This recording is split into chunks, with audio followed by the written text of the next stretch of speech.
Let's call the meeting to order at 7:02. We have some announcements to start us off.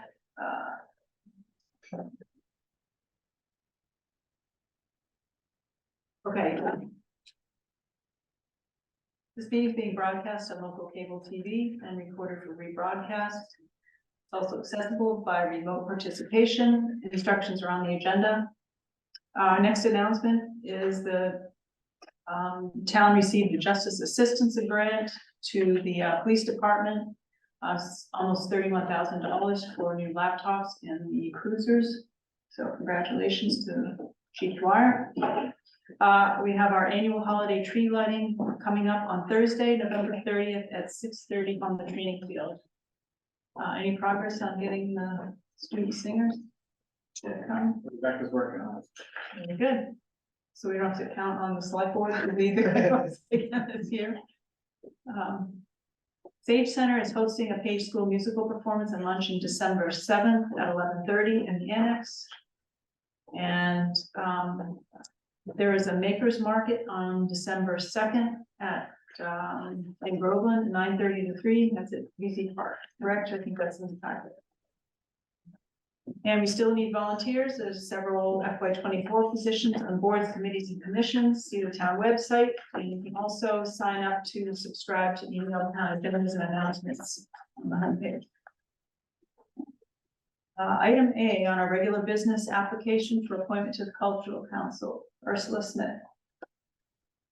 Hello, Ursula. Hi there. How are you? Good. How are you?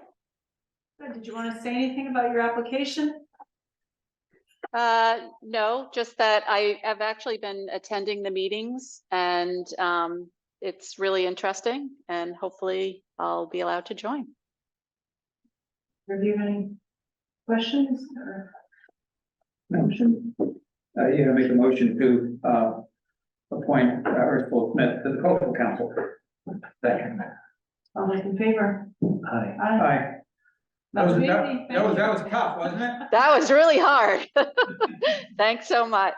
Thank you for volunteering. So you talked No. to Jim? The town clerk will get in touch in terms of getting you sworn in and the open meeting law and so forth. Okay, sounds great. Thank you. Thank you. So our next item is an application for appointment to the tree committee. Cynthia Coburn. Is she here? So there's nothing in the packet about the charge. Right, yeah, so and Wendy and I had a little bit of exchange just via text message. So the chair is hoping to get the applicant appointed as an associate member. The approved charge for the committee provides for a 5-member committee. It doesn't provide for any associates. The board did previously appoint an associate. So that's where I had suggested, and Jim and I talked it over. If there's interest in having 7 members or 5 members and 2 associates, whether they're called associates or not is really immaterial. It's not a regulatory committee. It's not approving permits or anything like that. So we thought if there's that much interest, you might want to at some point consider just changing the charge to make it a 7-member committee. So could we have that discussion when we go to the questionnaire at the Yeah. next meeting and Yeah. just hold off on this appointment Sure. since she's not here? Yeah.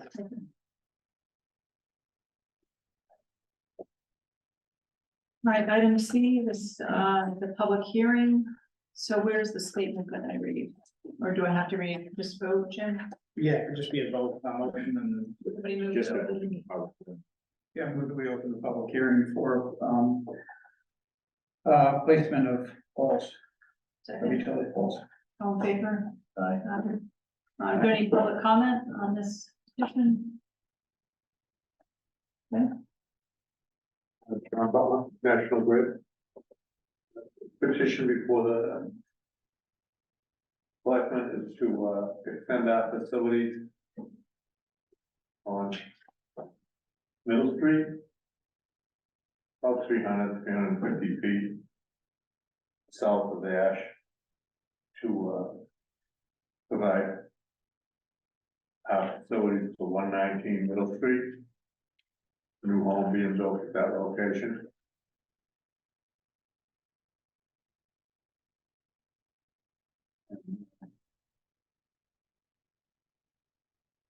From there down, it's open on your feet to the other side of it, all further down.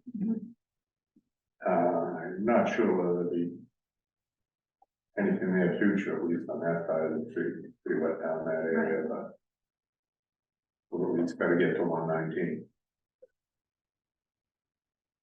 Anything farther would be floating. Sorry, Anything farther down the street would have to be floating.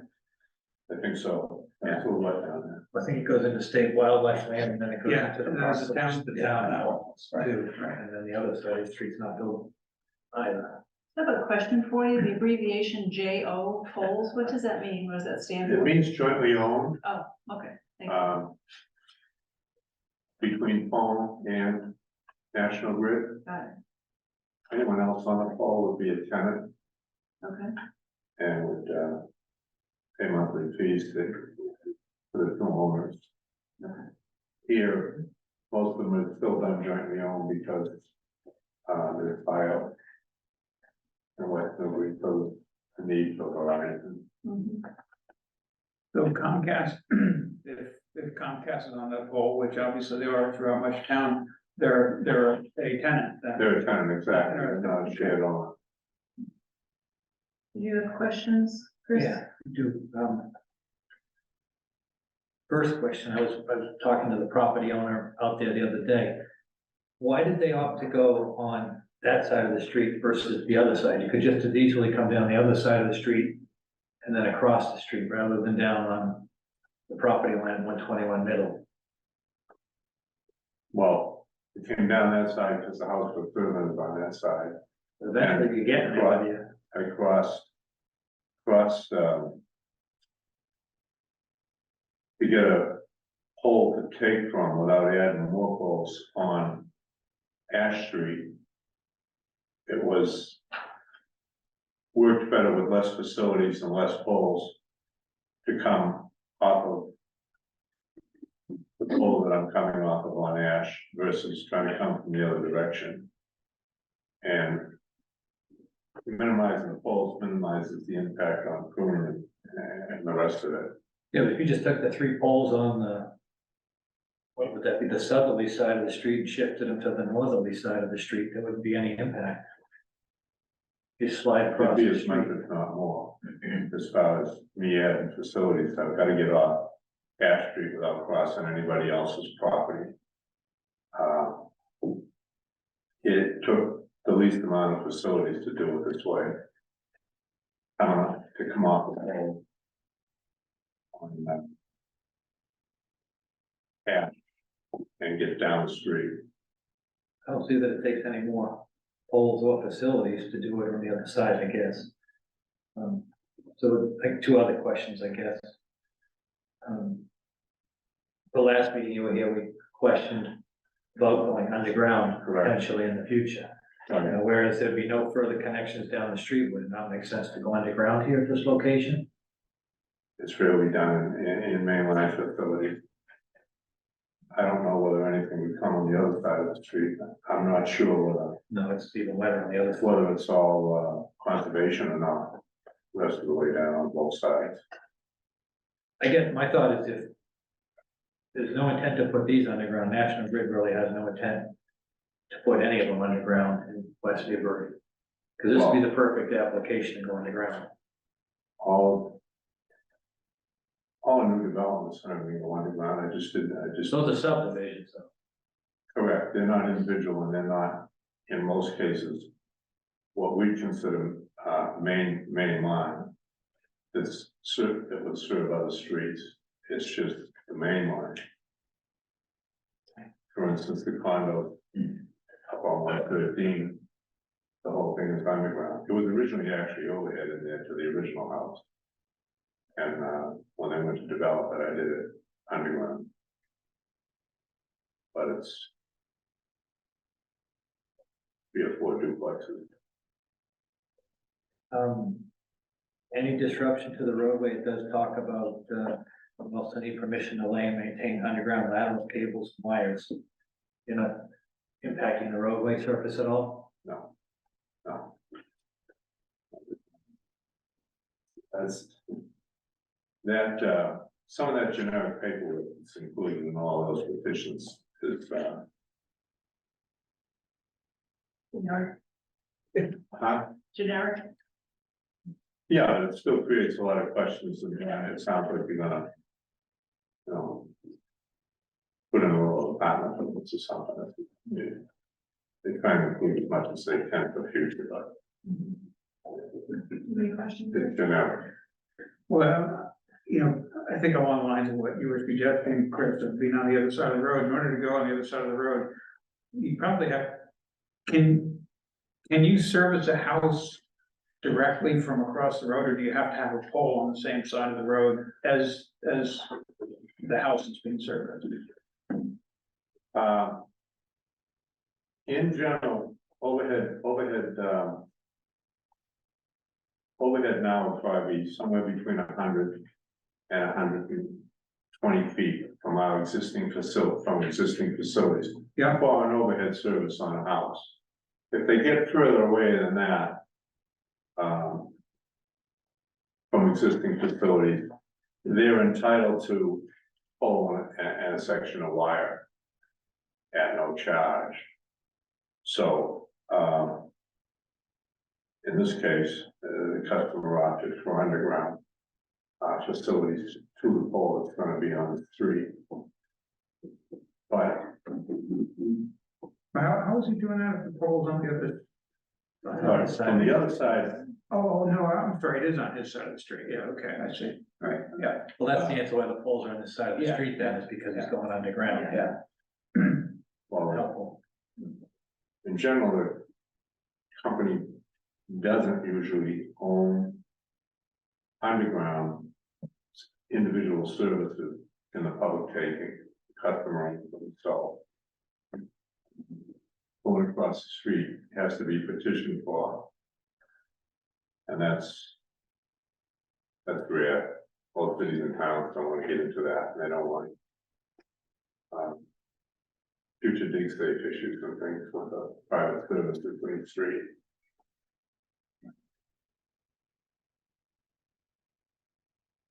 Any questions? Yeah, I'm good, I move that we approve the request for, installation utility poles, as shown on the plan submitted. Second, further discussion? All in favor? Aye. Aye. All right, thank you. Thanks. Thanks. We can vote to close. I'll make a motion to close this public hearing. Second, all in favor? Aye.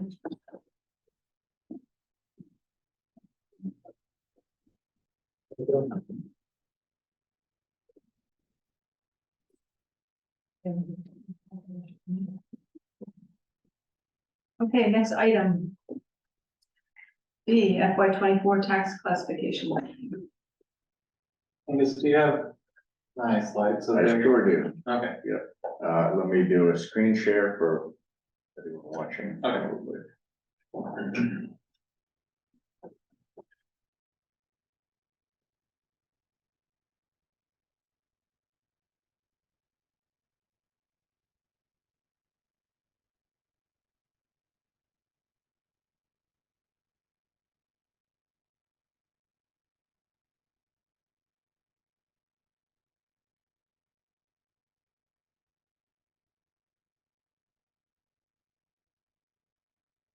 while this comes up on my side.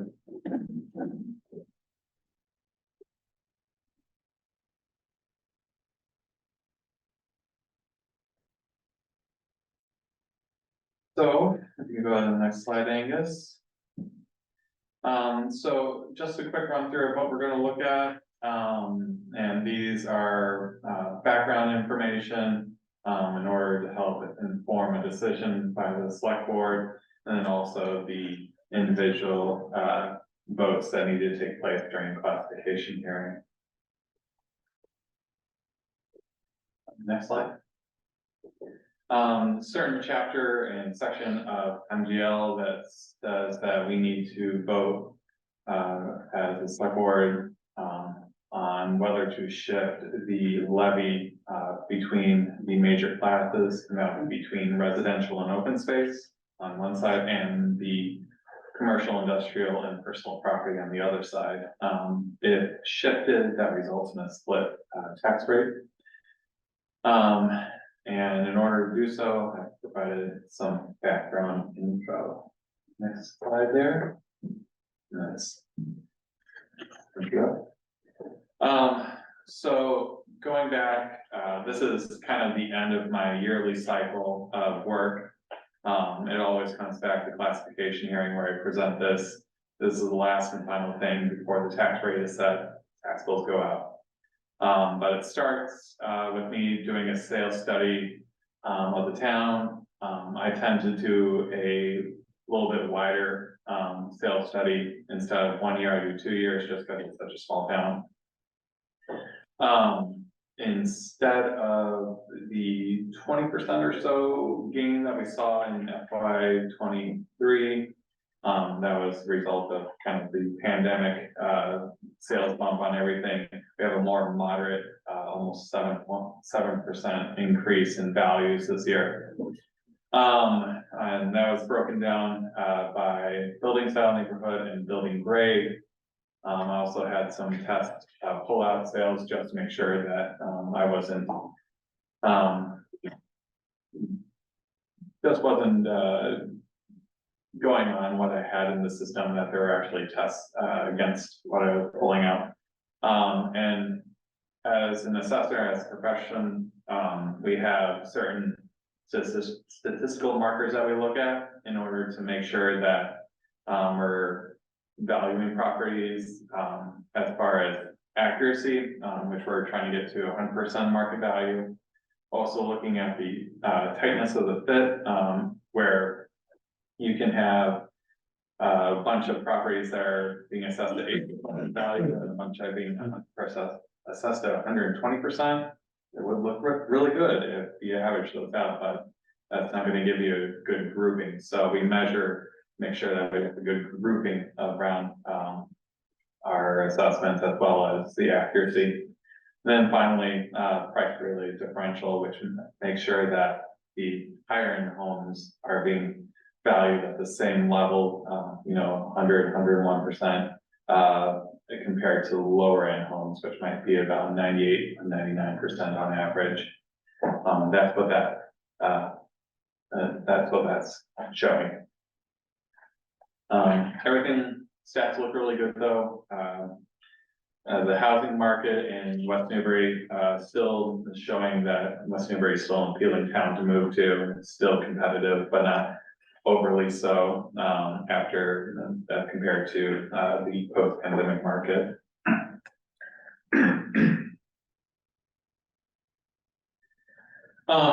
This shows a breakdown as far as percentile value and the increase. This just means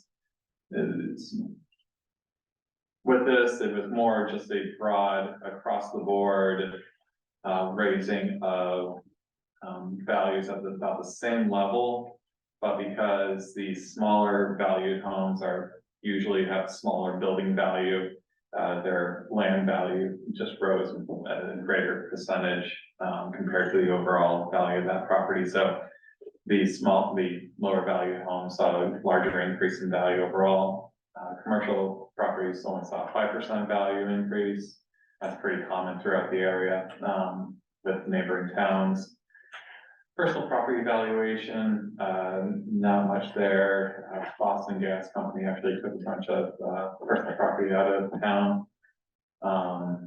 But we'll be looking over all that in the next coming year with the reval, and hopefully getting a good listing of everything. Overall, town value rose 7% about to about $1.48 billion dollars.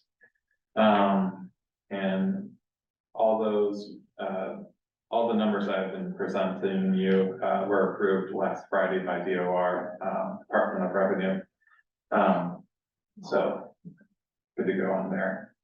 When I put these in, they were all subject to DOR approval, but now they are. So as I said, earlier, part of this, hearing is to decide whether or not to shift the, the levy, between the classes.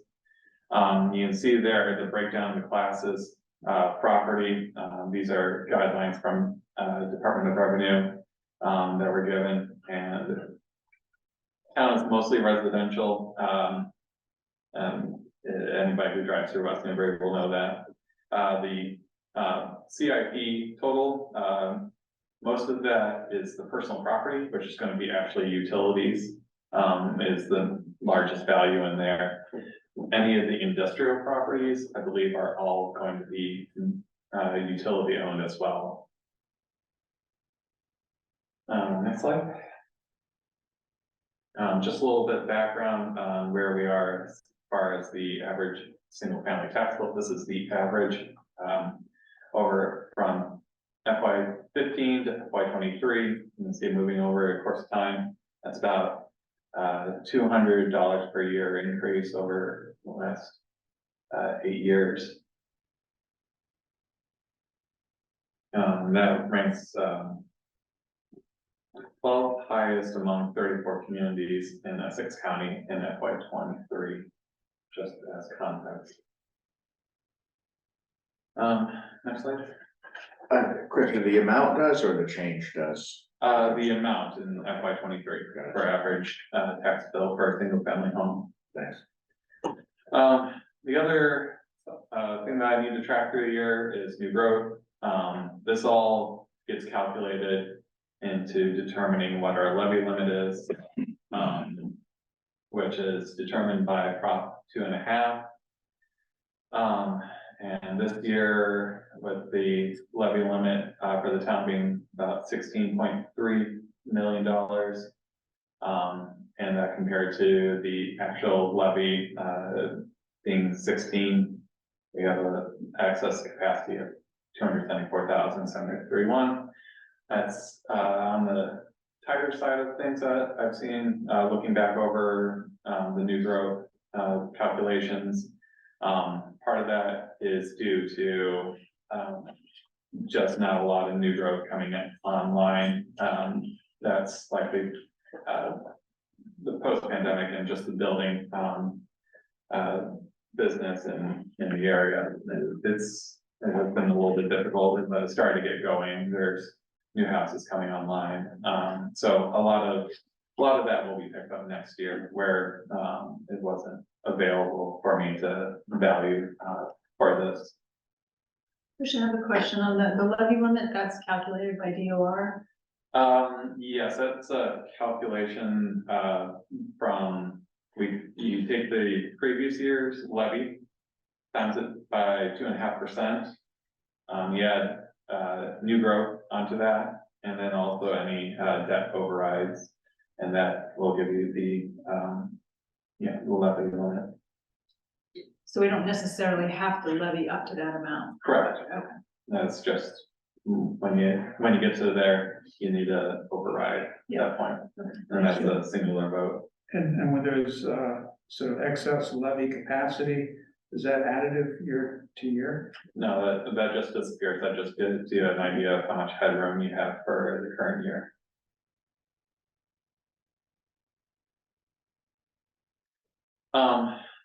Next slide. Without all that being said and everything being calculated, we have a projected tax rate of $10.82 per thousand. That's calculated by taking the levy, which the levy is the taxes to be burdened by the property owners in town, and that's divided by the taxable value. Again, 1082 if we were to have a single tax rate.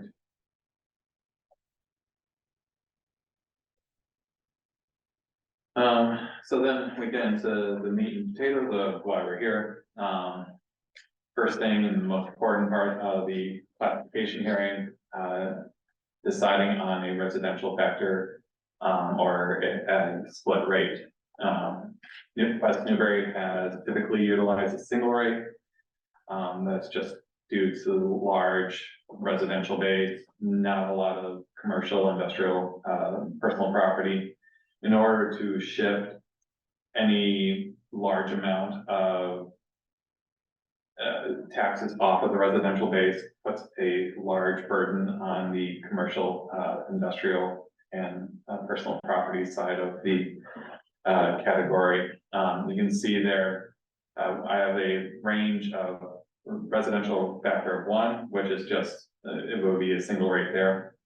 And if you're allowed to shift 150% of what the commercial, industrial, and personal property is currently being burdened with at that single rate.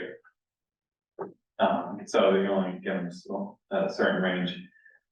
But if you were to do that to the max, the benefit seen by the median single family home is only about $100 off of their yearly tax bill, while the commercial property bill increases by about $5,000. So it just for that small decrease in the residential tax bill, the commercial really suffers in that instance. Actually, do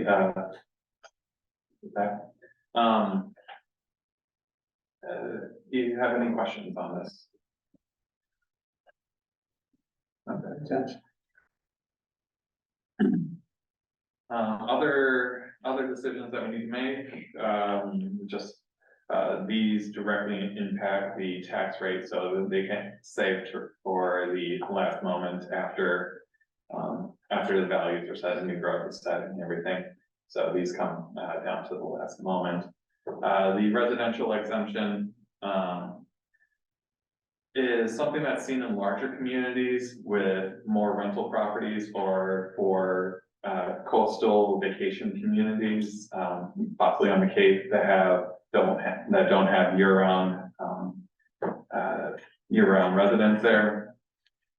For example, communities that have these are Boston, Cambridge, Chelsea, Nantucket, Watertown. So it's not really an exemption geared towards us. So by the way that the mechanic of the exemption works, it would benefit properties valued under 906,000 by reducing their taxes and shifting that tax burden onto more expensive homes. You can have a discount on that by up to 35%. Small commercial exemption is property must be assessed at $1 million or under and have 10 or fewer employees at the business at that location. This is a little bit of a problematic exemption just because it's the lessee, the actual business owner at the property, will not typically see the benefit of the exemption. It'll go to the property owner. And that's utilized in, I believe, 8 or so communities across the Commonwealth. I don't assume West Newbury's ever done either of these. Not to my knowledge. Okay. Then there's the open space discount. Fortunately, West Newbury doesn't have any classified open space properties. Everything that would be open space is already in chapter land, so they're already receiving a tax benefit there.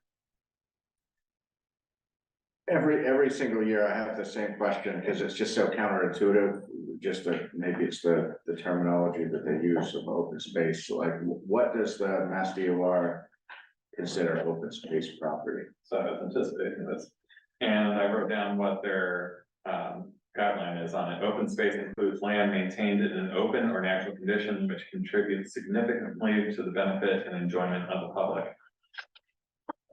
Such land cannot be held for the production of income and other factors set by the Board of Assessors. So any kind of wildlife or a hiking area would be available, but then I'm not entirely sure why it wouldn't be classified unless it was underneath the acreage limit possibly, but we don't have that issue. Would that purely be privately owned, open space as Yeah. opposed to like okay, that makes more sense. A different open space Yeah, that we normally talk about, right? Right. thank you. Conclusion, if we elect to have a single tax rate, the median assessed value of a home, single family residence, this is, you know, the detached single family home. That'll be assessed value of $810,350. They'll see a tax bill of $8,767.99. This is an increase of about 5.5% over FY 23, I should say FY 23. For about $460 over last year. And I have a couple of just exemption and abatement application deadlines up there. Exemptions are due April 1st.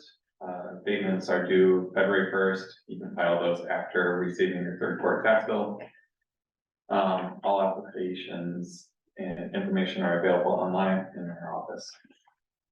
I have a question. One of the graphics you showed earlier showed a difference of 240. This is the average single family tax bill, so that's a different metric than. Right, so this is the median single family Okay. residence as opposed to the average. I find the median to be a little bit more truer to what someone might see, just because the average will skew higher, because of some of the higher end value homes in town.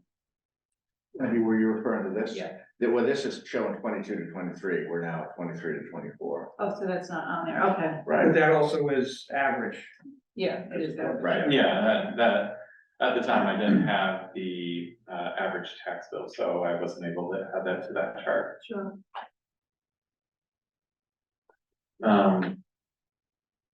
Any questions? Comments? No, it's a great presentation. Thank you. Neighborhood codes, they still used, I know, There. they can skew those numbers. Because different neighborhoods get different codes and Yes, but part of my sales study is to look at the different neighborhood codes and the sales within those neighborhood codes, and make sure that I'm hitting my statistics correctly for those, and so that nobody's getting unequal assessment for their neighborhood.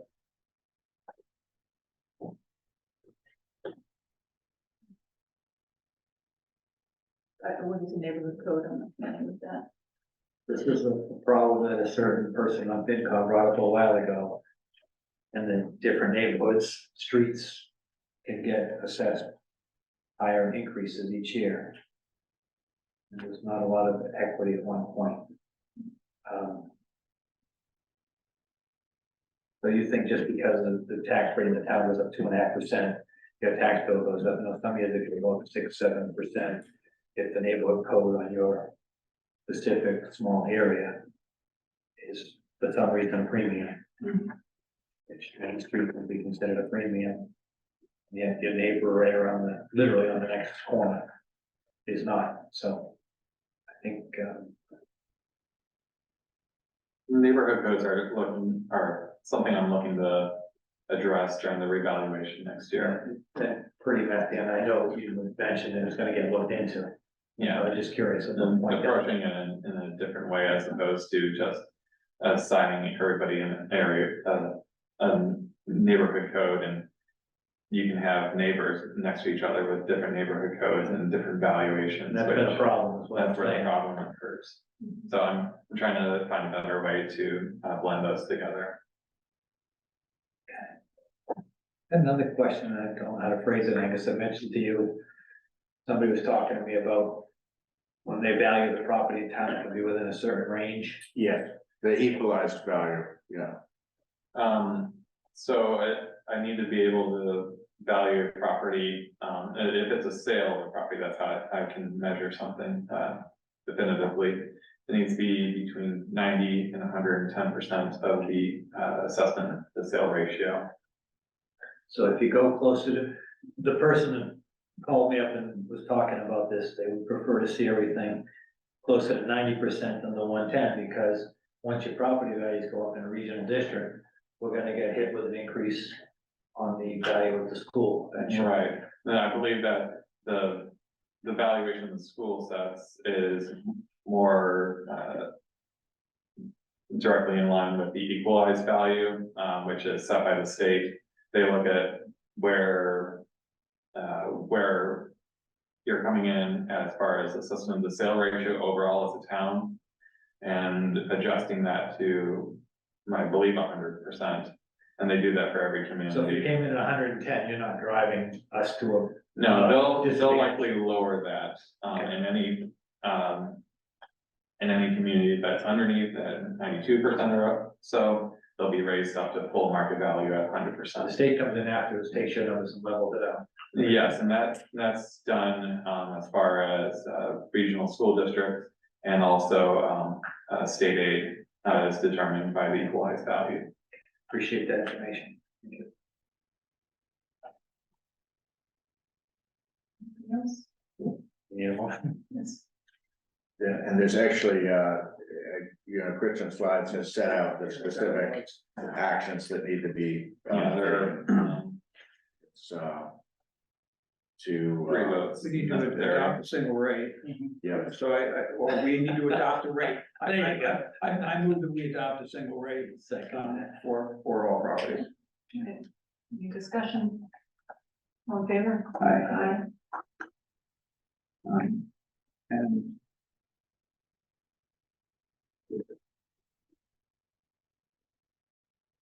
We have to go to each one of these 3 exemptions, or just as a group? You can vote to not adopt either, residential or small commercial. I'll make a motion not to accept any of the 3. Including residential, small commercial exemption and open space discount. Correct. I second. All right. Discussion, all in favor? Aye. thank you. Great. Thank you. Thanks, Christian.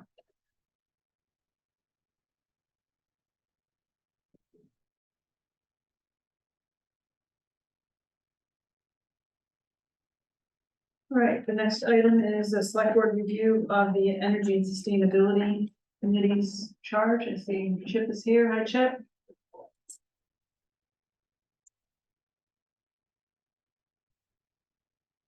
Hello. Hi. So, one thing I was wondering if we could take item 2 out of order and discuss it here, which is the electricity rate charge, is that?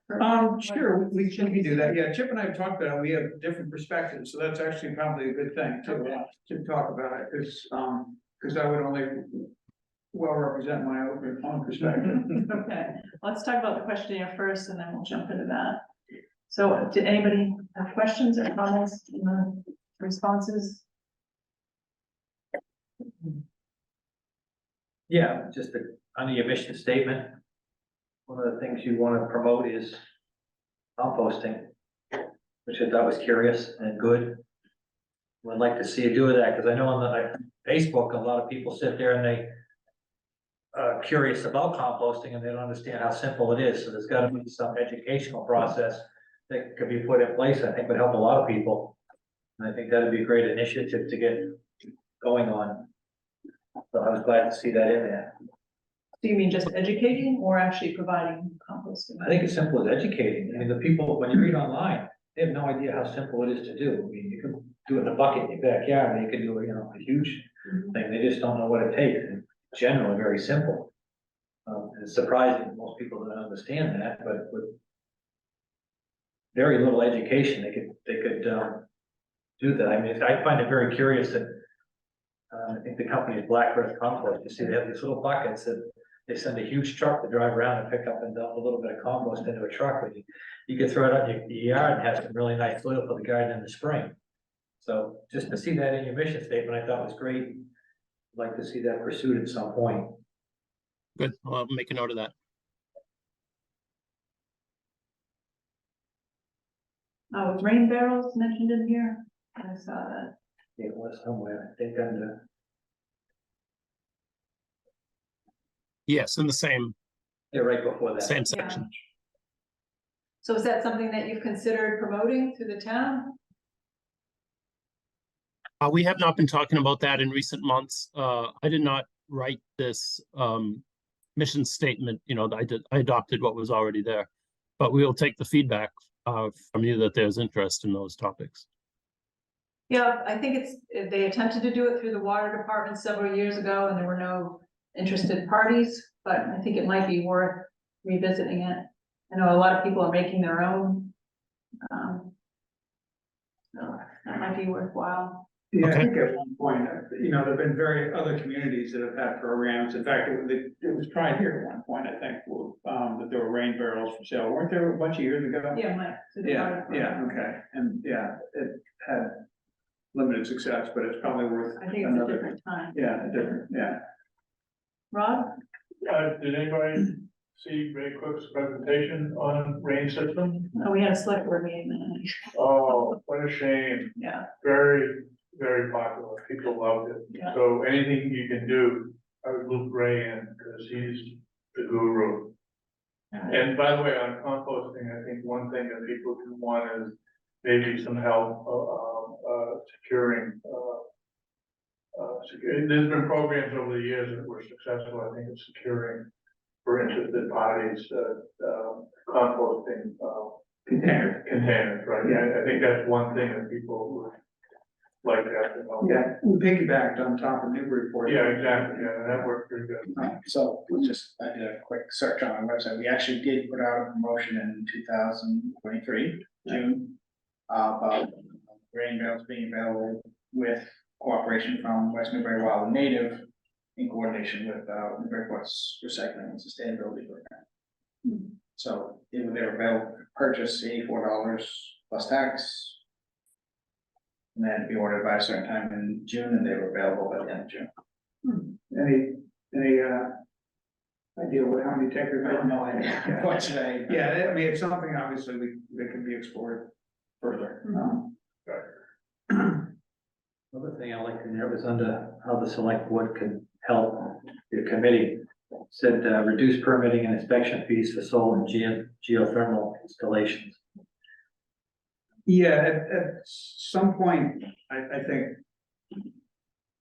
this committee will put together a set of proposals for things that the town could do to help residents to make things more affordable, the adoption of some of the sustainability practices more affordable, and also to make them more attractive and to make them more understandable. But the waiving of fees on those alone, I think would be great. Right. Sometime we address that, because that would be slightly more motivation for Right. people to start Yep. pursuing this. Right. But who permitting through planning board or Concom? It would be building inspection. Yeah, so do we really have control of it? I mean, who sets the building? We do. In the past, the building inspector has brought the fee structure forward for the board to review and Yeah. approve. It's been a couple of years since. Okay. I've made a note to talk to Sam about that. Yeah, I've talked with Sam about it, where we, sort of batted around a couple of ideas, not within the last year, but, I think maybe at some point we need sort of a comprehensive look at incentives that could be recommended, to try to promote sustainable, activities.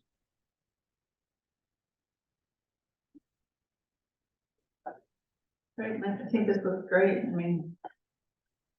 Definitely getting us on the right track where we need to go. Great. Anything else? The question here? Or- One thing I would note, under the priorities for the kind of the current year or the next year, one thing that's ongoing and might be good to just document it here, if Rick, see if you agree, but one thing that's been an objective for a couple of years is to get some of the routine reporting as part of the Green Communities Act, specifically like the annual reporting, transferred more from volunteers to staff, and that's something I know Rick had on his shoulders for many, many years, and with some of the changes we've made over the past, especially over the last year.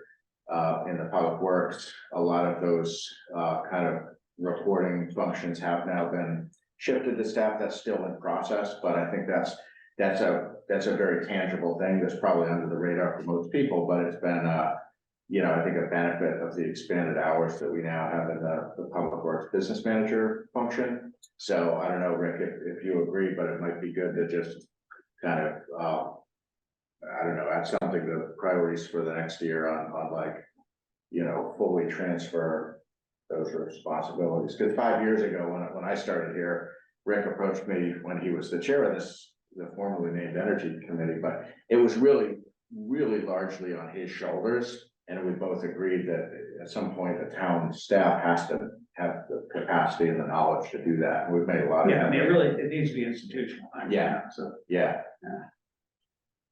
Which is still work, so we've made progress, but it's still not fully, we're not fully there yet. yeah. To get fully there, will require somebody who, sort of understands energy issues on a sort of broader scale. And I'm not sure how we do that. Because it requires somebody on staff who, with just a different understanding. Just to do the reporting or? Well, looking at the systems that you have and trying to understand where you can, where you can save, where you can reduce your energy usage. And whether it be through, improving building envelopes or the HVAC systems that exist, or the control systems that run them, or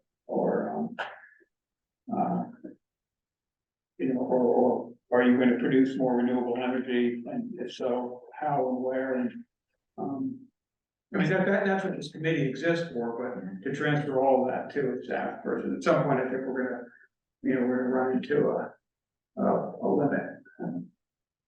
But in terms of the green energy community reporting, that can be handled. Yeah, and Caitlin's doing Okay, all right. most of that right now, but there's, for instance, there's a narrative that has to kind of digest your current year performance, and that requires understanding if you've seen changes, why did you see those changes? Okay.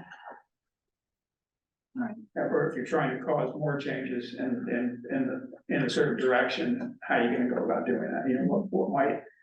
What practices or equipment might you implement? So on item Q on the electricity rate charge, Chip, we'll let you go first since you guys had a difference of opinion. Oh, yeah, Rick and I discussed this recently. I was of the opinion that, the current price is okay and actually could be increased, and still be relatively reflective of market conditions as I see them. On the other hand, the different places I charge a vehicle range from less than what we charge now to, somewhat more than we charge. So we're kind of in the middle of the range currently. And I'm not sure how closely people look at the per kilowatt hour cost when they're deciding whether or not to use that station.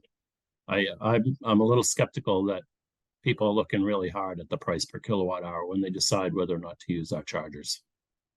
Do you feel like it's just a matter of convenience if they're? Yes. Yeah, okay.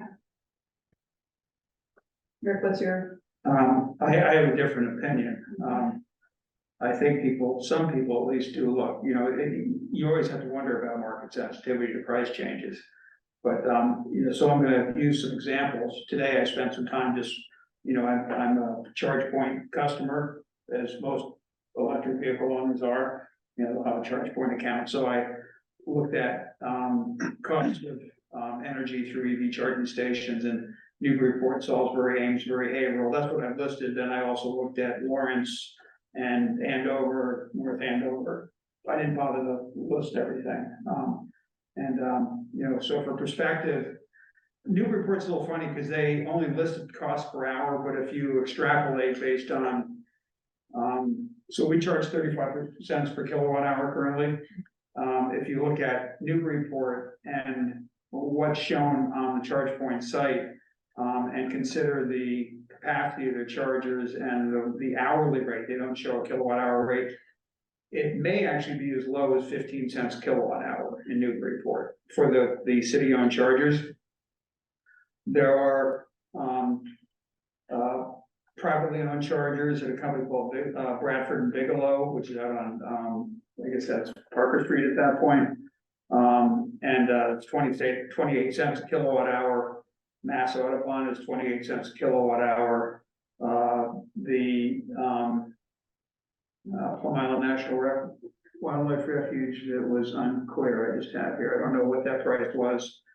In Salisbury, the town sites are 30 cents a kilowatt hour. In Amesbury, it's 32 cents a kilowatt hour, except for a third of their sites are, a third of their plugs basically are sponsored charges. And that's 26 cents a kilowatt hour. Privately owned by a company called CI Works is 25 cents a kilowatt hour. In Haverhill, the municipal sites are 16 cents a kilowatt hour. And the MVRTA garage is 18 cents a kilowatt hour. The Mercedes dealership is 32 cents a kilowatt hour. The Volvo Toyota dealership is 25 cents a kilowatt hour. The only notes I could find on any of those sites did comment on cost per kilowatt hour or the failure to, in the case of one, where it was only stated an hourly rate as opposed to a kilowatt hour rate. The comment was, why the heck aren't you showing a kilowatt hour rate? Why do you show an hourly rate? That's not relevant. I would posit that in fact, kilowatt hour rate is relevant and that we're a little higher than the market around us. And if what we're trying to do is promote people to use our electric chargers, that if anything, we would want our rate to be somewhat lower. Our cost of electricity this time of year to the chargers is, I was actually trying to add things up and I punched in the wrong key and had to start over. But I think we're paying something in the range of 27 cents a kilowatt hour for these chargers out here right now. Now, you know, there are definitely people who are going to be not sensitive to that, and that's fine, you know, but other people are going to be sensitive to it. And, you know, I guess the question is, what are we trying to achieve? In my mind, the question is, what are we trying to achieve? But we're not trying to recover costs or anything, right? This is more. Well, yeah, I mean, so there was, for each of the chargers out there, we essentially put $5,000, or each of the installations here in Page School, we essentially put roughly $5,000 out front to cover 5 years of fees. And, you know, we're now, I think, at year 2 in those fees, at about 2 years. You know, we're not getting a huge amount of usage, so we may not, I mean, we're certainly covering the marginal cost of each kilowatt hour used, but we're probably not pulling in sufficient revenue to cover the monthly fee, which is pretty low, it's only $10 a month. You know, and to me, the question is, how do we get more people to use the chargers that we have? I mean, the first thing to do for that to happen is to get more people to have electric cars. And, you know, that trend is in process. I think we're just still very low on the curve. That's my personal opinion. Isn't that more the objective? Because it's an issue of convenience too. Like somebody from Amesbury is not gonna drive over here and plug in a car to save a few cents on kilowatts. Right. So a funny thing, I've actually two times I've had a conversation with the same guy out who plugs in out here. And I don't know how often he comes, although I've encountered him twice and I'm not here that much. I've actually come here twice when he was plugging in. He lives in Haverhill, but he runs here. And he used to park down at the end of River Road until he discovered there were chargers here. And he drives a Volvo electric car. And, you know, he drives in a lot here. He plugs it, it's the same route for him, it's just, it's a different, you know, instead of starting and finishing there, he starts and finishes here. He drives here, plugs in his car, goes for his run. So for him, it's a convenience thing, and, you know, he kills two birds with one stone, he charges his car and gets a run in. There are a couple of other cars that you see out here routinely, I know at least one vehicle that's plugged in routinely belongs to somebody who lives in the senior housing. And, you know, so for them, it's an incredible convenience match. You know, they have their housing here, and that's a classic problem for renters, is that there's no place to plug in an EV. In their particular case, there is a place to plug in, and it's, you know, they find it to be economical, you know, but apparently, I haven't talked to them, but.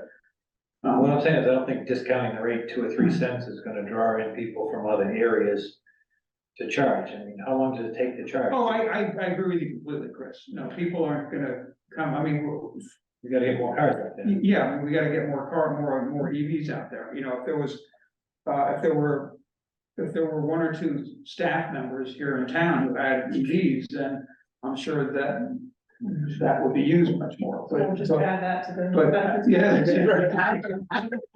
No, either that or there's gonna be, you know, a new job openings, you know, let's go on EV. Well, you wouldn't reduce it lower than our cost, right? Huh? You're not proposing to reduce it lower than what it costs us, we wouldn't wanna. We would want, certainly wouldn't wanna, no, I don't think we Right, so should be we're talking subsidized. about, you know, 7 cents an hour, maybe difference, right, kilowatt hour. Yeah, that's true. Yeah, I think I agree with Chip on this, I You don't, think the price ought to go up? no, I think that it's not gonna make any difference if people wanna charge here, it's because it's convenient, not because it's inexpensive. I mean, I guess we could do a trial and lower the price and see if business increases. I don't think it's gonna have that kind of sensitivity, but I also don't think that increasing the price is going to help the situation. No, I agree. So Chip, are you proposing to increase the price? No, I don't care what you guys decide to do on that. Good answer. Good answer. Good discussion, All guys. right, so it sounds like we should just leave it where it is. I like him. That All would, right. I like him. it seems to me that, you know, at some point, you know, we're gonna see somebody else who, I mean, there are other people who I see their cars out there. There was somebody I ran into once, probably a year ago, and I asked them, and they lived nearby, and they didn't yet have a home charger installed, so they were charging here. You know, as more people get electric cars, or EVs. You know, if they drive in here and they're low and they're gonna be here for half an hour, for whatever reason, they'll plug in. But, you know, the gating item, as I see it, is more EVs, Yeah, and I think that's happening. okay. So is this a topic that the committee address, you know, discusses once a year, like what the rate should be, or? We haven't talked about it at all. Yeah. I don't think so, Chip, have we? I don't think we've ever discussed. No, How did you set the rate at 35 cents a kilowatt hour? I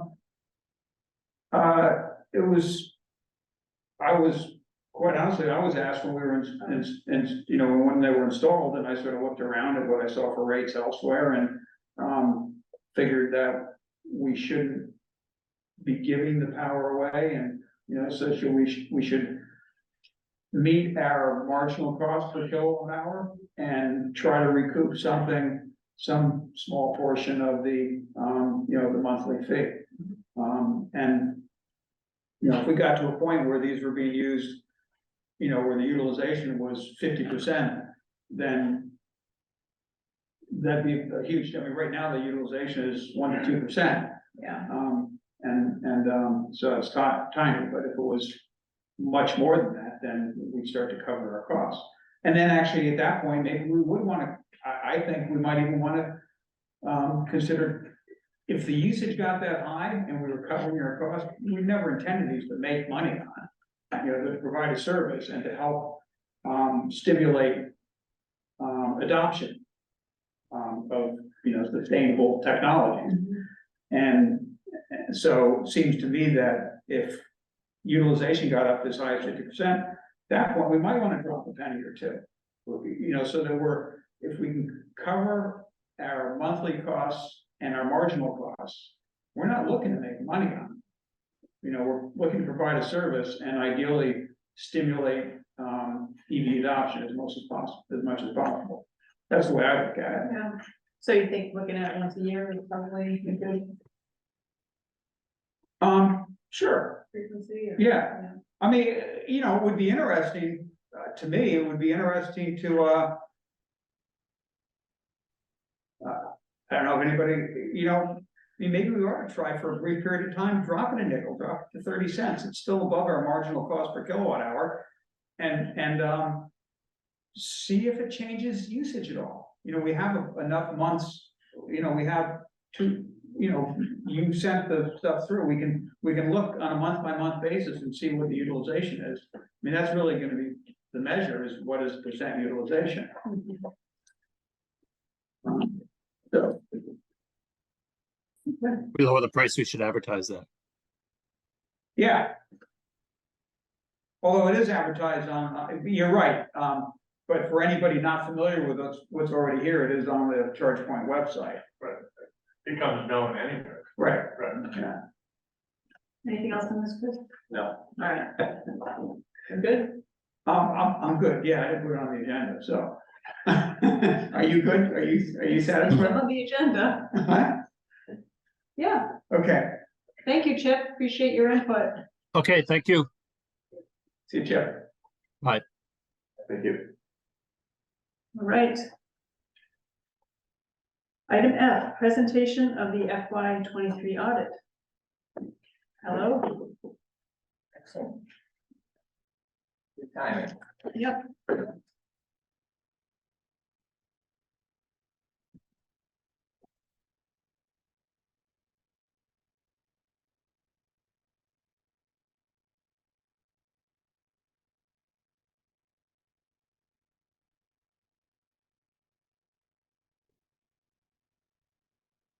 Well set. Yeah, we're all set. All right.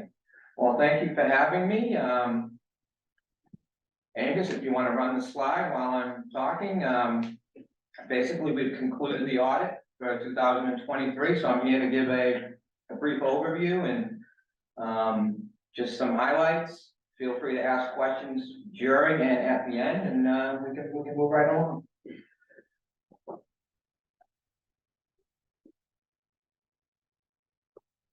Hi, my name is Tony Roselli. I'm a partner with the firm Roselli Clark and Associates. We've done the audit here in West Newbury probably 9 or 10 years. And we've been through all the ups and downs. And we're on we're in a great spot right now. So and we'll as we go along, you'll see that that's exactly where we are. And we're very happy to report it. But I have something to compare it to. So it's really nice where we are. But today I'm going to give tonight I'm going to give an overview. We're going to look at some economic trends. Going to talk about your bond rating, talk about some informational items, which are not findings, just things that I make the community aware of during my exit conferences. And then we'll go through the observations. I'm going to talk about reporting, how the reporting of the town is different than the financial statements. So sometimes citizens look at the financial statements and they say, hey, that's not what the town told us. So I'm going to kind of do a quick overview of why that's different. And then we'll close it with questions. So if you want to move along.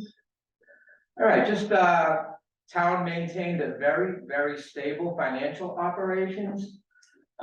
Your chief financial administrative staff, Jenny in the accountant's office, Caitlin in the treasurer's office, Angus, who's the chief executive officer, are operating at a very high level. Jenny's new, Caitlin's relatively new, she's been here a couple of years, but they've all kind of really come together nicely. They work together great as a team. They get it. They know what the goals are, they know where they need to be, and they're all working together towards those common goals, and you can tell them what the results are. So I'm very happy to report that. The management letter comments from the prior year, they're all gone. So we have a couple in this year, but they're new, but the ones from the prior year are all gone. They've been corrected.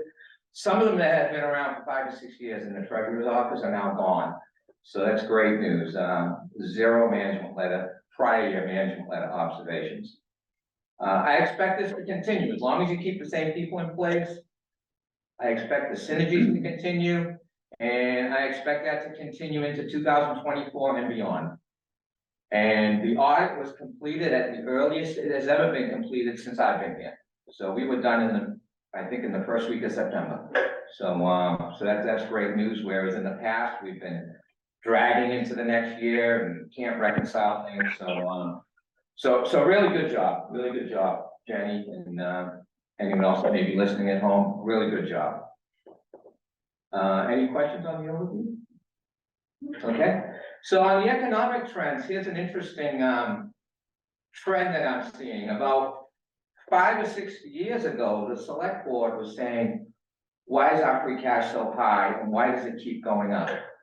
And my response was, well, you know, you need reserves. You need a good balance of reserves and giving the constituents a tax break in terms of what the levy capacity is. So you don't tax to the maximum. And there was a concern that it kept going up. Well, you can see now that it's leveled off. And I thought it was important to keep going up to get to your highest bond rating. I thought that was very important to do. And so you got to a point where we said, hey, we're pretty good for bond rating purposes. We're where they like, you know, West Newbury is where they like to see you be, whereas in 2009, you were way too low. So you can see that in the last 4 years, it's really 5 years, it's really stabilized, right? Just over that $5 million in reserves. So I think you're in a really good spot right now, and to maintain the ratings that you achieved, which we'll talk about in a second, that should be the target you should aim for. You don't want to go to 10 million, you don't need to be at 10 million, and you don't want to go back to the 2009 levels. So I think the town is in a very good spot right now. And this is all based on your budget performance. That's how this happens. If you're using your free cash, then the next year you have to beat your budget to replenish that free cash. That's kind of how it works. So the way you forecast your revenues, the way you're monitoring your expenses, all goes into managing this level of reserves. Any questions on this slide? So good job, you know, really steering it to this target. Next slide. How does it compare to the metrics? Well, the bonds people are looking for 15%. S&P, Moody's is looking for about 30%. You're at about 35%. So you're higher than both. The state average is about 10%. And then if you go into the low end metric, which is around 5%, that's when you start to get in trouble. You start to get a not so good bond rating. So that's basically how you're comparing to some of the important metrics that are out there. And what is this ratio? Oh, I'm sorry. Yes, the reserve ratio is the amount of reserves you have divided by your expenses, your general fund expenses. Thanks. So in this situation, it's 5 million divided by about 15, somewhere in that area. I don't know the exact numbers off the top of my head. So to summarize, financial trends remain excellent. Your unassigned fund balance has leveled off. Your levy capacity, this is important, was 1.9 million. So you're still not taxing to your max, which is a good fine line to walk. Give the constituents a break while maintaining your reserves. Stabilization balances are still robust. And in terms of your OPEB, I sound like a broken record, but every year we say this, you're still the highest funded city or town OPEB in the state. Okay. This slide's a great slide. So I don't know if you folks realize this, but there's 351 cities and towns. There's about another 300 or 400 districts, water districts, electric districts, school districts. So there's about 600 entities that are able to get a bond rating. There's only 15 out of 600, 15 that have both a AAA in both Moody's and S&P. And you're one of them, so, you know, that's a great accomplishment, I can't overestimate. I would have never thought you could have got there on Moody's, and I told Angus, that's a tough one to get there on Moody's, but you got there. Because Moody's doesn't like the smaller communities, they like the Cambridges, the Newtons, the Wellesleys, the Winchesters, they don't like the little tiny communities. But you got there, and I think that's, it's more an accreditation of what you're doing here. It's not like you're gonna do a $50 million bond offering and it's gonna save you millions of dollars. You guys are not that capital intensive right now. It may help you when you do a substantially large project. It's gonna save you in your interest costs by having AAAs in both of these ratings. But it's more, they're looking at your internal controls, they're looking at your management policies. They're looking at a whole bunch of things. It's not just reserves. They're looking at a whole bunch of things. How well is the community managed?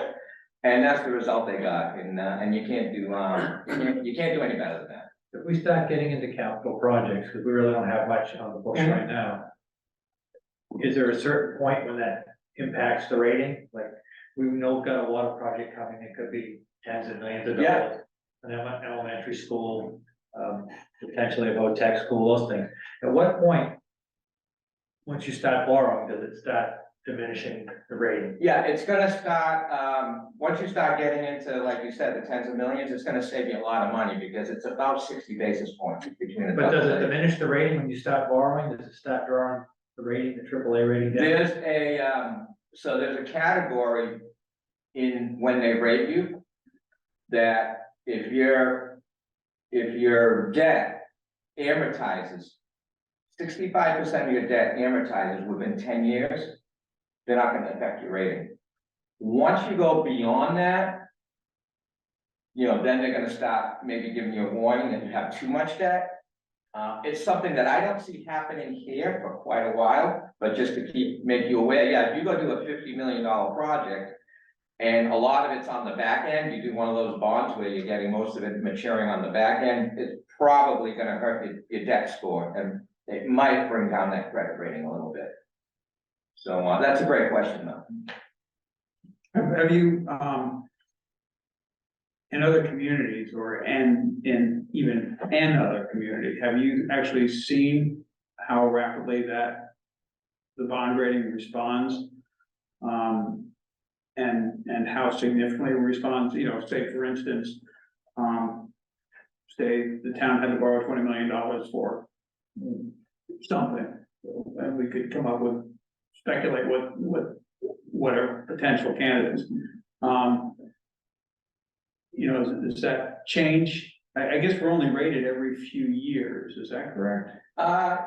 If you do a big debt issuance, they're gonna review you every year. Yeah. They're gonna wanna come in and look at you. And are the drops in rating, the drop in ratings, are they precipitous or are they like? Once you're in the AAA category, I have not seen one drop. Okay. Even though they go out and do debt, somehow they work with their financial advisors to make sure that it's still meeting the metrics. So as part of this big bond offering, if you ever do it, we're all gonna get together and say, hey, what's the impact gonna be? How do we structure it? How do we make it work? They like the debt excluded debt, which is gonna be what most of your debt's gonna be, I believe. Some of your water debt might be coming from water rates, so as long as your user fees go up to cover that debt. So they look for mitigation. What are the mitigating situations to not impact the reserves that you have? That's kind of what they do look at. So, and I've not seen one. I can't recall one. There was one community that came so close that they didn't drop them. And but yeah, it's not. Once you're in the club, it's tough to get kicked out. We did, as it turns out, you know, we had the meeting earlier today, the remote meeting with Hilltop on the upcoming bond issue for the Church and Prospect, which is about 2.7. And then on top of that, we're gonna be rolling the bond anticipation notes into that. So it's gonna be about 3.7 issuance, which is substantial. And they did tell us that there's gonna be a renewed rating as part of that, just like Tony said, so that's something that, you know, we're very comfortable, we'll be ready for that, that'll be fine, but it is something that will be part of the borrowing in the months ahead. But you don't want to get kicked out of the club, as you said, you want to craft any debt that we've got to be very cognizant of that, so we don't. Yeah, and they also look at, do you use pay-go capital? You don't go out and actually do debt, you look at, which you do, you know, you look at your free cash. Or other ways to fund your debt, through whatever grants are available, free cash, stabilization, capital stabilization, they look at those things too, and if you're doing well, a good mix of debt with pay-go capital, they really like that a lot too, that you're not just gonna go into this crazy amount of indebtedness. And like I said, the Prop 2.5 exclusion on the debt is big too. Okay, so we can go to the next slide. That was a nice slide. These are the actual communities. I wanted to list them. But you've got, you can see Boston's on there, Brookline, Cambridge, Lots of W's. Newton, yeah, the W Club, 5 W's, yeah. Winchester, some that you'd expect to be on there, some that you might not. Acton was a surprise to me. So they're doing something right over there. Nantucket's got, their equalized valuation is off the charts. And Moody's likes to see 10 billion. That's why I was surprised that you don't have 10 billion in equalized EQB. And but Dover doesn't either. So I thought they might be a chance. But they like to see that big EQB, but you didn't have it, so they like the other things that you're doing. All right, some informational items. OPEB, you're back over 90%. You had slipped a little bit. What we're finding right now, so I don't want people to get really too caught up in this OPEB thing, is the market is so volatile. Okay, 1 month the Dow is down 10%. The next month it's up 12%. It's all over the place. This isn't your father's S&P anymore. This is crazy. It's up and down and all over the map. That affects your liability because you've got all your assets that are they're in this market that's just fluctuating. So 1 year we might be at 110%, and the next year we might be at 80% just because of what's happening in the market. The key is that over time, do you expect it to go down significantly over time? And nobody expects that. They do expect this crazy volatility, but over time, the S&P usually returns about 8%. And it's continued to do that even through volatility. So last year, Angus had posed the question, you know, it was down to 80%, and Angus had posed the question, should we fund that shortfall over 5 years? And we thought it might have been a good idea, but now this year it's popped back up. So I would say hold off, because the one thing you want to avoid is funding too much, having a great market year, and now you're at 130%. You don't want to be there. Okay, so I think where you are right now is perfect. Somewhere in that 90% range. If it fluctuates up to 110 and kind of stays in that range, I think OPEB is in a good spot. Your pension slipped down to 58%. As you're aware, you're part of the Essex County system. It's lagging the state average of 70%. You folks have set up a pension stabilization fund to help mitigate the gap between the Essex ratio and the state average. And in order for Essex to be at 100% by 2040, which is a state law, the assessment's going to increase. Probably in 3 or 4 years, it's going to start going up. Unless something happens with the market to really push it up, the assessment's going to go up a lot. Whereas a lot of cities that have their own pension system in other counties, I'm seeing 80%, 75%. So Essex is a little bit behind. When that happens, you've got your stabilization fund. So it's not going to be a budget, hopefully not a budget problem, because when Essex says we need more to hit that 100% goal, you're going to be able to take some money out of your stabilization fund that you've been setting up and putting some money towards. So can I ask an opinion question? We've, up until this last spring, been funding our stabilization fund every year. This year, town meeting was convinced that that shouldn't be done. and that it was no longer necessary. Any comments? But then they did, No, but that's not what. yeah, but that's not the end of the story. That's- They did fund it in the fall at the same amount. Yeah, and Rick, that's not what the town was told. It was told to pause it while we looked at the numbers that we were supplied so we could properly analyze them. And do our own spreadsheet work on that obligation. Okay. The end result was we appropriated exactly the same amount that had been put forth in the spring. Yeah, okay. That was an easy question. That, yeah, the answer, Yeah, it was answered for you. the way to look at it is you look at your pension liability.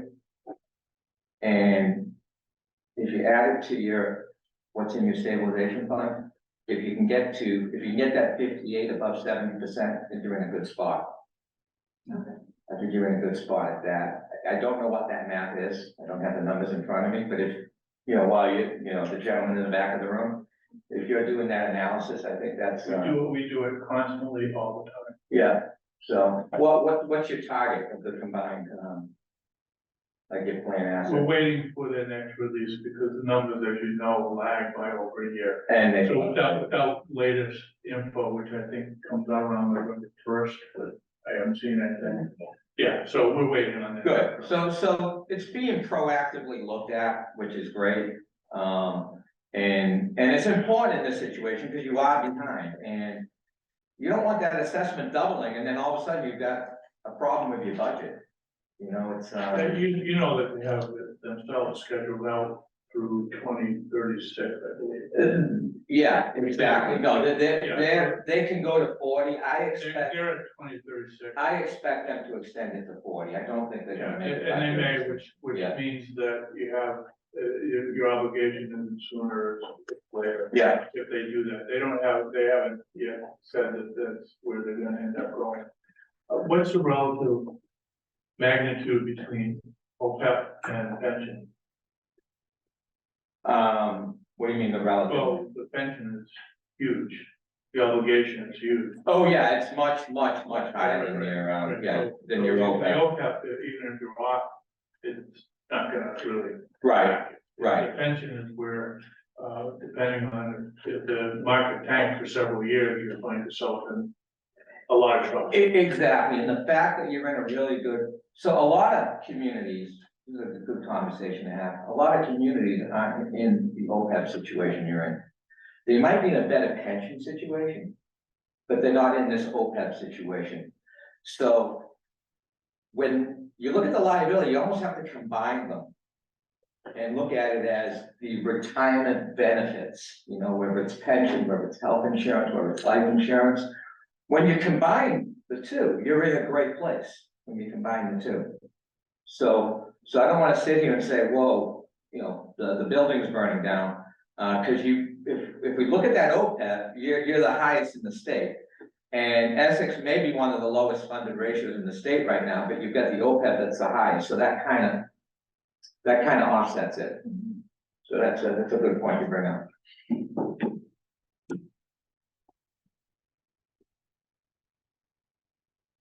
Just that very final bullet, this is something we've talked about in prior years, and I think it's just important to reinforce that. Yeah. We had talked about whether it made sense to have the water contribute and set up their own stabilization or contribute to the towns just to help that process along, because some of the obviously some of the beneficiaries are part of the water system. And so, as you know, we have the OPEB was set up back when they set it up, with both the town and the water, the pension wasn't. So we asked that question a couple of years ago as to why is that? And it's probably more than a housekeeping thing that we ought to, at some point, look to the water to start putting money regularly into a pension liability just for water employees. So what is required in order for that to happen? Just a decision by the. I think it would be a town meeting vote to create the stabilization fund, and then it would be the appropriations into that. Mhm. I believe that's right. So basically the town is covering for the water. Well, it's not yet, but when the liability comes due, if we haven't properly funded it, Then the town would have to cover. Right. Performance liability. that would become basically a hidden subsidy. Seems important. Yeah. Yeah.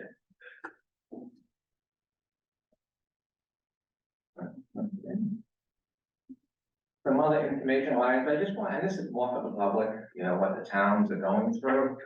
And you're managing this very well.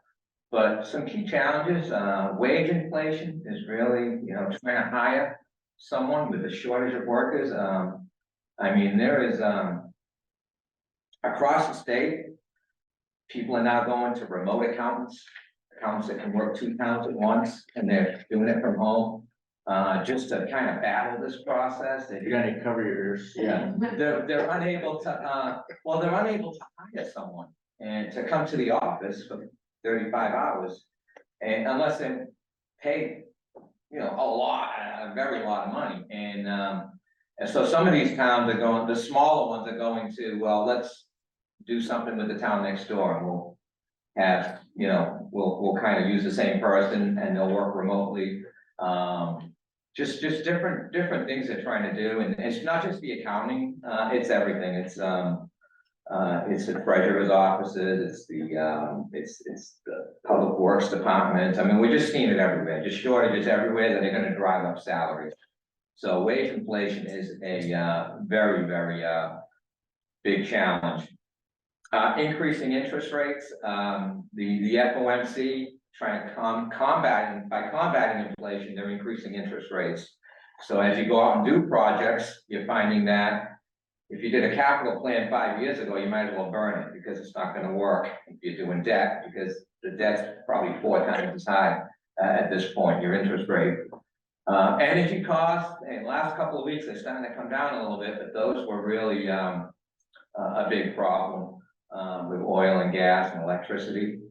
Construction.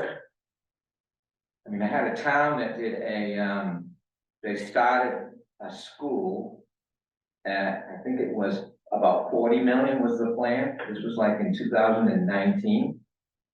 And when they finally got through the stages and did everything, it was like at 75 million by the time we talked to the construction people and what it would cost to service it, the debt. Just, they had to go back to town meeting, cut a bunch of things from the school. It was devastating. But that's a normal thing that we're seeing, is people are having it cut. To meet the town meeting appropriation, they're having to cut what they're doing with their construction, or going back to town meeting. So, and then just goods and services, delivery, all that. These are the challenges that we're gonna continue to face for a while, I think. And I think the town's doing a good job of managing through this, but this is something that's going on everywhere. I just want to throw it out there for the public. When you folks are battling at town meeting and trying to get things approved and why things cost so much, this is a great slide. All right, so we got a couple of observations. And so these are more like the findings. So the budget,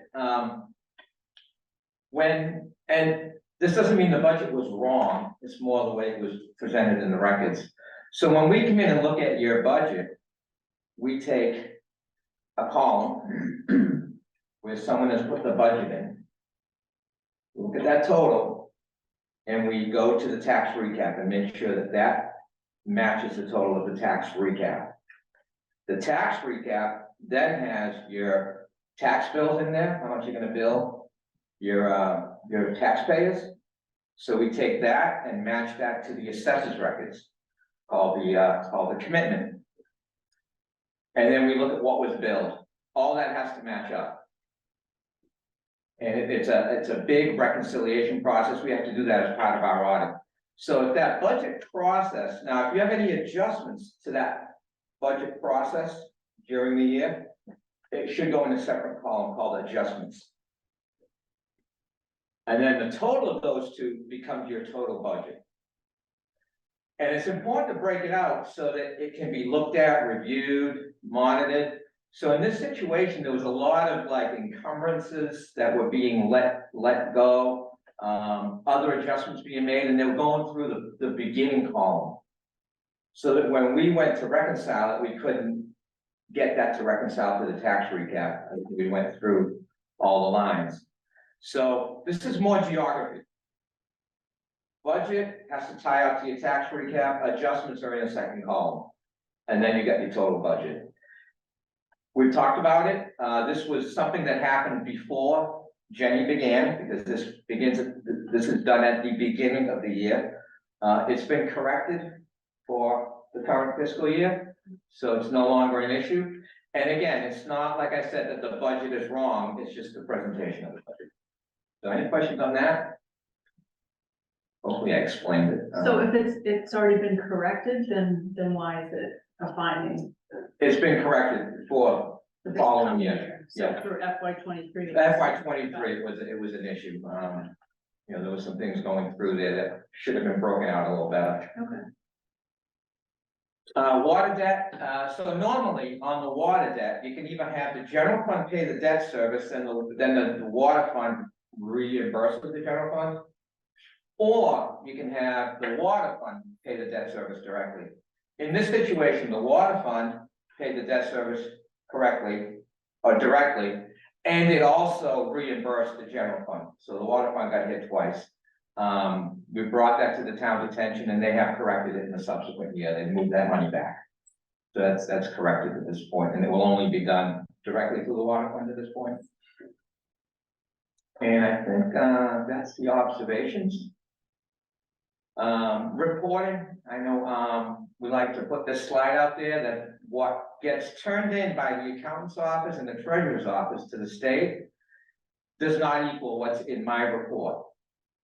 So a lot of towns will get someone that will call up and say, hey, what happened? Why does the town financials have $30 million, but you've only got $5 million? Are you lying to us? Are you not telling the truth? Like, what happened? Were there a lot of errors?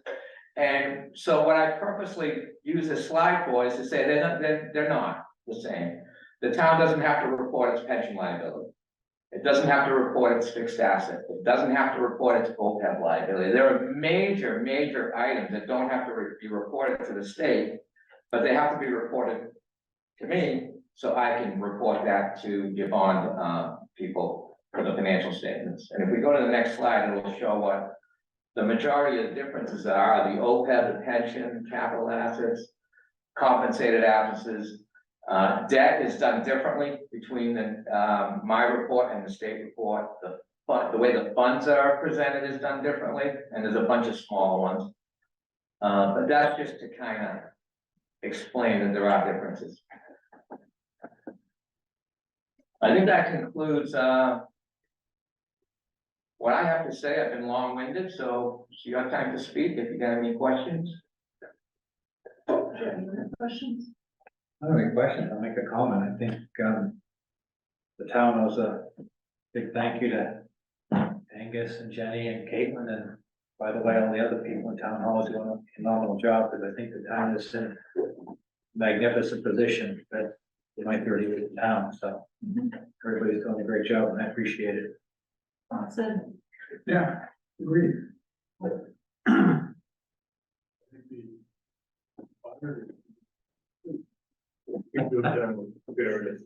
I didn't know if he liked me about that. He doesn't like anybody.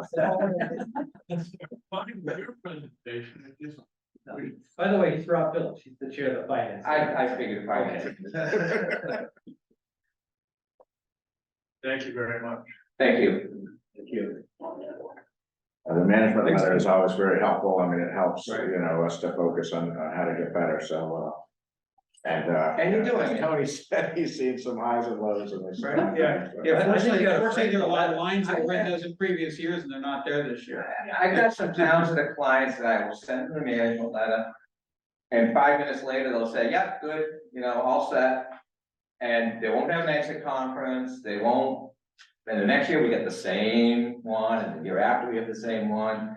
I send it to Angus, he sends it back with thousands of red lines. I'm like, you know, can we look at this? What's this about? How do we explain it? How do we make this better? Like, he's really into it, and it's important. And that's very important moving forward, because that's how you fix things.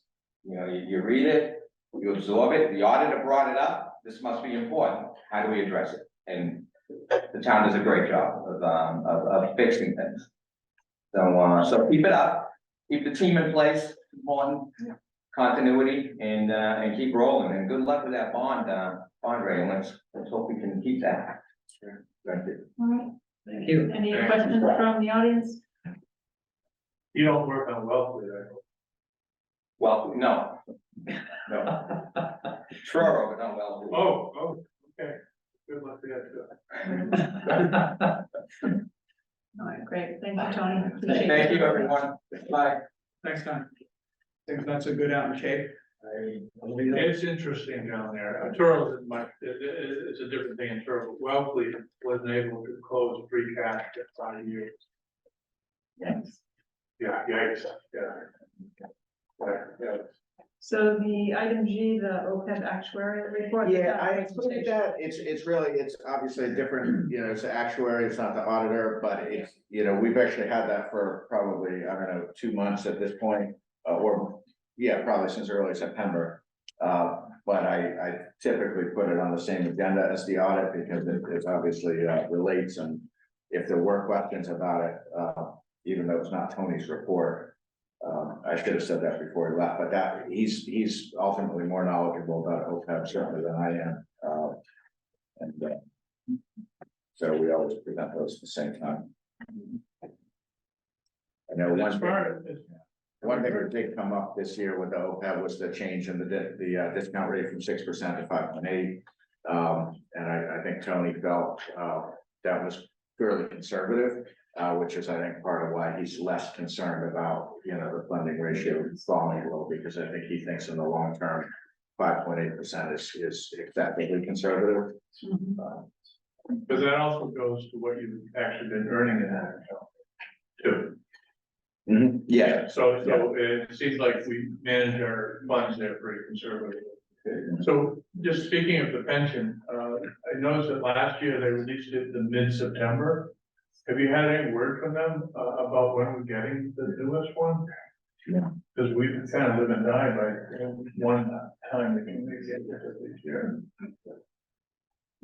Okay, do you want to see if, which Q is, They are, Tom Banks is on. she is, so we can go ahead with that then? Yeah.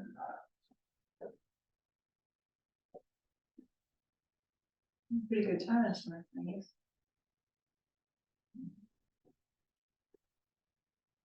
Hey Angus, everybody, how's it going? All right, so I think you are familiar with the project. As you know, the board had appropriated 115,000 in ARPA fund for the HVAC, the Page School HVAC replacement, and we had because of the complexity of the project, it wasn't something that we were really in a position to get competitive bids on ourselves. Yeah. Let's see, it needed to be. I'm sorry. You're still sharing this screen there? No, I'm not. No, not yet. So we had engaged B2Q to basically design the system so that they could get costs from actual installers. So that's the work they've been doing over the last couple of months. And in the packet, you have the results of that, which shows estimated cost at quite a bit more than what we had initially expected. So I had asked Tom to be here for this meeting to help us understand what's driving those costs and whether there's anything that can be done about that, and then ultimately to seek supplemental funding, assuming we want to go forward with the project as scheduled. We can't sign a contract until we have the full amount. Angus, is there appropriate? Are you still gonna pay? I'm not sharing, but what I can do is pull up Tom's, Yeah, oh, is that still, oh, I see, oh, that's not what I'm seeing on my yeah, screen. yeah, I know there's a cable that comes All with right, got it, okay. all right, great, that's what I'm seeing, so, Before we start, could you, I don't recall how we came up with that number. the 115? Yeah, I think it was a guesstimate, you know, Wayne had put together Yeah. a guesstimate, Which we thought was high. yeah, everyone thought it was gonna be okay. lower than that. But we never had design work or engineering, so. So I put together the summary memo of kind of what the B2Q costs, which, and Tom, I think it'd be helpful if you could walk through both what is driving the cost as well as the process that your team has followed on both designing and the soliciting quotes from vendors. Yeah, no problem. Can everyone hear me okay? Yep. So when we first went out to view the site, we walked the job with, I think, Rick and I forget, Angus, if you were there. I think Christine Wallace was with us. No, I missed that. And at first, we walked the job to sort of develop the price or develop the design. And then after further conversation, we engaged with a mechanical contractor to scope out the project. After walking the job, the original idea was that we would try to do the work after hours while the school was still occupied, which turned out to be an even higher cost than what you see today. So then after further discussion with Angus, we decided to go out to multiple contractors and aim to complete the work during the February school break. So that's where the project is currently slated, and they believe they can get the work done within that week, and potentially, if needed, they've carried some time for additional work on the weekend to sort of close out the commissioning of the project. The majority of the cost is associated with the equipment itself, which is actually it's with the install, but the equipment itself is close to $60,000, which eats up a lot of the funding which was put aside by the town. And then the remaining cost is associated with the demo and removal of the existing equipment and all of the new sheet metal and refrigerant piping that needs to be installed.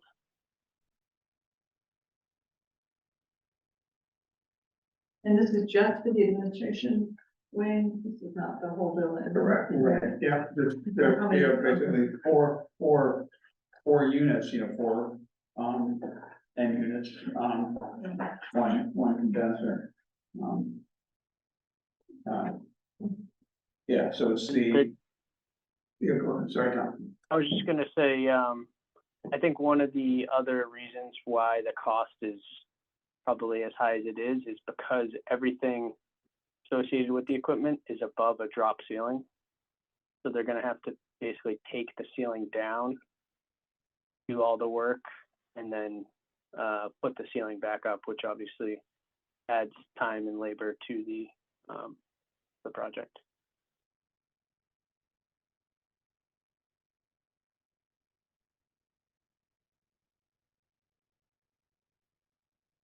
Questions or comments? Tom, if you could just elaborate a little more on both the design process and the bids that you, like, how do you engage prospective contractors and how do you know who's gonna be kind of both qualified and competitive?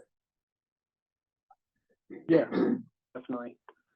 A few things we did, we spoke with our local Mitsubishi sales rep who specializes in this equipment and asked them for a few recommendations on local contractors that they work with to install their systems.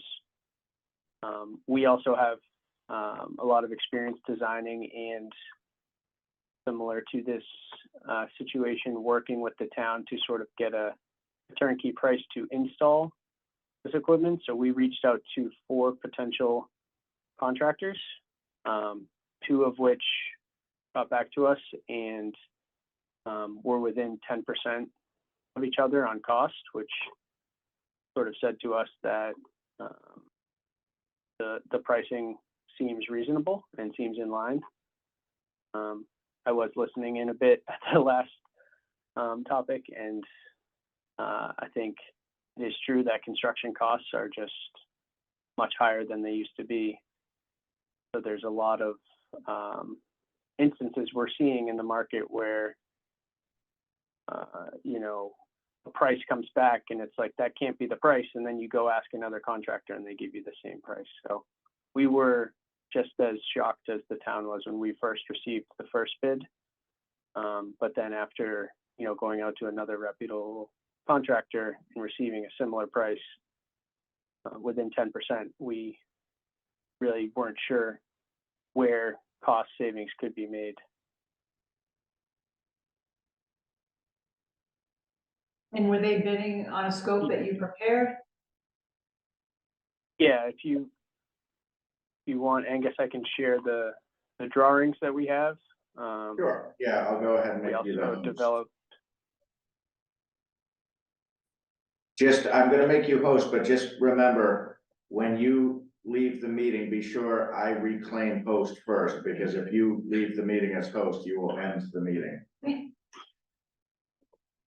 I'll do my best to. I do. Okay. So this is the drawings. If you all are familiar, this is from the original design, I believe, back in 2012 of the administration wing.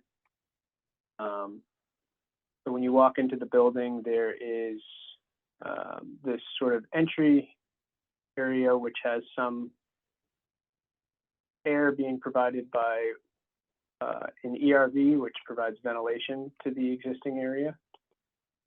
And then there are 4 fan coil units. So there's one that serves just the principal's office, one that serves the vice principal, one that serves this reception, storage, and hallway area. And then there's one here in the back, which actually serves this break room, which this wall does not exist anymore. And it's actually a full size break room this large. So this is called the branch controller, which controls all of the refrigerant from the unit, which is located on the low roof of the Page School. Kind of see this is the entrance here, and there's the low roof, which I think connects the 2 sides of the building. So this unit provides the heating and cooling for the space. So that's one thing to note, is the new unit will be equipped with what's called hyperheat, and it can go down to very low ambient temperatures. One of the issues that occurred with the old VRF unit was that in the lower outside air temperatures, the unit was failing, and it was causing issues that ultimately ended with the unit being decommissioned and forcing the town or the school to install hot water baseboards in these rooms, which, as you can see, don't have them on this drawing. So these rooms were retrofit with hot water for heating in the winter, and right now do not have any means of cooling in the summer. So by demolishing all of the existing units, installing a new unit on the roof, a new branch controller, new piping in between the unit on the roof and all of these fan coils, you'll effectively be able to eliminate the need for this hot water baseboard and the fossil fuel usage associated with that. So this was sort of the scope we sent to the contractors, along with electrical drawings, which we don't need to run through, but I wanted to share. We also produced MEP specifications that sort of outline the scope of the project through project summary, project schedule. Don't know if we have the time to flip through every page, but what codes and standards they should adhere to, operating manuals, warranties, and then it goes through the product section, what type of equipment, what type of ductwork is required, the pipe supports, insulation, and we also got a selection directly from Mitsubishi and included that with our request from the contractors. So all of this equipment is sized to basically match what was there existing, but it's, you know, the latest technology by Mitsubishi, and it's rated for the temperatures that we experience here in the Northeast, whereas the original Samsung equipment was not meant to be installed in a climate like ours.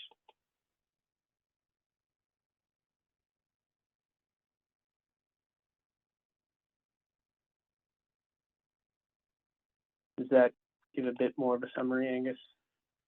Yes, that's good. Yeah, good. Thank you, Tom.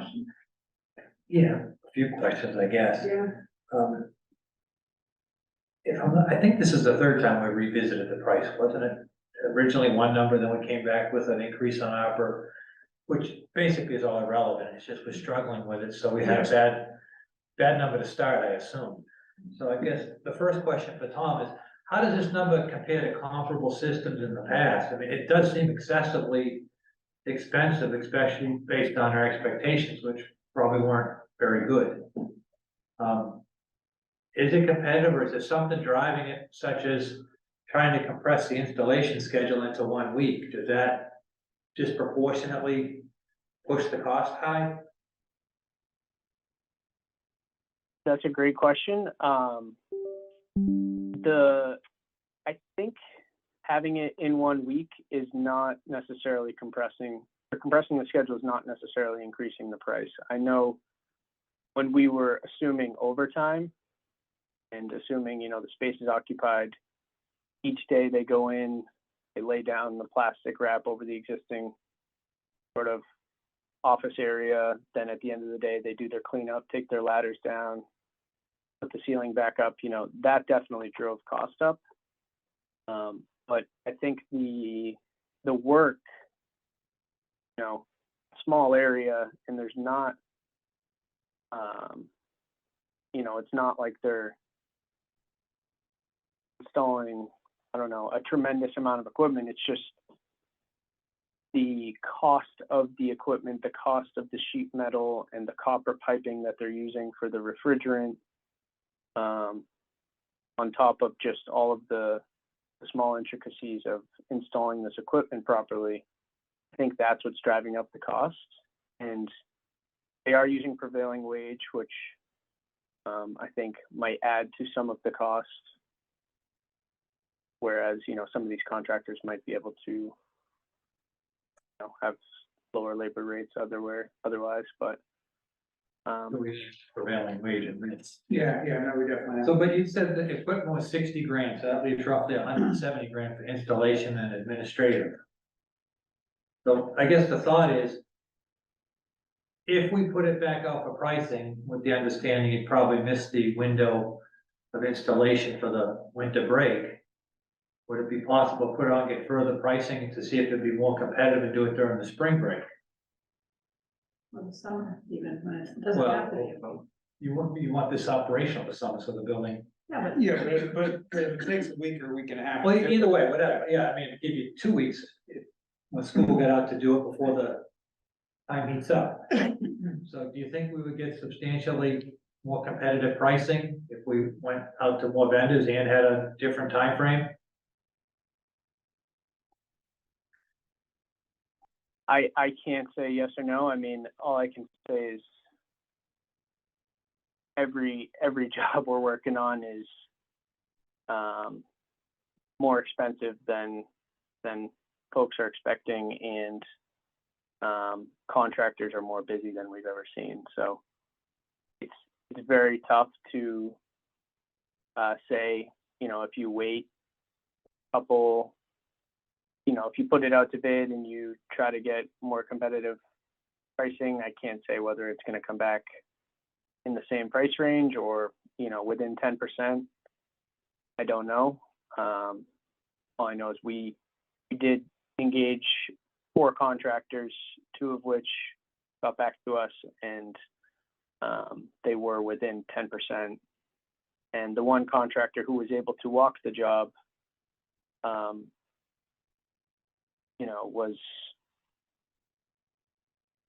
I guess, yeah, I don't know. I think that pricing is competitive in the sense that there's two contractors and they're within 10%, is what I'm trying to say. Tom, yeah, I guess I was kind of wondering about the time frame. You know, so, you know, it sounds like they can do it in a week. But to do it in a week, are they pushing it? Are they actually, you know, do they have to have people working overtime during that week? And if that were the case, and I don't want to get too many hypotheticals, but, you know, if we went to the summer where instead they had a week and a half or 2 weeks, would that change use of overtime at all? And I don't expect you to know that off the top of your head, but it's you know, a thought of how to pull on a little bit of cost out of it. Yeah, it's a good question. I don't believe they are carrying overtime currently. That could be a question that I go back and ask them. Because, you know, I mean, as far as the heating is concerned, you know, so as it is, it's gonna go through better than half of the heating season as it is. You know, so, I mean, we wouldn't be sacrificing a whole lot more in terms of timing, if we just gave up this entire heating season, to this and, you know, goal being to have it in place. So for the summer, the staff have, you know, a livable space.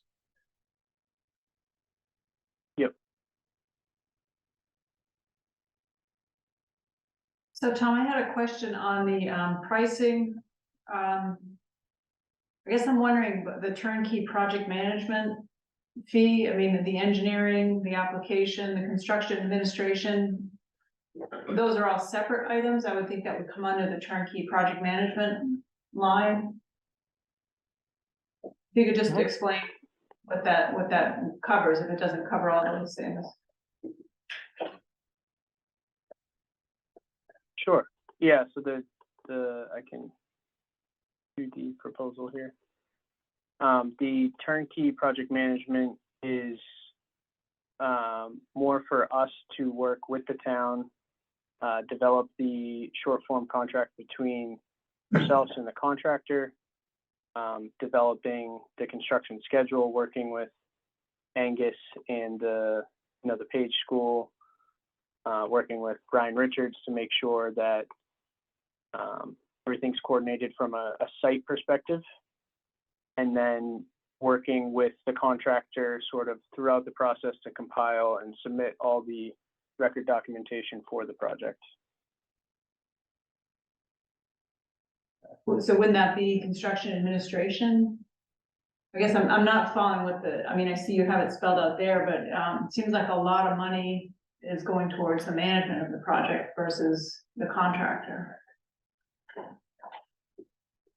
Yeah, I think some of the costs associated with the turnkey project management is the risk associated with being the prime contractor. So we would be taking on sort of the risk of the mechanical contractor who's doing the work. So EDQ needs the time for our own due diligence to make sure that they're doing a proper job on site.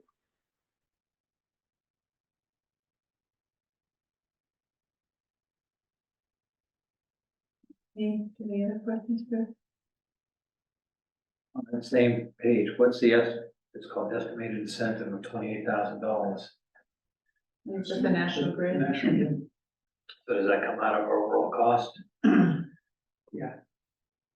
If you look at the total, you spend, you know, that right there. So, it's a deduct on the, from the total cost for net project cost.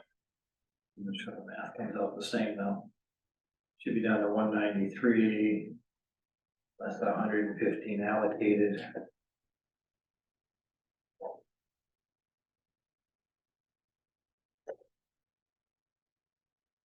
Okay, I'll see the math broken down enough to understand it, I guess.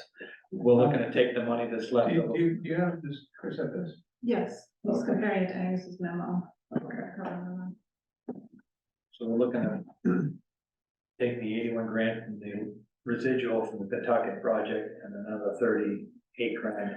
Yeah, so actually, so maybe I might not have understood how the incentive worked, because I thought that came later. I thought we still had to front the full amount. No, that'll go directly to B2Q.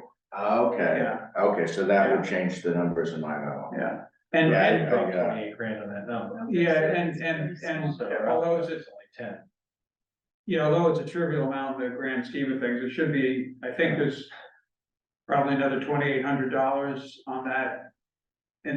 That incentive, assuming, we're supposed to get a bonus 10% from National Grid. For the,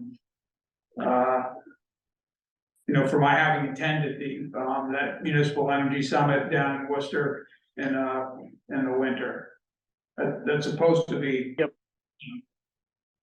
Or whenever, I guess that was actually in May or June, but, hopefully that's for real. What I'm saying, Angus, if you take the Yeah, we 28 can,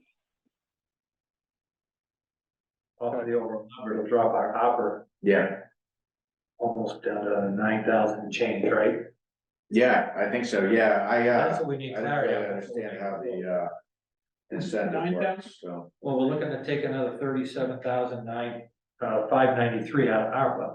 So you'd have to deduct 28,000 off of that, so that's 9,000 and change. And that's estimated though.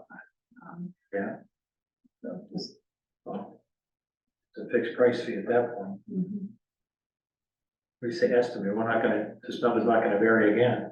well, no, the 28, that the incentive, I don't know, is that firm or is that an estimate? That should be firm. I mean, that's a prescriptive incentive, so it's, Okay, I'm just going what with is what it? it says. I'm trying to remember how much it is per ton. It's a 9-ton unit, Tom? yep, yeah, it's I believe a 9-ton unit. Actually might be 8 tons cooling. So that's where the 2,800 comes from, because I believe there's It's 28,000. 3,500 a ton, is that what it is? Yep. Yeah, so that's where you get the 28,000. So the only reason we have estimated is because we can't guarantee that that's what the utility will provide, you know, until the project is funded and the utility knows that there's funding for it. They won't provide us with a, you know, an offer letter of the incentive. But be deducted But per hour. B2Q, I was just gonna say B2Q is a project expediter for National Grid's program. So that's why we can sort of do the things we can do where the incentive is paid directly to us, versus paid to the town and then the town pays it to us. If we, from our end, take a look, we've got $81,063 left over from the building project. And if we were to take another 95.93 from ARPA, that would cover us with this proposal. Does that make sense? I follow that, yeah. I'll make a motion then that we authorize to go forward with this by using the $81,063 left over from the Pawtucket construction project and an additional $10,000 in ARPA. That's just to have a little bit of leeway in case anything goes off to move this project forward. I'm not looking at those numbers, but I believe in your math. I guess we can always adjust if need be, if we find that's. Give you an extra $400 to, if there's anything off. Yeah, It should be, okay. if the numbers there is the proposal. That's me. Yeah, okay, second that. So, Tom, one question I had, I know when you and I spoke on Thursday, I think it was Thursday or Friday, you had asked me, you'd said you had the two proposals, one was about 10% higher, and you'd asked me to whether you should put in the high or low. My advice to Tom was to put in the high, because that we wanted, you know, the real number. But if, Tom, it's found that the lower bid is both responsive and qualified, and that ended up being contractor selected, obviously that would be, I'm assuming that would be coming off the mechanical contractor of the amount.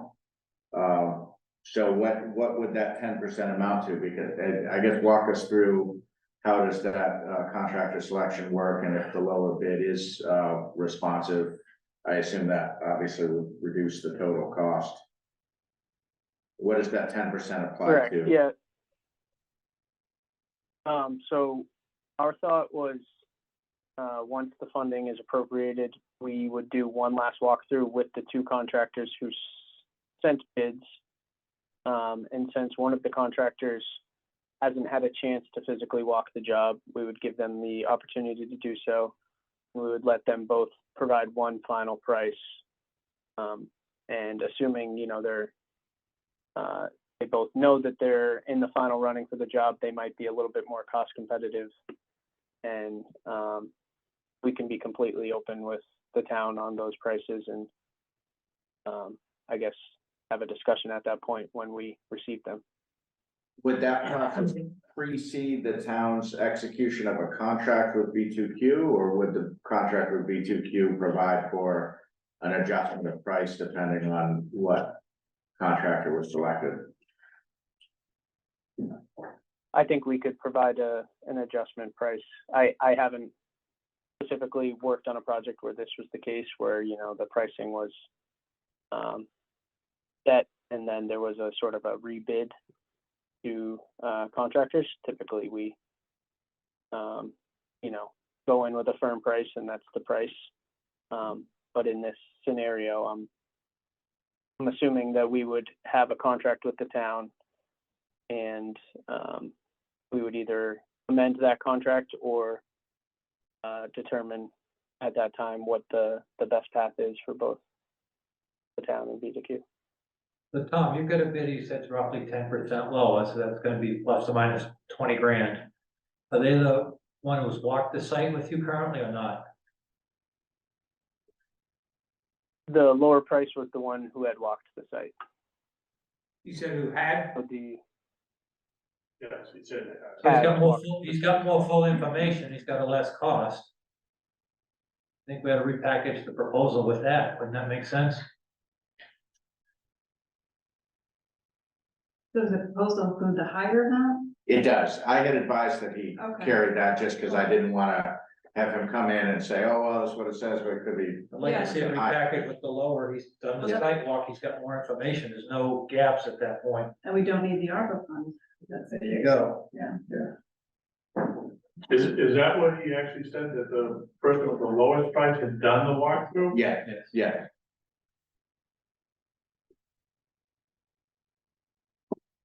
Would that work for you, Tom? just to move forward with the lower price. Yeah, and he's got more information, he's walked the site, so those numbers are not gonna change, he's locked in. Whereas the other party walking the site, Correct. they could go, or they could go down. We've got a known and a given, let's just move forward with it at less of a cost. Yeah, no, I agree. I mean, that's one of the main reasons we wanted to send it out to other contractors. Was we had only walked the job with one contractor, so we wanted to make sure their price was in line. And then when we sent it out, we did receive one price back. It was 10% higher. And there's probably is some, you know, fluff in that number because they haven't been on site and they're just going off the drawings and carrying some contingency for general conditions that they haven't seen. But order of magnitude, what we're looking at dollars differential from what we have in the proposal. Mechanical contractor here listed at 179,920. And that was the higher of the two. Yes. Yep. I can be able to pull that up for you right now.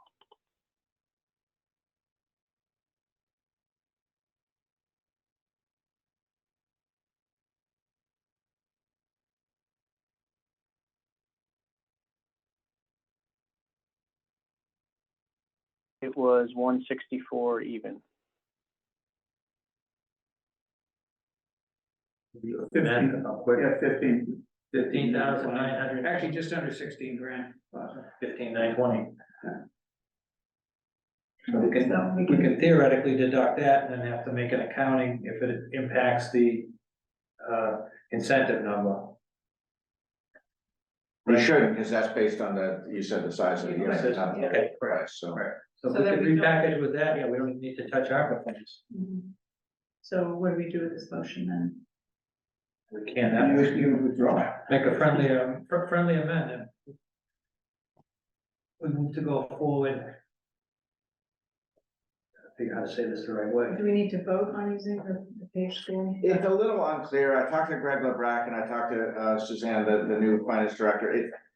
We haven't dealt with this before. I would be very happy to have a vote because I wouldn't purport to have the authority to allocate those funds. Okay, so then you just be voting to. Just vote, you know, we can make a motion to use the, And target leftover residual funds to complete this project based on a new proposal from Tom that aligns with the conversation we had. Using the low bidder at $164,000. And accounting for the $28,000 incentive. That work? yeah, I'll second, but I have so I've seconded, but I do have, so Tom, I think you said that you would walk the site again. Did you say with both or just with the one who hasn't seen it yet? I've only walked the job with one contractor, which is the low bid. And they wouldn't likely be revisiting the site. No, they likely would not. I was Yeah, more so okay. offering for the contractor who hasn't seen the site. Okay, all right, thanks. Did you?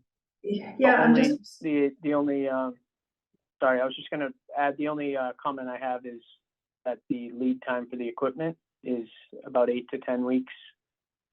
So one thing we noted in the proposal that in order to meet the schedule of February break, we would need to place a purchase order for the equipment by December 1st.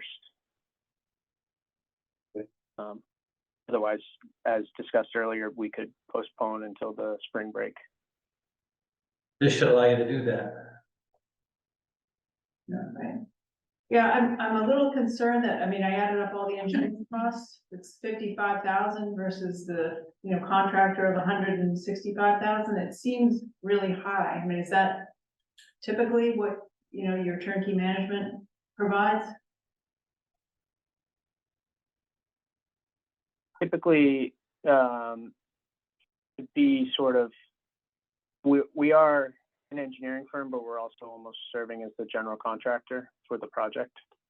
So typically, yes, it is higher than just your typical engineering fee, where we would be providing just drawings and specifications for someone else to complete and manage the installation. So for a turnkey project like this, where we perform all of the administration activities of the construction manager, the engineer, and sort of the client relationship, the costs do end up coming in higher than you would maybe typically expect for an engineering fee on a job. So as a percentage, do you have like a range of what that normally is of the contract? I don't have those numbers off the top of my head, no. I can share with you All right, at a later date if needed. okay, any other comments? All right, we ready to vote? Yeah. All right, all in favor? Aye. Aye. All right, Wendy, I had 3 questions. oh, I'm sorry. So, first one is,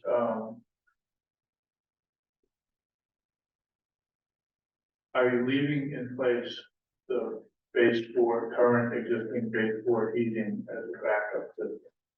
I believe he said it's being removed. I don't believe so. No, You didn't say that. it will remain as a backup. The existing baseboard and the associated thermostat will just be set to a much lower temperature. So Great, in the that's event one. that, say, the space were to drop below 50 degrees, that's when it would turn on. No, it's what you wanna do with this type of system. You mentioned a 1-year warranty, but doesn't Mitsubishi have a kind of a different type of warranty going on with their equipment? I mean, it's longer than a 1 year, at least for certain parts of it.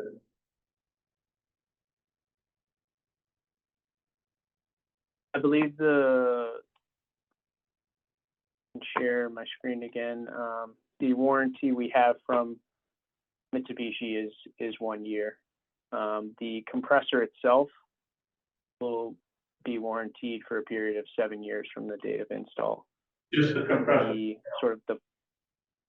Just the compressor. The remaining parts associated with the equipment will be 1 year. Just 1 year. And the last thing was, you've got some excludes. So connection to existing fire alarm, connection to existing base building, automatic temperature control.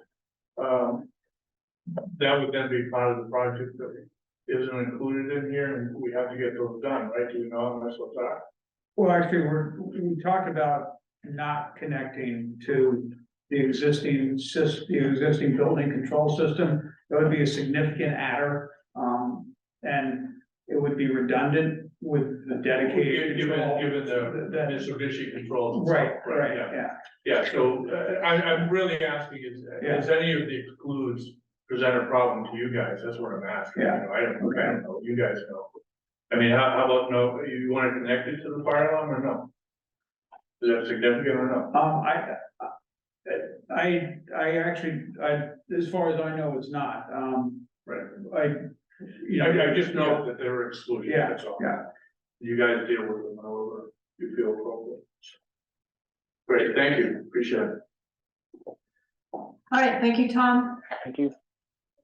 Oh, Tom, I did have one Okay. last minor question. The existing system is probably still charged with refrigerant, and I'm assuming that's, that's just a normal process. I'm assuming anybody in the HVAC install business now in replacement does remove it and, it gets put back into the cycle, basically. Because it's probably still usable refrigerant for something. I know refrigerant is recycled somewhat, right? Yeah, I do not believe they're going to reuse it for the new system. Oh, no, But if you mean it properly disposed, yes. Yeah, I just wanted to make sure that it was properly disposed, and I know some refrigerants now, which are no longer manufactured, and I don't know if this is one of them. They actually are being, sort of cleaned and reused. So, I just wanted. Yep. Yeah, so we will obviously make sure that any demolition and removal of existing equipment will be done properly.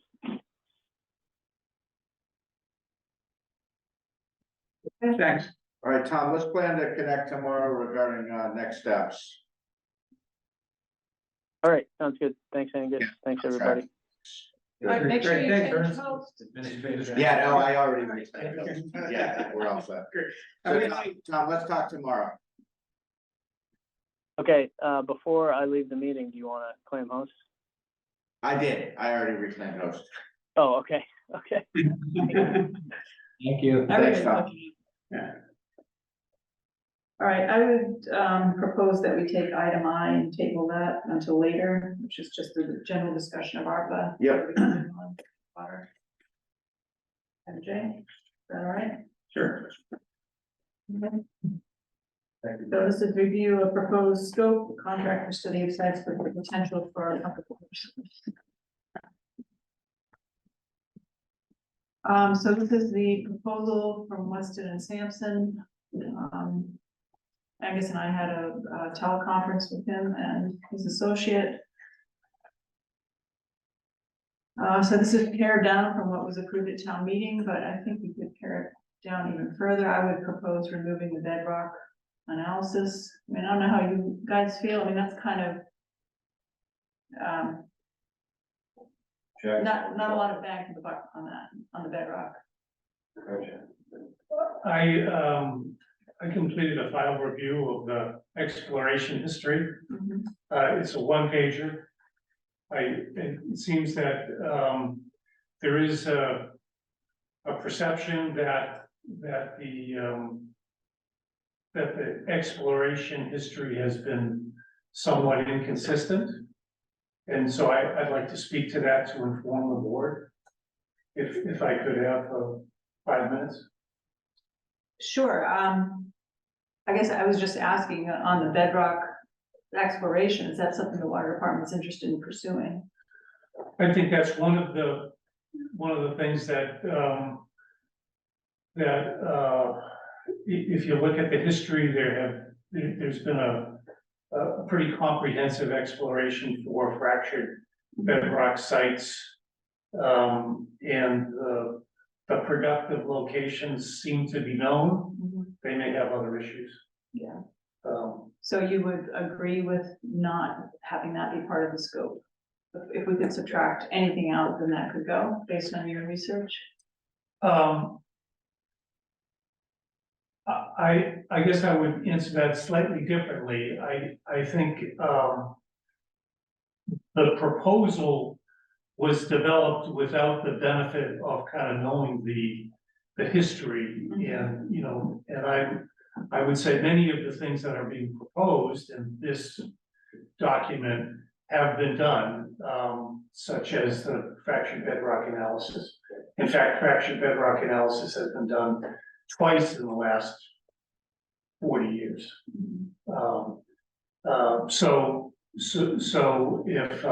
if you put me on the spot, I would say that would be something to seriously reconsider, or task, you know, the Weston and Sampson to do a peer review and see if they agree that that doesn't need to be done. Okay. But you know, there are some other aspects to the overburden deposits which may be looked for, that both, you know, the general audience as well as Weston and Sampson may be better informed about, and it may affect their focus and scope of what they intend on doing. And then I have a couple of other points relative to the proposal that I'd like to make. Okay, well, why don't you go ahead then, and then we'll Okay. talk about the specifics. Let me go through here. So I appreciate the chance to do this, and I don't think this is an exhaustive file review, but I gave it an honest, good effort, and there were things that I didn't see, there were gaps that, you know, it's my intention to find out as much as can be collected, so that for the benefit of the water commissioners and the water department, we'll have a record of the history in a, you know, in a chronological order. I would like to say, and this is just one page, so I'll be brief. The water department is actively and methodically, I believe, search for suitable water supply opportunities for several decades. There's some records of well exploration in the 1960s, although a lot of the details don't seem to be there. The first hydrological commission study was done in 1980 by DLMR, looking for unconsolidated sediment deposits. So just like Mass DEP has recommended in the past, the first effort was to look for, you know, shallow well fields that might be like of the tubular well field nature that we have. And a lot of this came after, or right about the time of looking for water because Groveland had its issues. And the first site that was found was down by the well field that we have now. There were some delays in the negotiating access and use of that area. So DLMR was initially tasked to look for other unconsolidated sites in town. They found 4 of them. One of them happens to be one of the more recent sites that we've talked about, the River Road Oxbow. And so they're actually boring logs from there that might help direct, you know, where exploration might be beneficial. I will also kind of qualify this by saying the criteria for, the constraints for where to look and why to look over the years has changed a little bit. You know, there's the issue of availability of land.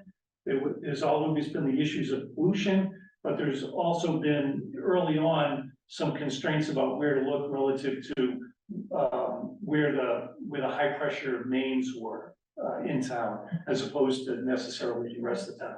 So that 1983 effort came up with no viable unconsolidated sites. So then they were tasked by the water commissioners to look at bedrock sites. And there were 5 fractured bedrock sites that were identified in 1983, way back. I can't find out if, I haven't found whether those sites were explored, but they're not the sites that we've been kicking around. You know, they're sites that maybe at one time the town owned, you know, out at the end of Poorhouse Lane, places like that that are new to me and maybe some other people as well. So then there is a bit of a gap, probably because we had the perpetual easement given for the same site as St. John property to put the well field in 1985, which eventually didn't go in until the early 90s.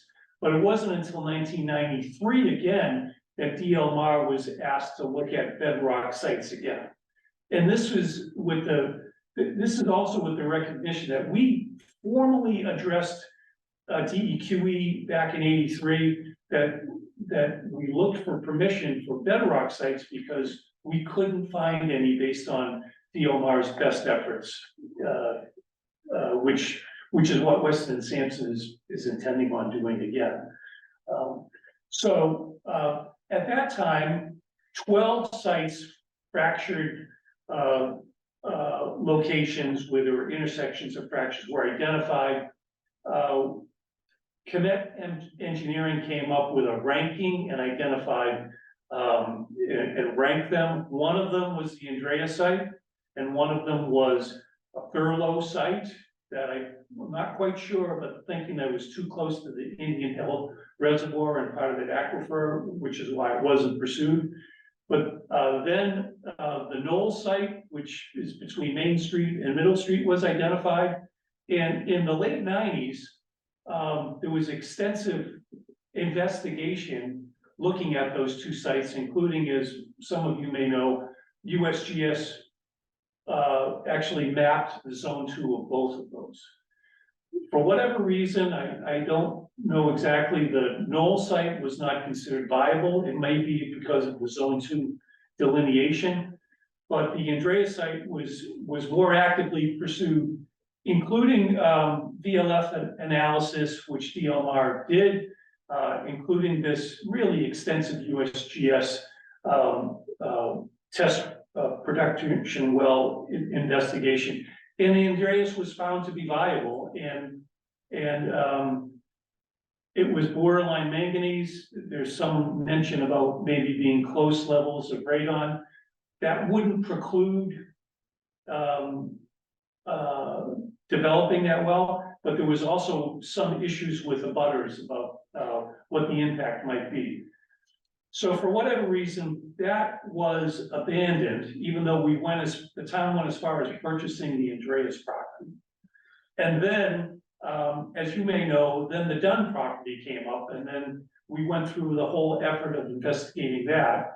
That appears that there was some communication with one of the abutters' private wells, and at that point that was abandoned, but that was a very productive bedrock well as well. And I don't know all the details why that wasn't pursued. So there are a couple of bedrock wells that are productive that have issues that might still be resolvable. So in terms of this proposal here, maybe doing bedrock fracture analysis may not be viable, but maybe reconsidering or looking at the economics of those wells, you know, in terms of maybe treatment or resolving the butter issues might still be viable. You know, it could be worth looking at, especially if we can't find sand and gravel deposits. So Also in the process, we've looked at, Sullivan Court, we've looked at, we've expressed an interest in the Mullen property, we've sunk a well there. As the properties have come up, we've looked at things. So, and most recently, we've had the meeting with DLR and they've revisited unconsolidated sites and come up with 5 or 6 sites. Much the same, I think, with the same process that Weston and Sampson is proposing to do. Although, you know, we haven't tasked DLR to produce the documentation, or the overlays, et cetera, but, I think a lot of what Weston and Sampson is doing, is consistent with what the water commissioners have done with, DLR and its other consultants over the years. So, so one thing I would recommend, is that or one thing I'd like to assert is that the water commissioners have been responsible in terms of looking for water. And maybe the shortcoming has not been to provide this chronology so that there's a trust and faith in the efforts that they've made. But I wanna say that, you know, if anyone doubts that, they should reconsider that.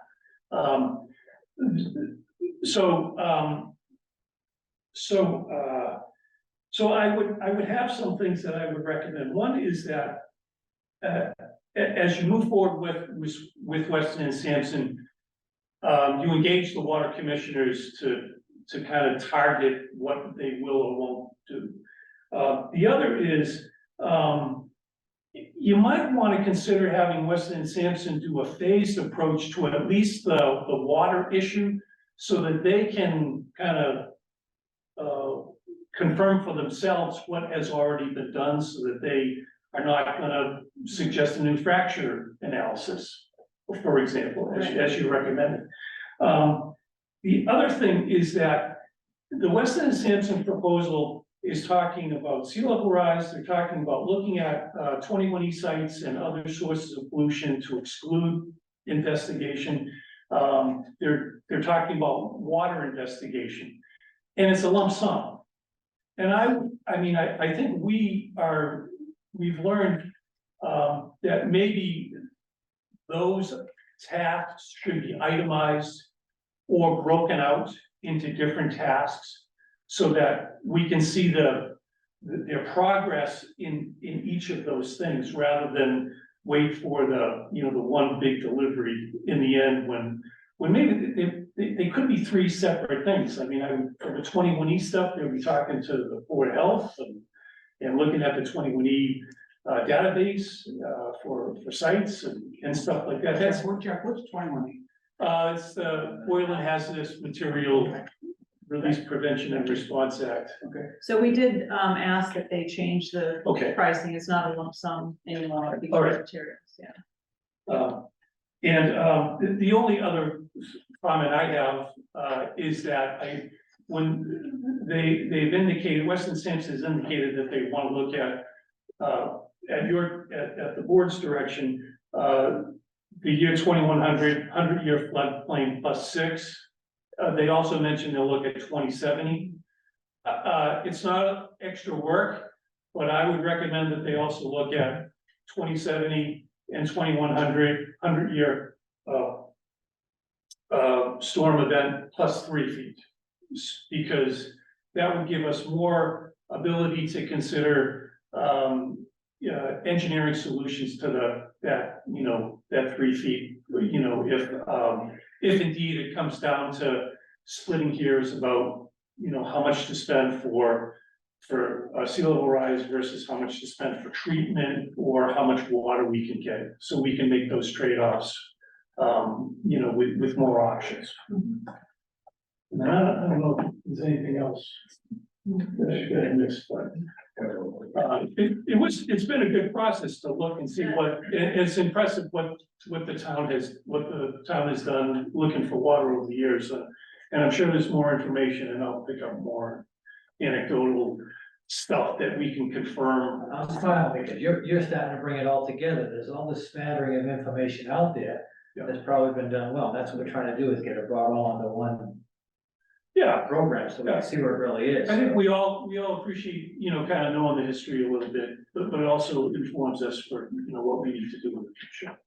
Thank you for doing that. That's great, Jack, thanks. You just threw in a little comment there that caught me off guard. What's that? They're gonna look at it as time and materials. So we're not looking at a lump sum. No, that was as a Right, result yeah, of the we- conversation. we right. had. That'd be a time and materials not to exceed. Correct, okay. Yeah, and so that was this revised, the email and the packet was his response after. Yeah, we had raised that once we saw the initial Yeah. proposal. But will you also be breaking it out, like Jack said, by different key elements? So he is tying this revision back to the original proposal, which was the first task is sufficient aquifer. Yeah, so you do have it that way. Yeah, I mean, it's not broken down to the level of 21E, this, but Right. it's time and materials, so we'll know what they're working on. He's got 5 items. Yeah, I mean, I would recommend taking out the, aquifer analysis as well as the meetings. I don't think we need to spend $5,000 and having them come to meetings, Just my opinion.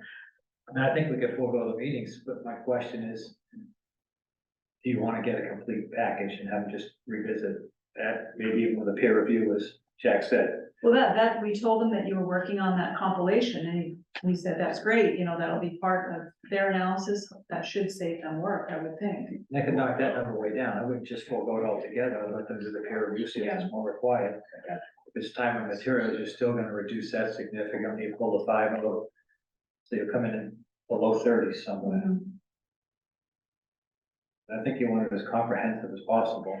Yeah, I do too. I think the other thing that Weston and Sampson is looking at that the water department hasn't is property ownership. Looking at properties that have a APR on something, it's not really the water department's concern, but it is the town's concern. Well, that's why we want one document, we'll consolidate it. We can step forward at the right time when you're ready. Right. Jack, we talked earlier today, you speculated that there might actually be, just as from the first to the second, bedrock analysis, that, there were changes in technology. And I think you speculated that there might once again be changes that maybe would provide newer, better information, if I interpreted that right. Well, I, not to go off on a tangent, but in the 1983 fracture analysis, they found, and the constraints in terms of where they looked may have affected this, but they found 5 sites. But when they looked again in 1992 or 3, they found 12 sites. And I don't know enough about geophysical, methods to see whether the technology has changed much. But, if you had either any firm, just review those 2 reports. And if something has indeed changed, some advance in aerial photography or, some other, USGS overlay information, that might help inform that there might be some other fracture sites, that it may have changed. 1992 to now, it's 30 years. So, it's something to consider, but again, I would say I would defer to, the firm to give an honest opinion that did that peer review to say, yeah, we can, there's potential and it's worth doing something like that again. So that's the only thing about, being hedging a little bit about not looking for fractured bedrock anymore. I don't know what's happened in 30 years, but in 10 years between 1983 to 1992, for whatever reason, and again, it could have been by where they were looking, it was more, there were more sites found overlaying the same area. Yeah, And I did bring this up when we were speaking with Kevin, and he kind of agreed that Okay, that's it's not as lucrative an approach as looking for unconsolidated. yeah, it's not as guaranteed. Yeah. And you don't really know where the water is ultimately coming from, so in terms of, some source of contamination, could be a great distance away because of preferential pathways through the bedrock, so it's more risky than shallow, shallow well fields.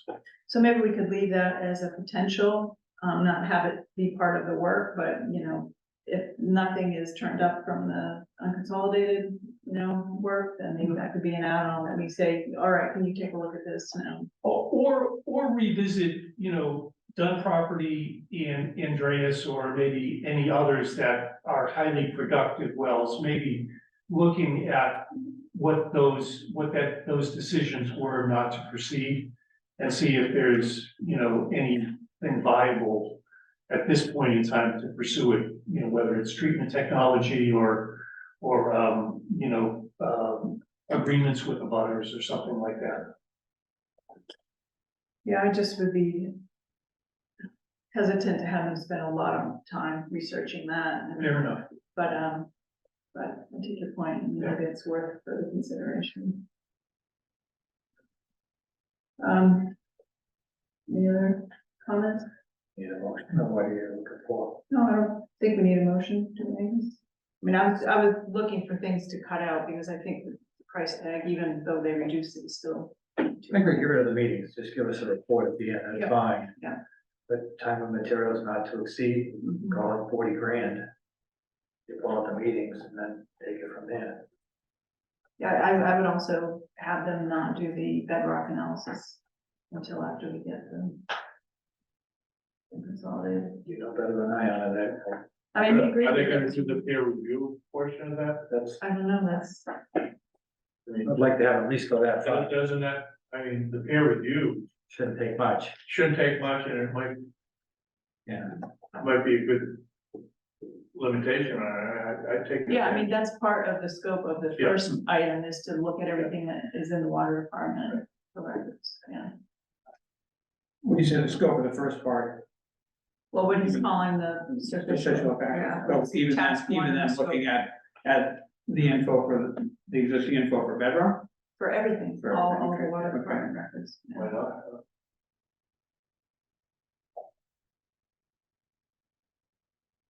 Yeah, research and document the previous water supply studies conducted on behalf of the town.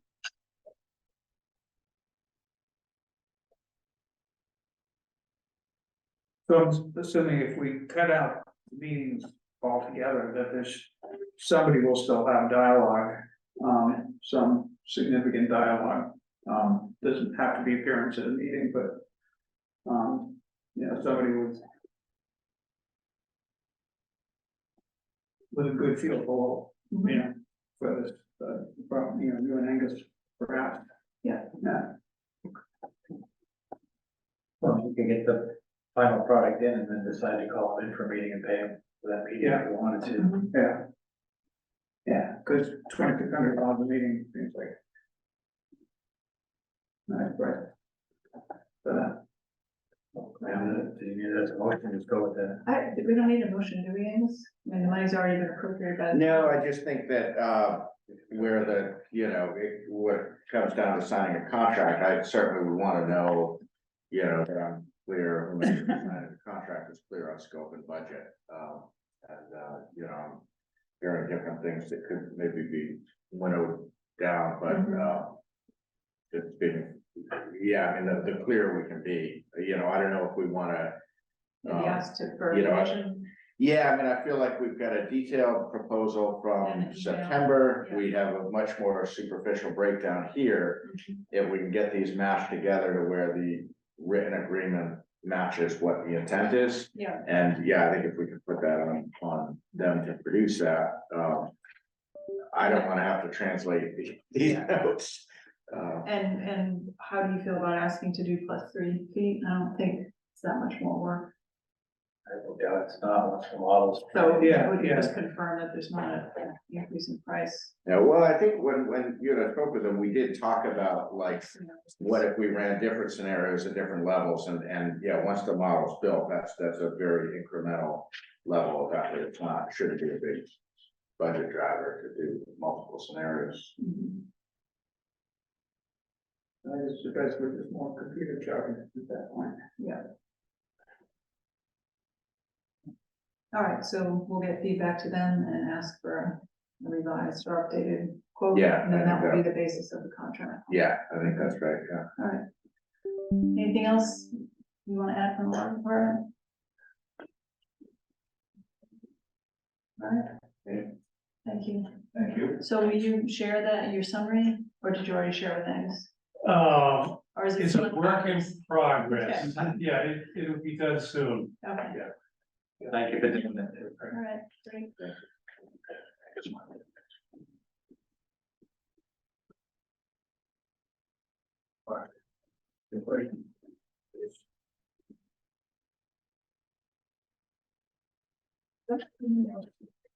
Yeah. Yeah. Oh, oh. All right, The refrigerator to get them there. Refrigerator is easy, come on. all right, Oh, I thought you meant he needed it. Well, a couple hours from now, we're still here. yeah, I didn't get that one either. I'm sorry, the next night, okay. I thought it was Refrigerator. a crispy one, I was trying to, I was trying Oh, to. I figure gotta start everything. getting serious, you guys are thinking. all right, request for authorization to pursue the Mass AED program grant. So is there's not anything in the packet, right? Just the one email with the link, I don't know if that came through in the packet with the link to the information. So this is a grant for. But it's just, we're eligible for up to 12,500 in reimbursement, and, oh, actually, I see that link is not Yeah. applicable, Yeah. so. The helmets, hose, and also. All right, so this is not actually an AED grant. Let's see. This is for, For firefighting, woods, Oh, yeah, Wood yeah, Creek firefighting. okay, all yeah. right, sorry. All right, we'll have a motion on the grant Make that's a listed in the email. Let the chief apply for the grant. Second.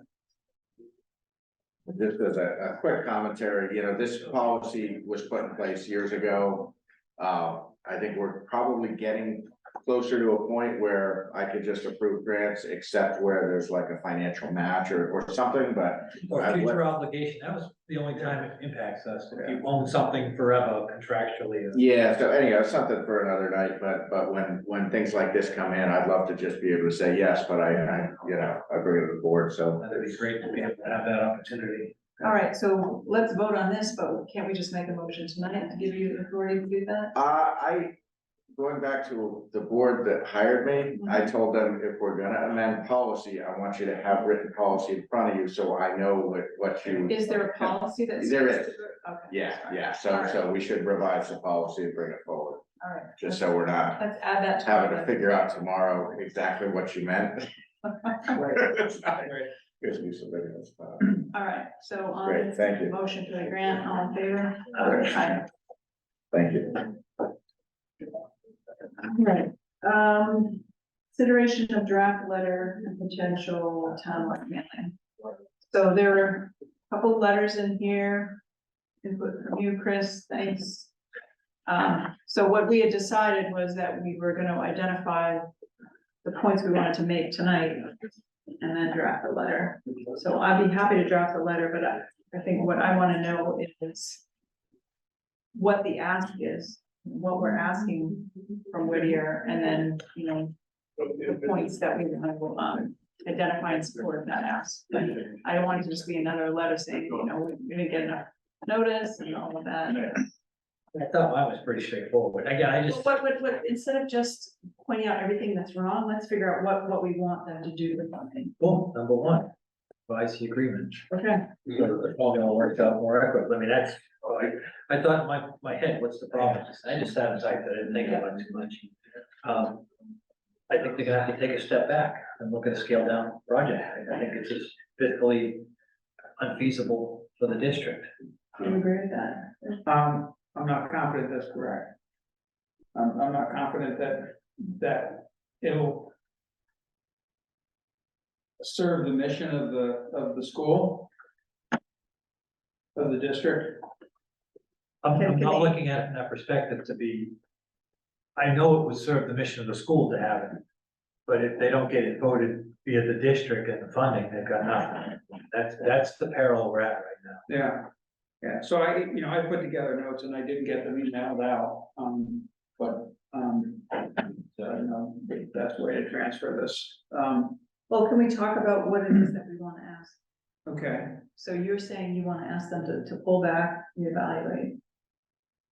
I think they're gonna have to, one way or the other, whether they take the vote and it doesn't pass, because I've seen all these other letters and heard about these other meetings. It seemed to be a real a negative trend based on the fact that it's unfundable in most of these communities. So, one of the things that concerns me is that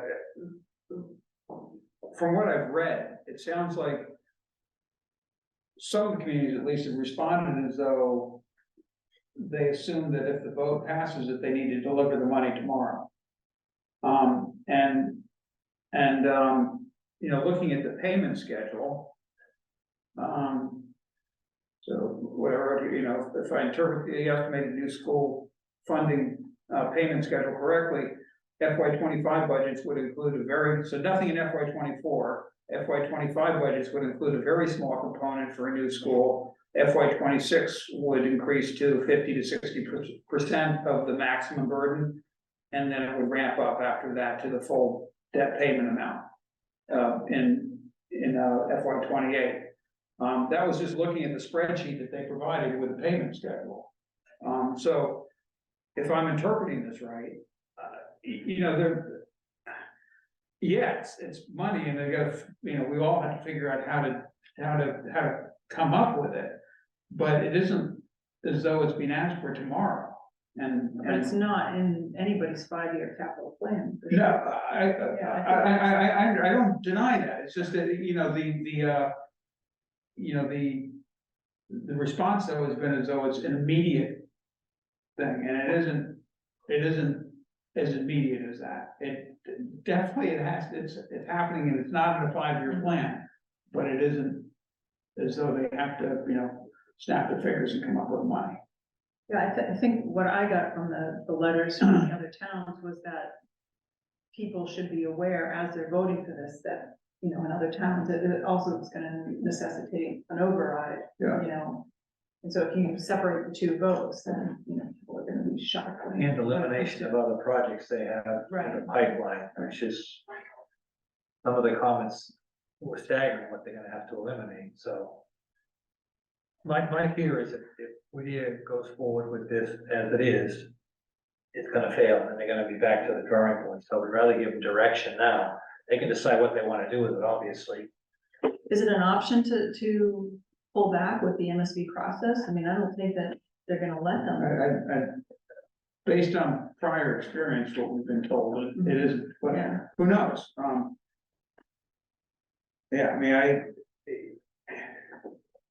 I wish I'd sent this over, because at least I'd be able to talk about it more, but,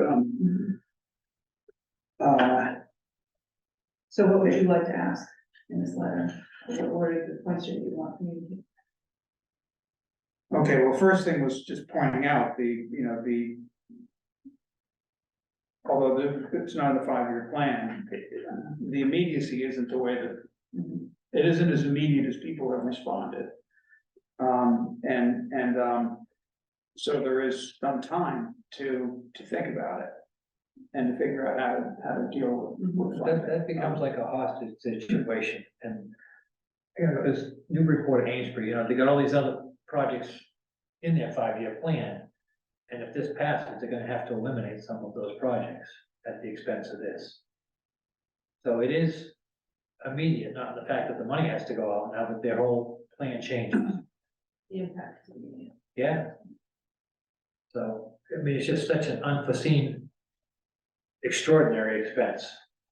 I understand what the, we're lucky that we can afford to do it, we can sit here and vote it all day long, that's fine. But the objective is to get Whittier a facility that can actually be funded and built. And I don't see how, from all the feedback that I can see, that this is gonna happen the way it currently sits, so, you know, I'm not looking to torpedo it, I'm looking to have it happen effectively.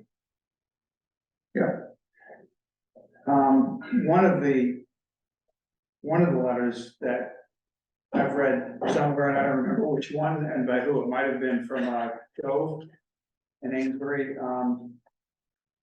reference to reaching out to the governor's office to see if there is any other, funding option. And I understand that politically that may be impossible, because if they were to do it for this, then why wouldn't they do it for the next project?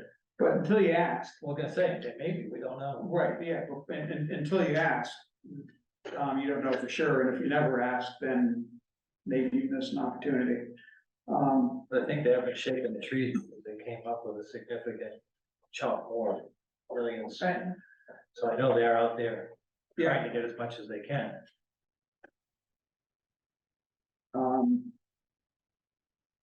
Do they need a letter from us on feedback? What's the intent of it? They don't, Yes. that was Angus's suggestion rather than us signing on to the other letter. They wouldn't have to sign it, they wouldn't do anything, I mean, We don't have to, but I think if we have points of view that we want to be considered, that we should. but is it gonna change the dynamic at this point? I don't know.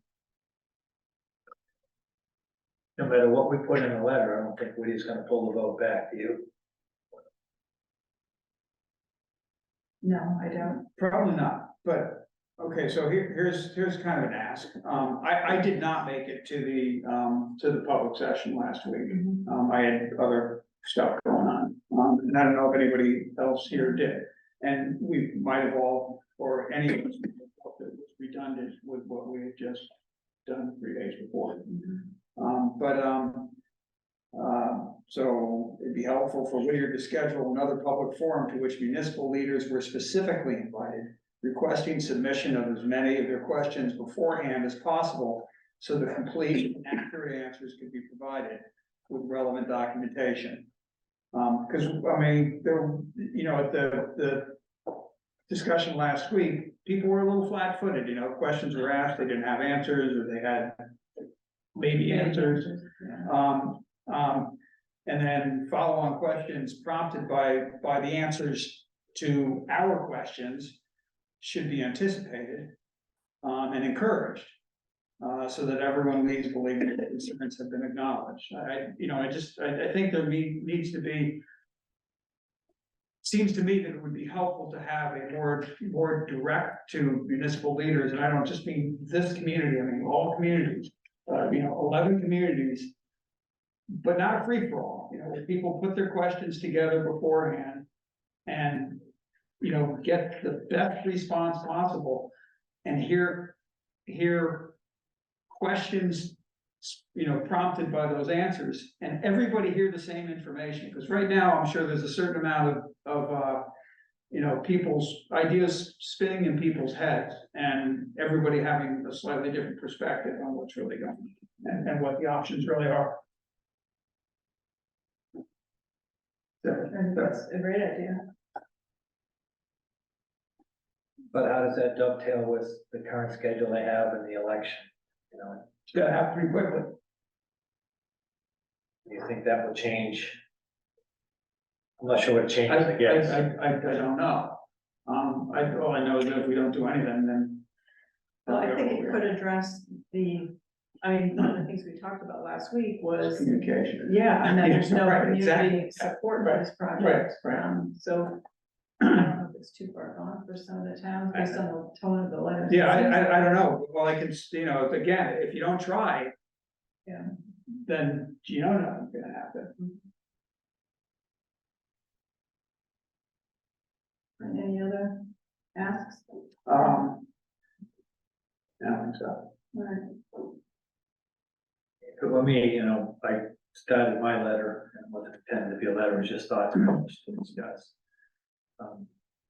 Because, the first bullet would be asks, and the last 4 could be dropped out as far as I'm concerned, so that would be to say, you know, I think Whittier should look at, I think from the smaller town's perspective, the formula is unfair, it's unreasonable, so I think without even addressing that first, to go with this building project is not reasonable, so that'd be the first thing I would ask.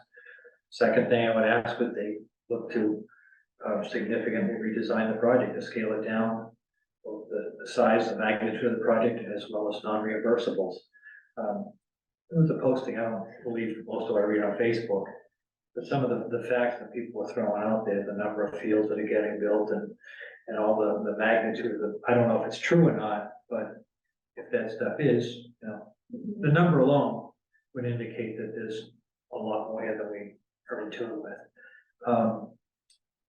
The third point, and I think, I hope everybody would agree, you know, the renovation project is not a reasonable alternative. So you've got one option is a new building, because the renovation is a terrible idea. so wasteful of funds. And all you end up with is a patched together building that cost you twice what it should have. So I would hope that they just get away from that somehow, design a facility we can afford.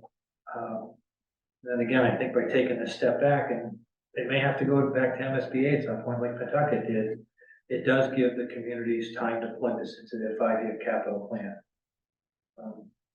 And see where it's gonna plug in. You know, again, West Newbury's in a unique position that it doesn't kill us, but some of these other towns, it's gonna be devastating too. You know, other little things later on, which should be more for their committee, like I said, maybe considering another site. If you could save significant money, programming, realignments. Then I had the 2 questions, why only 35% of the grads go on? That's not gonna help with their problem right now. Go on to be in the trade. Yeah, if we're paying disproportionate cost to get tradespeople, to have only 35% go on into the field is not, there's a problem with that program, I believe. Because you need to get more of those people into the trades at that, with what it costs you to get them there. Can I ask a question on that, because I've seen that posted on Facebook too, and I'd just like to know where that number's coming from. Came from Maureen. Good. She said 35% of the. No, she didn't say that. That was from Kevin Ball. I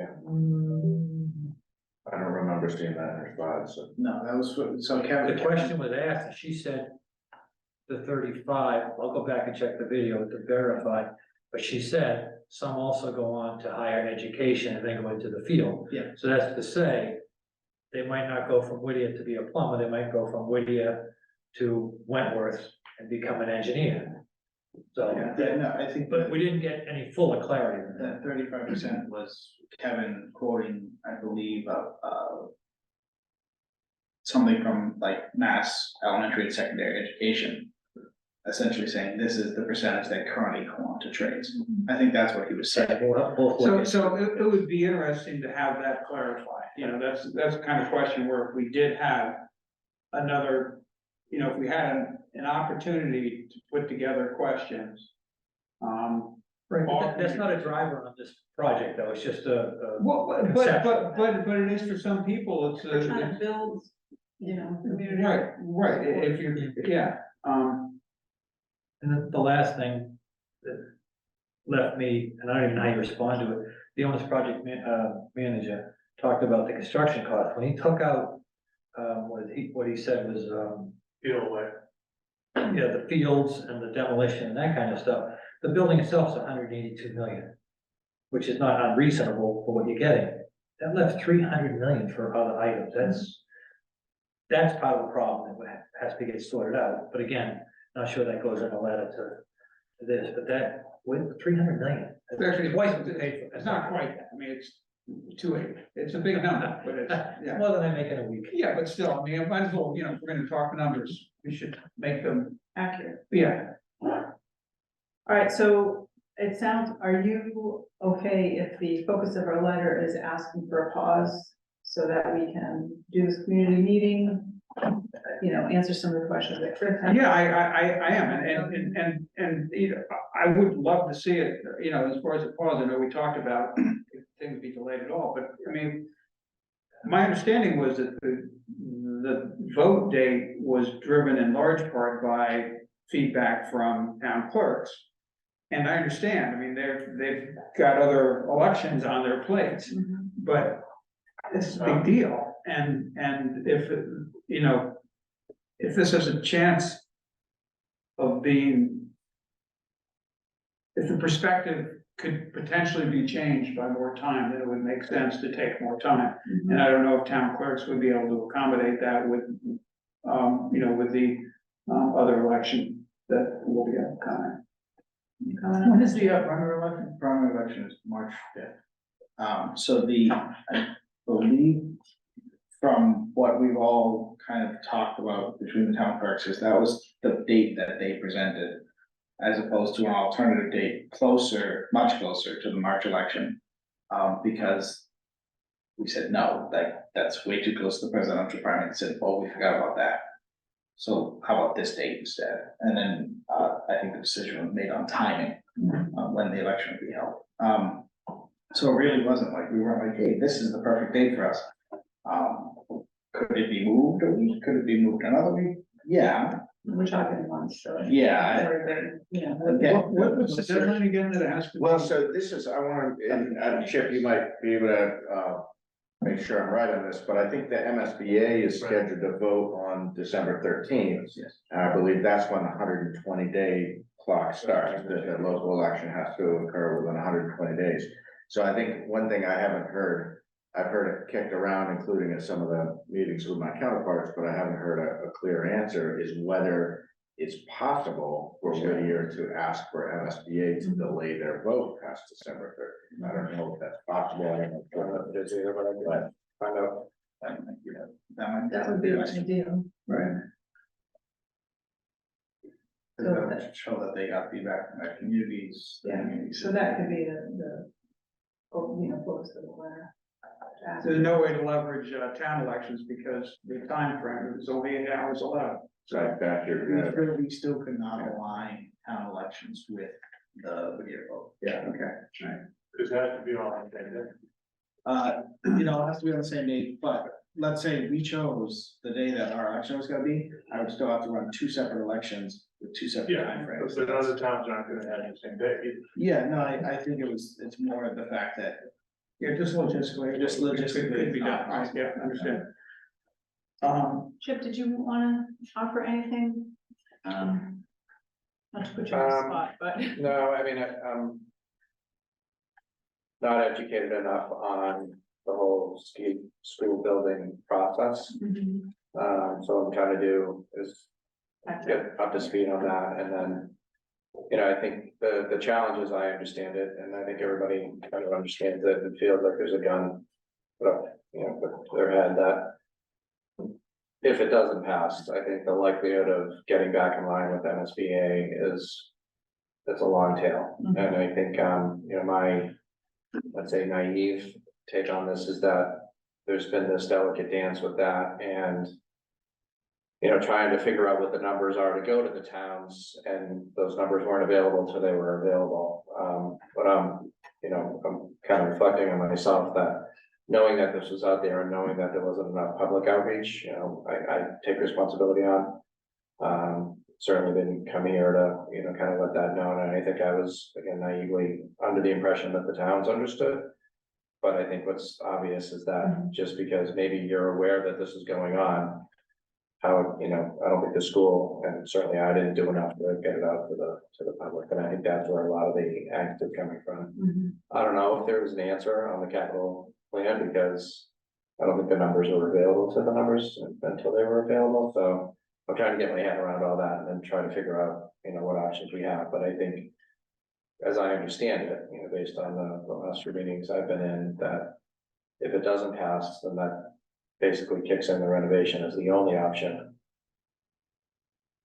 And then, you know, if that, and I think that would have to be voted too, and if that doesn't get voted, then there's a very realistic possibility that there's no Whittier, and that's kind of a daunting thing. So trying to validate all that, right, because I think, you know, I can't say that with fact myself yet, so, you know, it's a rock and a hard place kind of thing. Yeah. So to me, that if I were in Maureen's shoes, I would say, all right, if we are able to get a pause from SBA, it's in everybody's best interest to try to, you know, regroup and try to get everybody behind it. So, I had one other note, and it just goes, sort of fits in with the, what about it, you know, they got a meeting focused on, you know, communicating with municipal leaders. So it'd be helpful to hear directly from Haverhill's Inspectional Services Department or the other determining entity that says, you know, that, you know, regarding the immediacy and completion timeframe of upgrades and renovations such as sprinklers, secondary road access, sewer plant replacement, et cetera. This does not seem to be a desirable or acceptable option, but should be substantiated by hearing directly from the decision makers.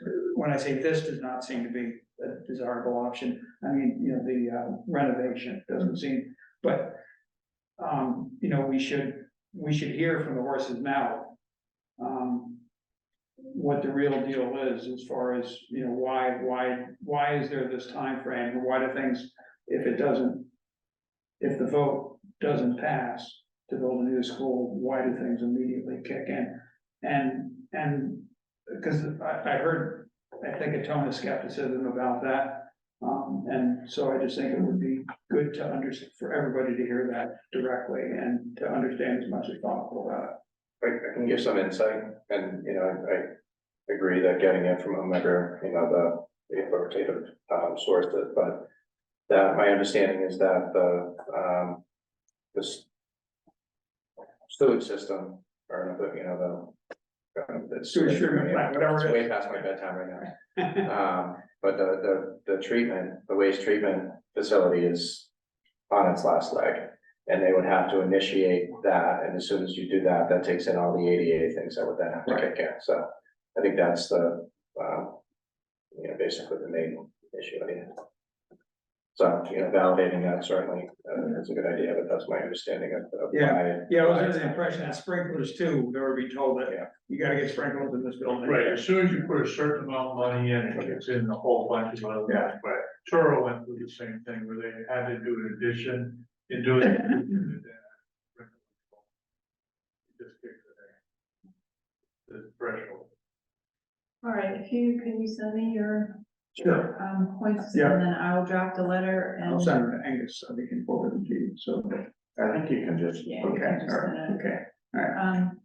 And then, so if I draft a letter, do I send it to you so you can send it to them, or, that, yes, okay? yeah, you can't solicit, you can't solicit. So I will do input. that this week, are you both able to look at it at Sure. the end of this week, or? Yeah. I am out Wednesday, so maybe copy Jim, and that way he could forward it if it comes in Wednesday.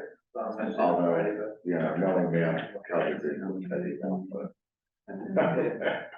So if we get a letter out, Rob has a question. yeah, just a minute, if we get a letter out early next week, do you think that's timely enough before asking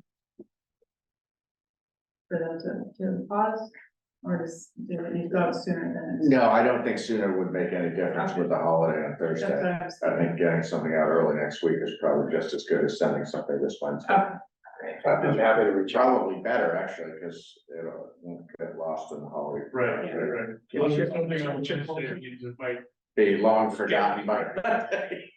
you don't want it to hit the wrong day. Right. Question, I had was one of the questions gonna be to clarify why, if they decide that this isn't the best thing to go forward with, they can't therefore regroup and come back with something that might have a little more chance of passing. Cause MSBA would have to go. Yeah, I know, but can they, right, I understand that, but, you know, what would be the time frame for that? What would be, I mean, is it like, oh, we approved this extra amount, oh, you wanna go back to the drawing board because you've rethought of it? We're not gonna talk to you for 10 years, or will they be able to resubmit, something new that might have a better chance? Because the presumption shouldn't be that they actually have delivered the best thing for us, So and they may rethink that. the timeline, from what I understand, was they 2016. Yeah. When the impetus of like, hey, we're gonna start doing this. Right, 2019, they were then invited by MSBA right, to apply. And then Yeah. that gets us to present day. So 2019 to 2003 is after the invite and after the yeah, right, I application. understand that, so maybe having gone through the process, it's a little bit different this It will be, it's like when Pentucket did it. The time. first, Jim, you're saying, no, you don't know. I'm saying possibly, I didn't the say. best case is a 4 or 5 year window, that's the problem. Yeah, right, See, Pentucket was back and they weren't genuinely serious when they put in the SOI, the statement of interest. It was a rehash of the original, and the state said to Pentucket, I want to get your elementary schools in order, because they're a mess, and come back when you're serious, and they did, and eventually. But if Woody would have come back and condensed the project, it's still gonna be 4 or 5 years yeah, right. to get back on, in that appropriate line, because there are many, many schools all chasing those same dollars. And once you get bumped, they all move up on the list. So it's not a click of the fingers and you're back there the next year. They know Whittier has a deficient building and has a need now, but then you've got to have. Again, I presume Whittier has had this conversation, they can report back the Yeah, so conversation. I don't. Rather think- than us trying to say what it is. Yeah, I don't think they're gonna respond to our letter and answer those questions, but perhaps that's the kind of thing that can be. brought up. Exactly, that's what I'm saying, that's what I'm saying, I thought we were working towards another round of information. And I'd rather have them speak to the question I just had, rather than all of us conjecture what it is. We don't know, we weren't in the room with the funding agency, that's all. I can ask the question of Maureen, if they can push out the December meeting, Mhm. if you want, in lieu, in advance of the letter. Or you might can let her find either way, but I'm gonna reach out to her and see.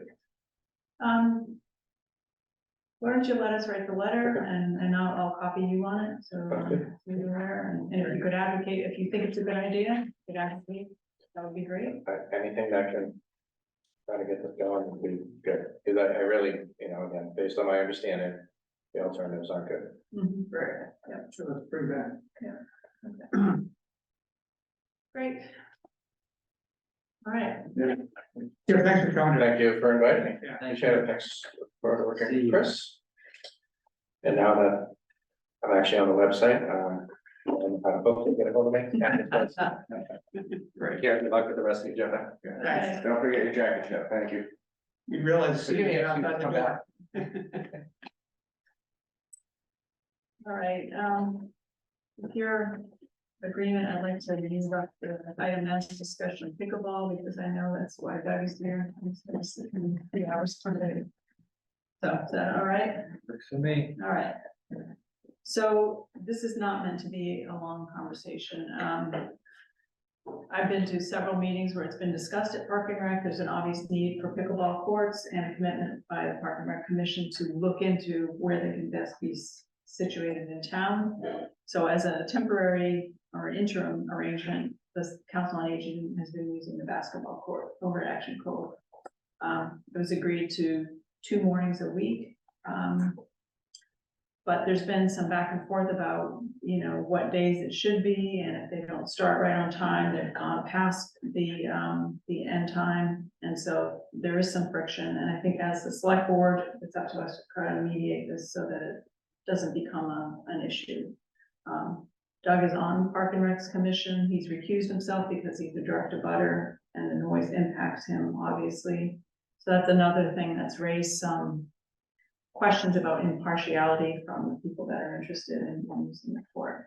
So it's under Park and Rec jurisdiction. We can't tell them what to do with it, but I think we can offer an opinion. Certainly we could try to, relay the staff. It's not just residents, staff also have concerns about what's happening. So with that framework, I know you went and listened when they were playing pickleball. Yeah, I went to, first of all, I went to the meeting you were at. And Parks and Rec did vote, Doug was sitting out Mhm. to give him 2 days, I think it was Tuesday and Friday. Right. From 9 to 11. Yeah. So that's my understanding.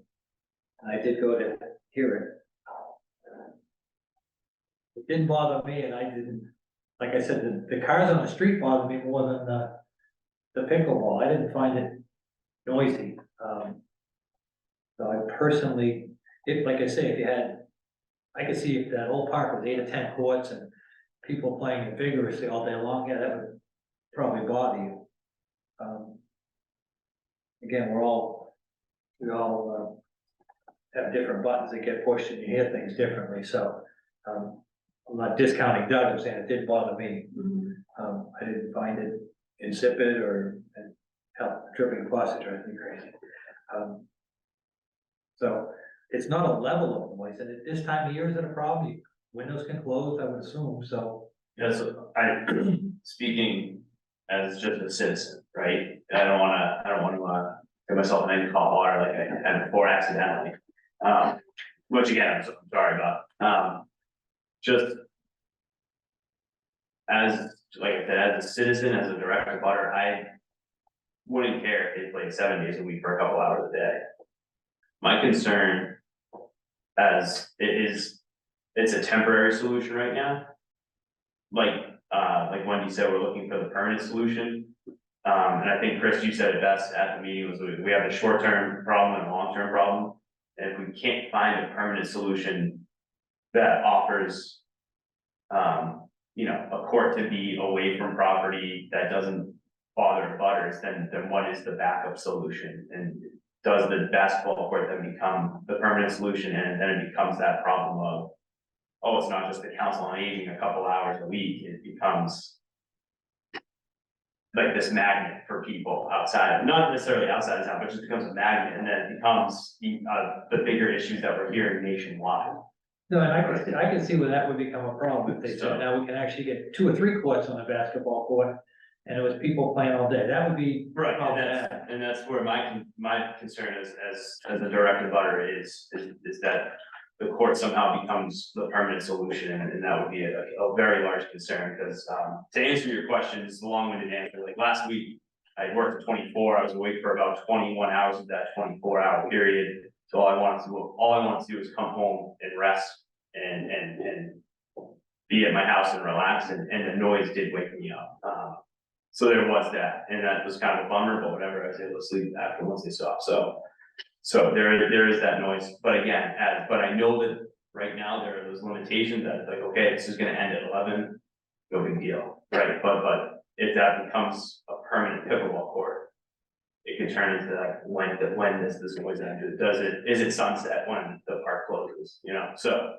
That's in my opinion on that, and this is just my opinion, I haven't even stated it here. I think pickleball, it's a curious sport, if that's what it is, I guess. A game, I'm not sure the appropriate term. It's something that older people can engage in and stay fit. It seems to be a wave that is going, and I sort of suspect we're gonna have a facility for it that encompasses courts and possibly a bathroom and a storage facility. So, yes, that probably would not be the place, and I think Wendy mentioned at the meeting that maybe we wanna take some funds and do a study and find the right place to put it and to do it right. So, and I know that Wendy Willis wants to work with you Right. to get that CPC, they figured out to do that feasibility study, so that we can have like a legitimate viable spot. so that's probably the next good step. Yeah. And I think, again, speaking for myself, based on that meeting, this is a temporary situation where it is. Now, I'm not gonna say that means 6 months or, I don't know what temporary means. But it's limited to the 2 days a week for a not forever duration, so. And again, I think if we build a facility somewhere, I think that will bring in more people. And I think it's gotta be done right in the right place, so. Yeah, I think that some of the other concerns that have been raised, are about the lack of transparency with the Park and Rec Commission, the minutes not being posted. People couldn't go back and look at them to have the discussion documented. There were concerns that you didn't recuse yourself right away, and I know you didn't understand that, but. Yeah, So that's all kind of colored this conversation. sure, and I'd like to offer to the board that I actually voted to allow the council on aging to use the courts. He made the motion. So I made the motion that has opened this door now, so I. But if we Yeah. don't have minutes, we can't. Right, sure, and no one knows that, right? So, but that was another reason why I wanted to come down this evening and address that. I actually did make the motion to allow the Council on Aging to play there, so, in terms of impartiality, I think that's a key. Like to show that we are in fact, you know, this isn't like an inside job kind of thing, right, so. Thanks, did you want to say something? Well, I think I have felt all along that a study is a great, very constructive way forward. And the framing is on short and long term is absolutely right. I think that, you know, who would oversee such a study, I think is a question to ask. I think, you know, maybe that either, you know, this board, my office, or the Council on Aging might be, you know, I think it's really important that, I mean, there's a lot of considerations in looking at sites, just like we're dealing with on water and CRs and things. And so we just would want to make sure that the study is asking the right questions and, That's a great point. I hadn't I'd like to thought see that. the Council on Aging part of the group who engages that study, because it is gonna be Part of the group. part of it, yeah, I didn't say the whole thing. That's not the only generation of. I think that's an important thing to acknowledge, is that it shouldn't be intended as only serving one generation. right, yeah, that's something that's kind of troubled me about the discussion, is that Yeah. there seems to be a intent to restrict instead of like facilitate what is really a positive thing. It's not without its you know, negative aspects, but in general, it's a very, very positive trend to see, you know, not just older people, but it's really a multi-generational sport. Right. And we have very, very limited active recreation facilities in town, like extremely limited. So, you know, I feel it's reasonable for, you know, people to hope to be able to use them. So I think we ought to try to foster that. Whatever the funding source becomes, it could be a committee, you know, select board of Parks and Rec and a Council on Aging person, you know, Yeah, to do it that way. that's a great suggestion. Yeah. Everybody's got to see that the table is gonna be involved in the process.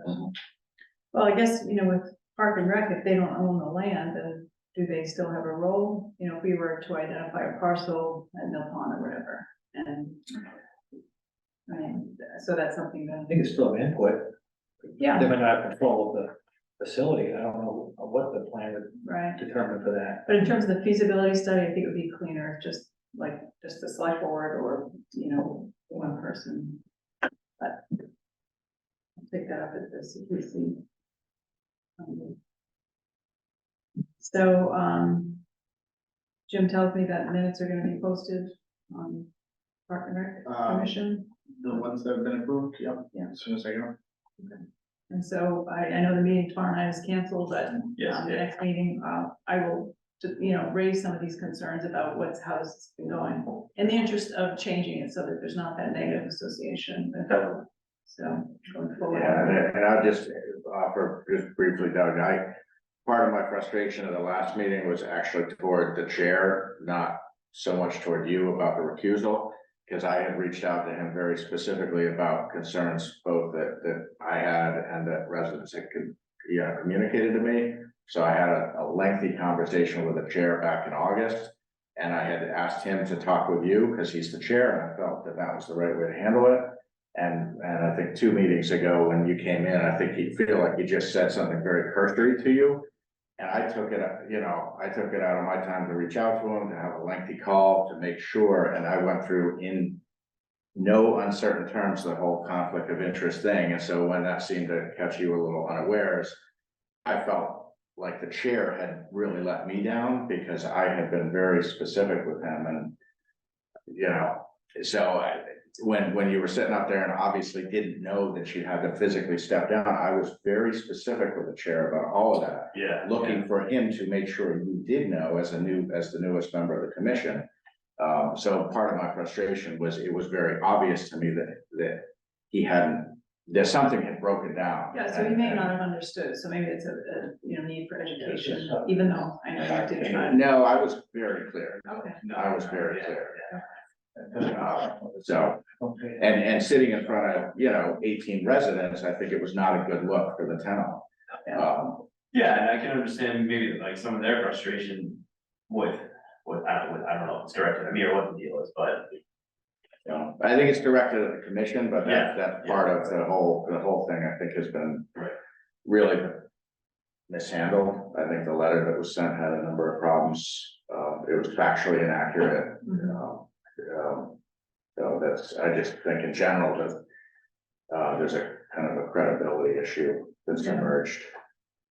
Okay, And, well, that's something that you and I can address at the next Park and Rec Yeah. Commission meeting, as terms of this board. Is there, do you feel like there's any action we should take, or anything that, I mean, this is mostly to make us, you guys aware. Right, and then right, yeah. No, see if we need to yeah, have a I rule guess going forward. that's why I knew that to me the other day. I mean, based on what's been talked about right now, so, you know, just this conversation.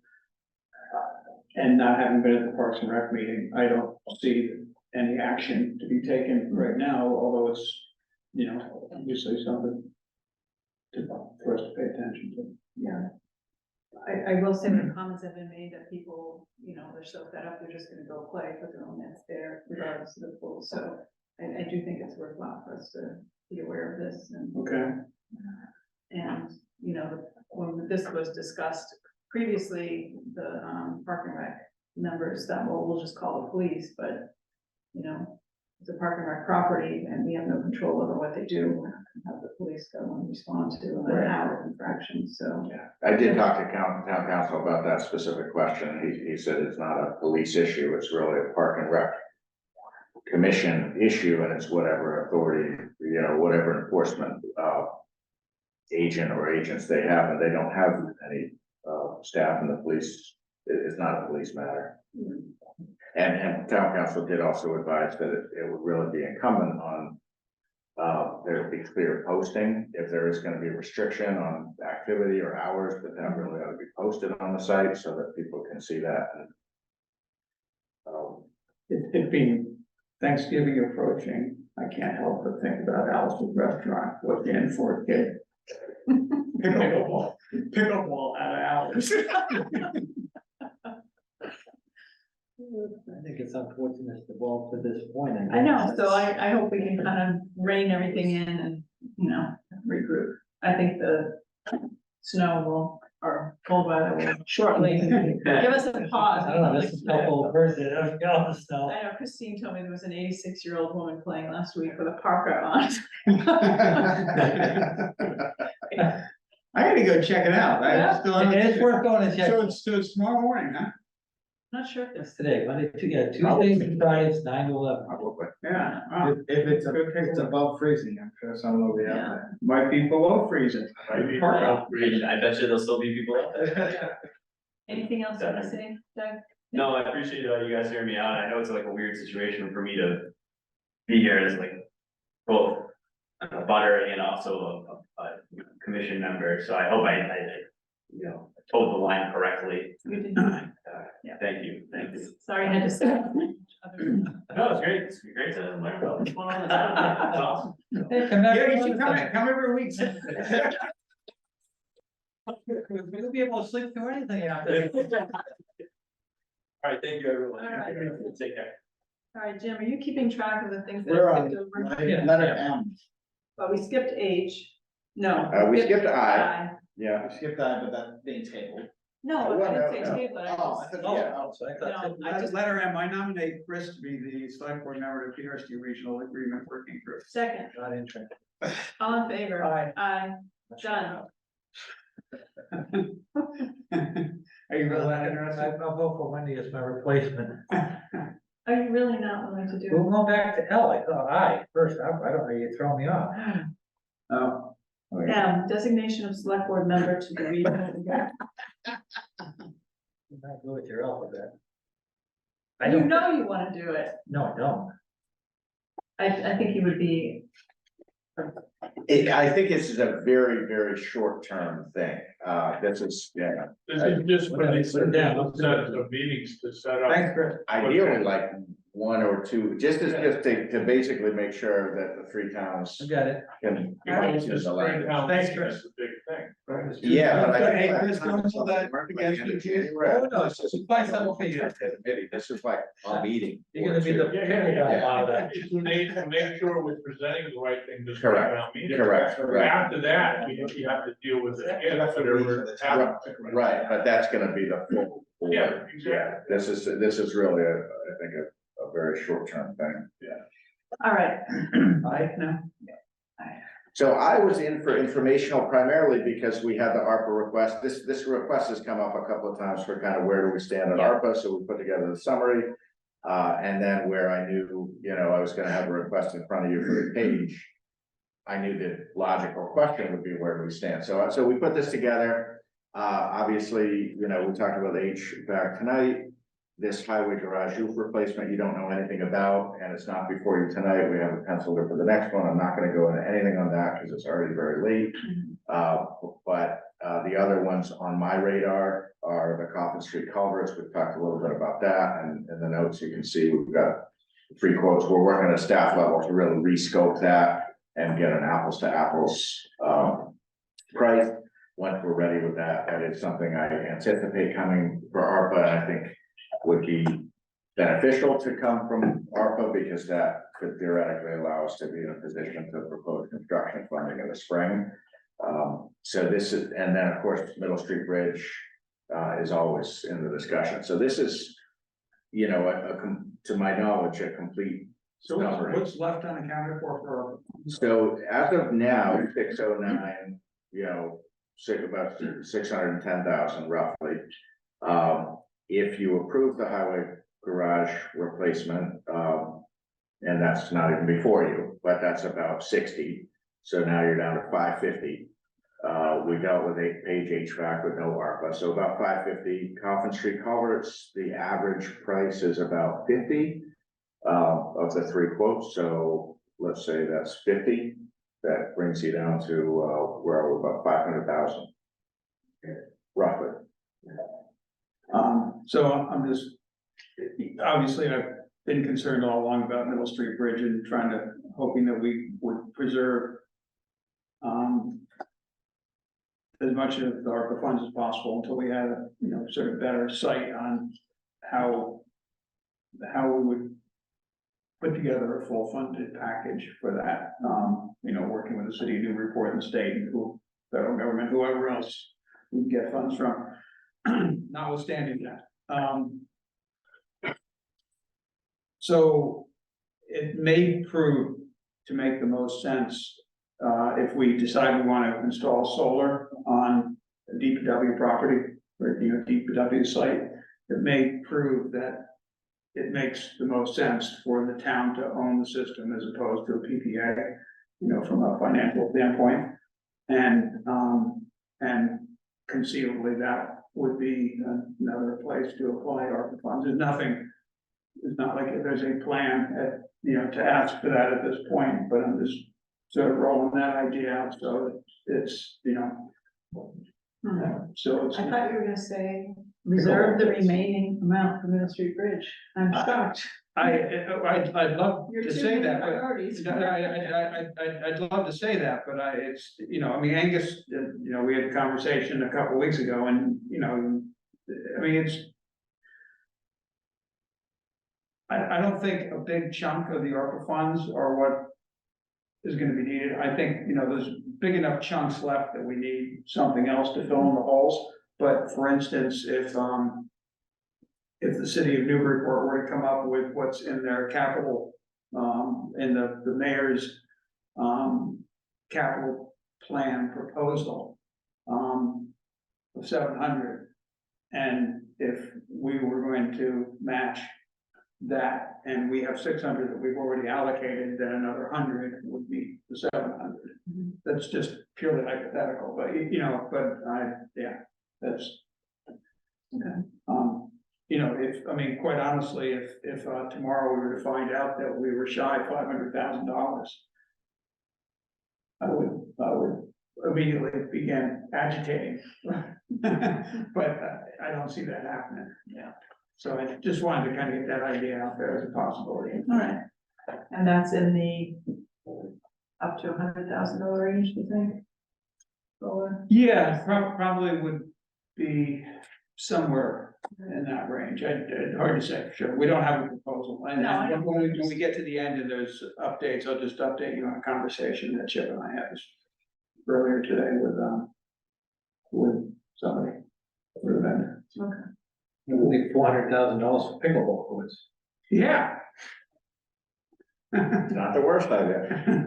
One thing I should mention, you know, we did have the call today with Hilltop, on the bidding for the Church of Prospect, and, you know, they asked the question of how confident are we with the total project cost.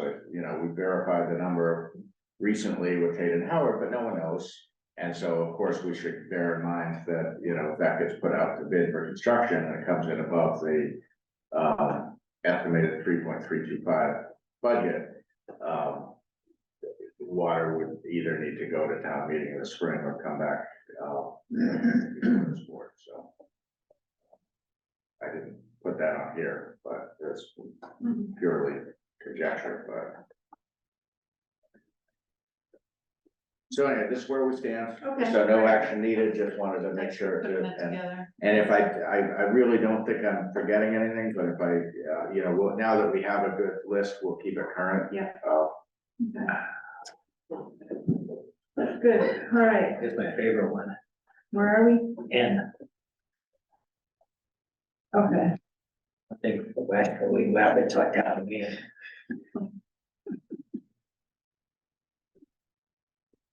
so it seems to me, I remember this coming before the board while I was on that. Yeah, Archie- 2013, there, No, when I was on this board, oh, I remember Archie voting on, it, or, you know. It must have been really, it has come up since I've been on the board. I didn't recall that it was in your time frame, I but thought okay. so, yeah. And I think in that case, we said no. I remember some discussion. I don't remember action or a vote, but There was a vote, I think it was just this, people have been asking about it, and I think I just brought it up as a topic.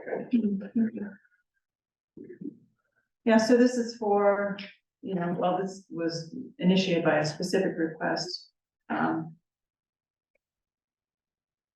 Not finding the page, what page is that? You'll have it. yeah, two, Oh, yeah, I there, don't remember. oh, you're probably in the original packet Yeah. that didn't have a page number. No. It's, yeah, 211 of the. 207. We'll have Here it was it. online.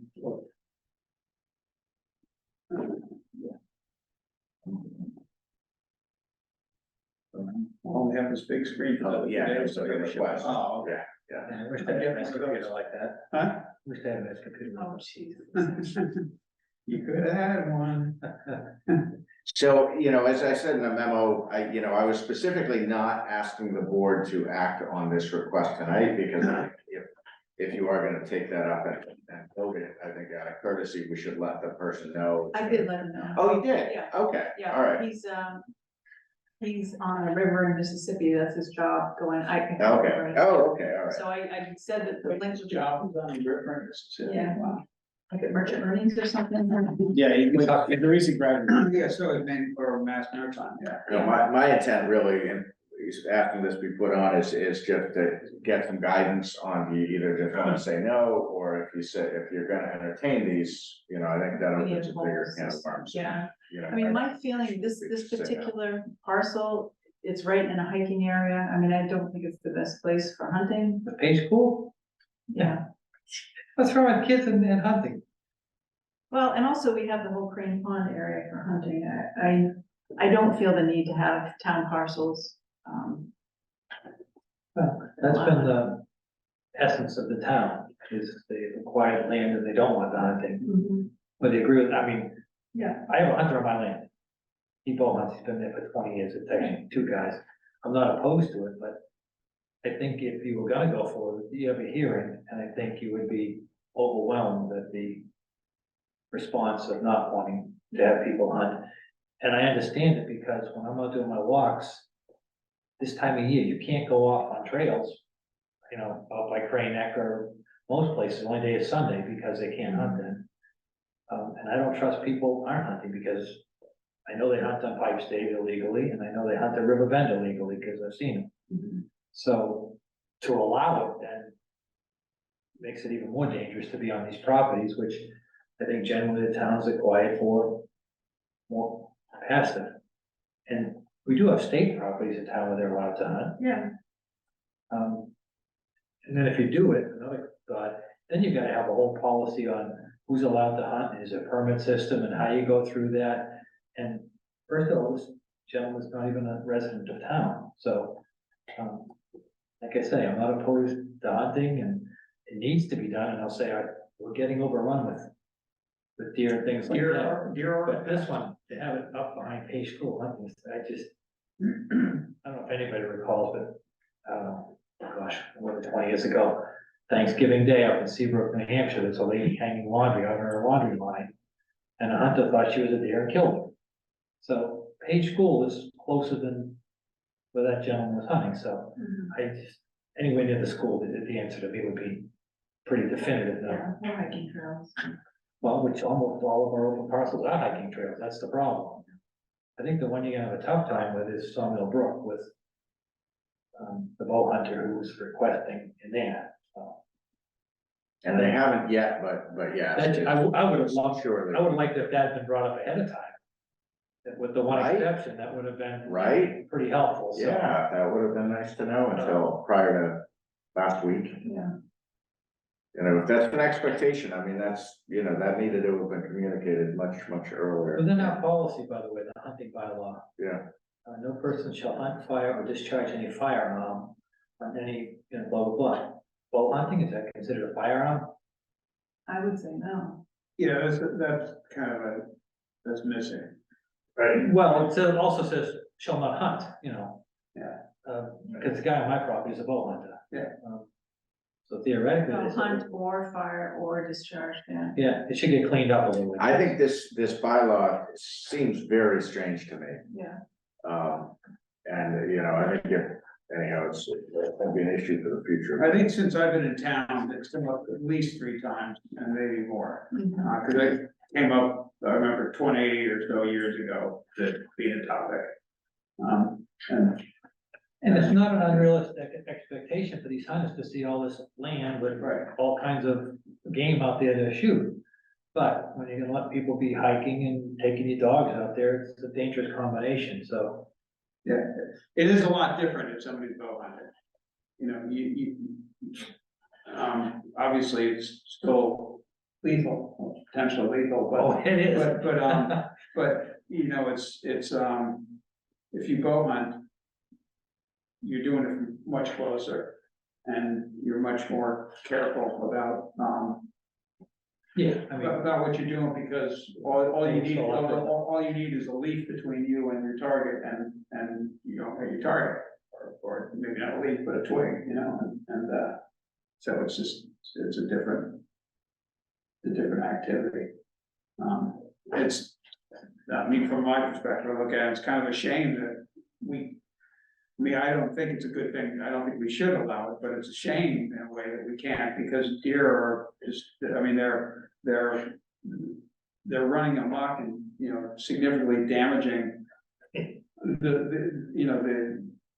the ecosystems that we're trying to protect, they're out of control. that's the problem with a town like West Newbury, built all these houses and nobody wants people to hunt, the deer take over everything. Right, and we put out a buffet for them every year. Well, 2 years ago, not last year, the year before, there were actually 3 deer hitting the road in front of my house, and that's what starts happening, and then they starve in the woods. Yeah. It doesn't create a good situation, but I don't think hunting on these lands is a great idea. On my way home from one of the meetings. You what? That? Yeah, You hit one? well, it hit me, more than anything else. It like butt checked the front of my car. They leave it down? Right by Benny's house, actually. They leave it down? No, it's just, I stopped and it just kind of hit me and then ran off.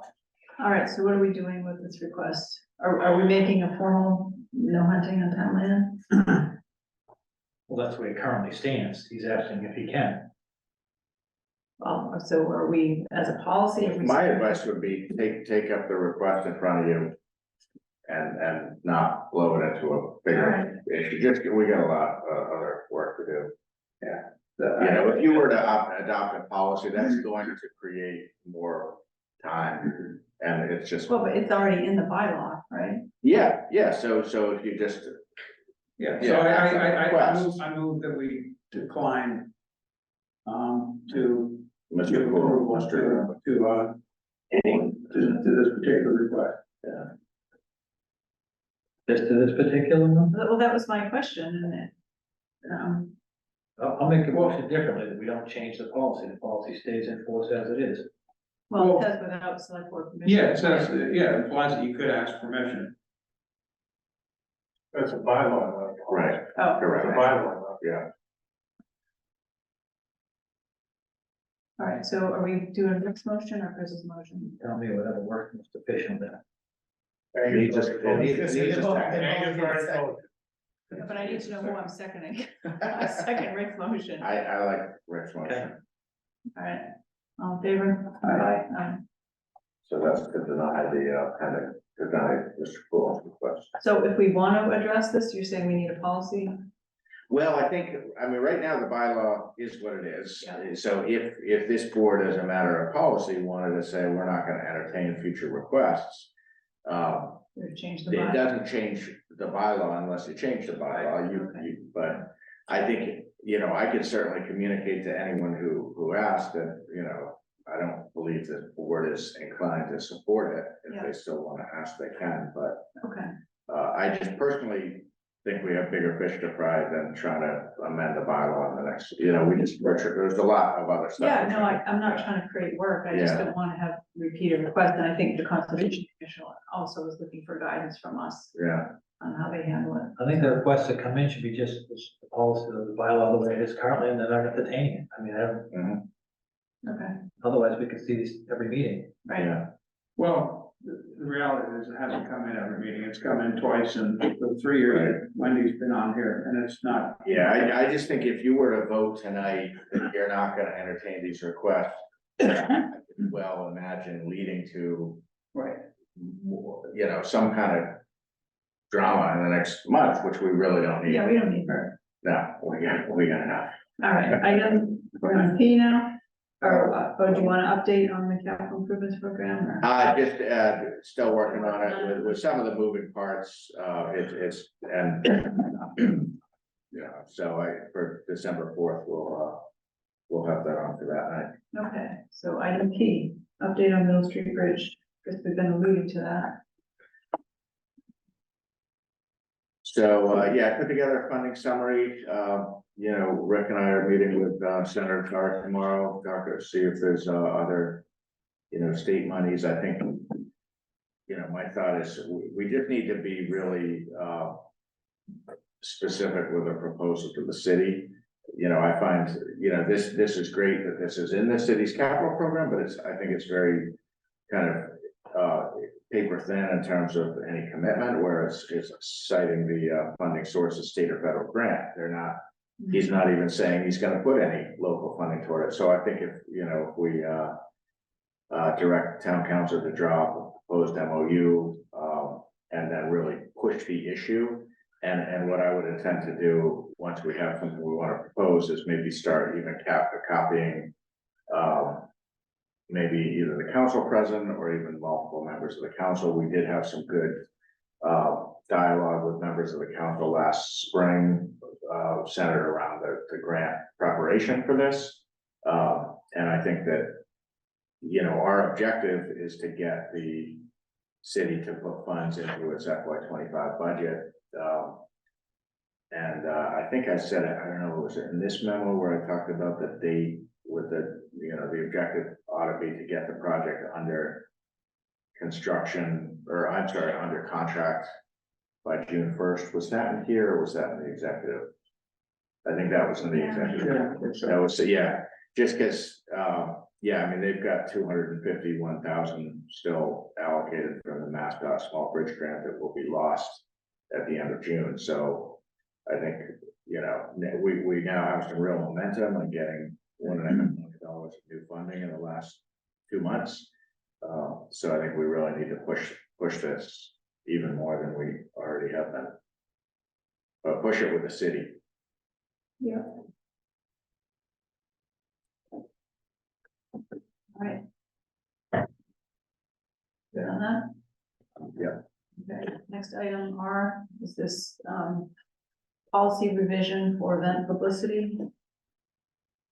I presented this to the, Board of Library Trustees, and they were in agreement to use on their bulletin. They did ask us to strike the last clause of the last sentence. That says if such materials are deemed not to advance a public purpose, they just felt like that was asking for trouble, you know. Making a value judgment about public purpose or not. So I wanted to add slightly different wording in there at some point, to say any posting of dissemination of information deemed inappropriate by the town manager or designee will be removed immediately. And then there should be a process for an appeal to the select board if they object.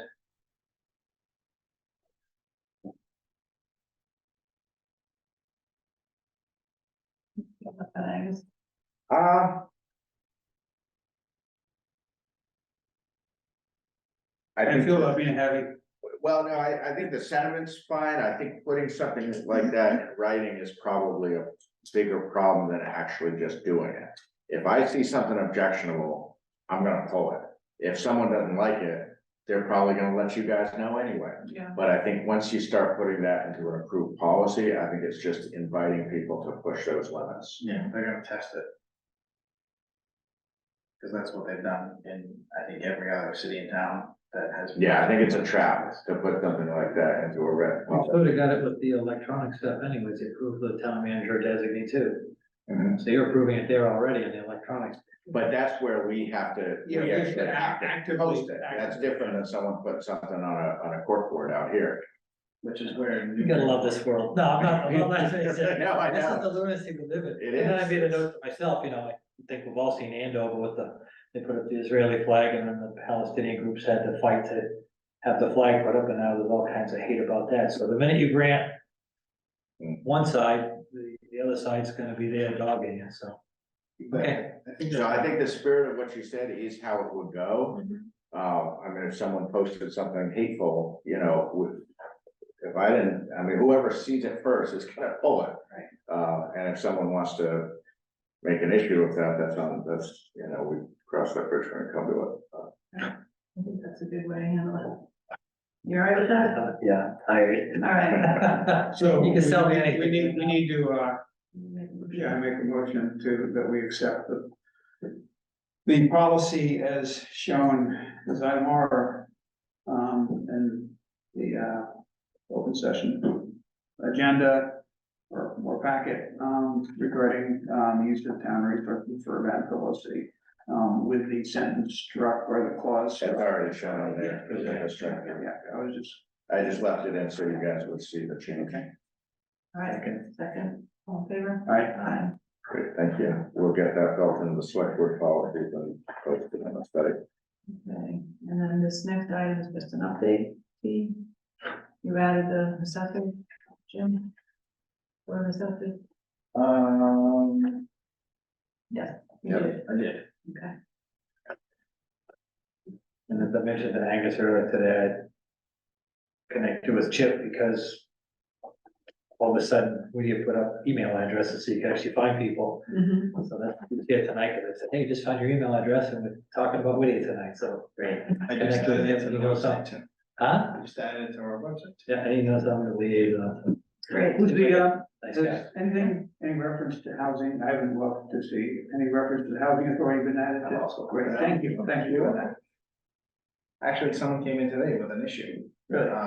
And I had a number readily available. Cool, work. And anybody else have updates on their board or committee or commission?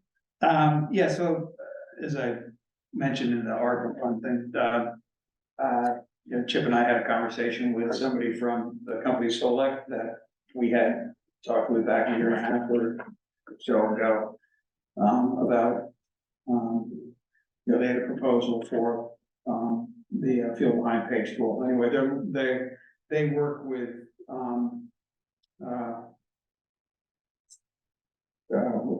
what's the name of the, drawing a blank on the name of the nonprofit, you know, quasi-state agents, and in any event, they are an approved, installer. You know, they're sort of the go-to for the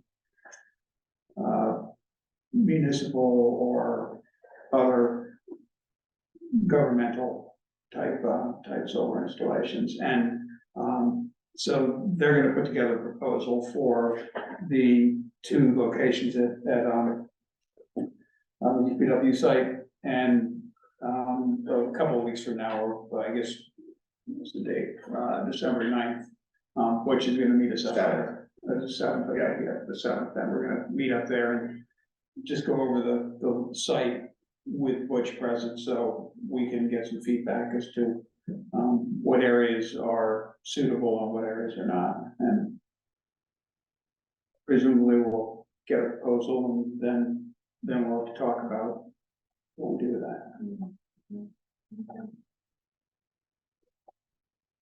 Anything for you, Chris?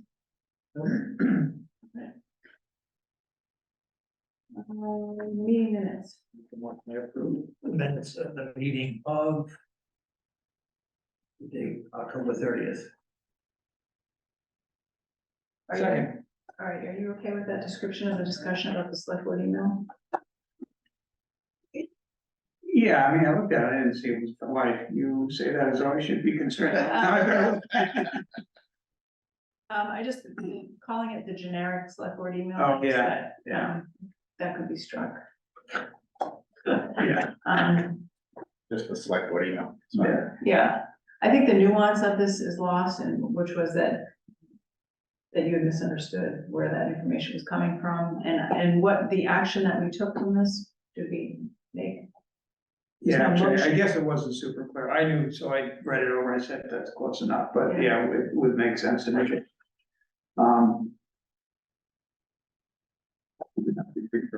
Yeah, Reed said she'd forward. Initial, I would rephrase that, Reed said she would forward, initial emails to Parker for his perusal. But, he would, but not replies. I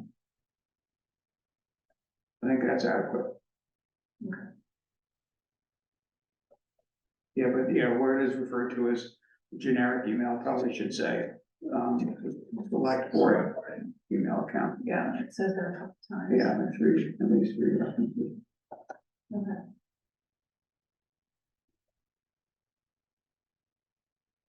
Right. All in favor? Right. Did you second it? I did second, yeah. And then we fixed it. Right. Which I guess, I don't know, it was. That is actually discussion. That was just the discussion, right, yeah. Anyway, we all said aye. Right. Item. We all said tired. Yeah, but I had 2 hours ago. So V, nothing to say, we'll talk about it more later, but I thought it's a tremendous success that we would have loved Did a to nice have. job on it too. We have nice work now. Yeah, we do, nice, eye candy there, would have loved to have more people at both of them, but I think in terms of, I was telling staff, I think it's kind of proof of concept.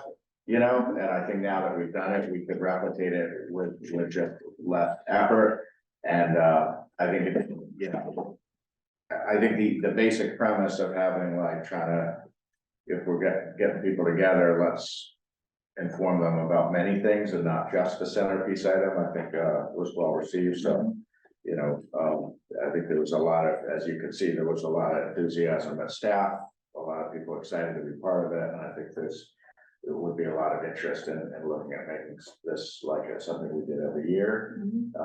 So we talk more about that, and it should be when it's not quite so late, but. But I was thinking when I saw these, number one, maybe you could post them around the town building in different locations. Yeah. Number two, I thought we could even condense it, put it on a 5x7 postcard if we ever get that aggressive. Mhm. Maybe once every month or two, send out to people, these are the projects, because, Yeah, I mean, they're great. yeah, And the work is already done, so just to reformat it and Yeah. utilize it, I think. yeah, we're definitely gonna, we could put one of these out on Facebook every week or two, and just it does give us some.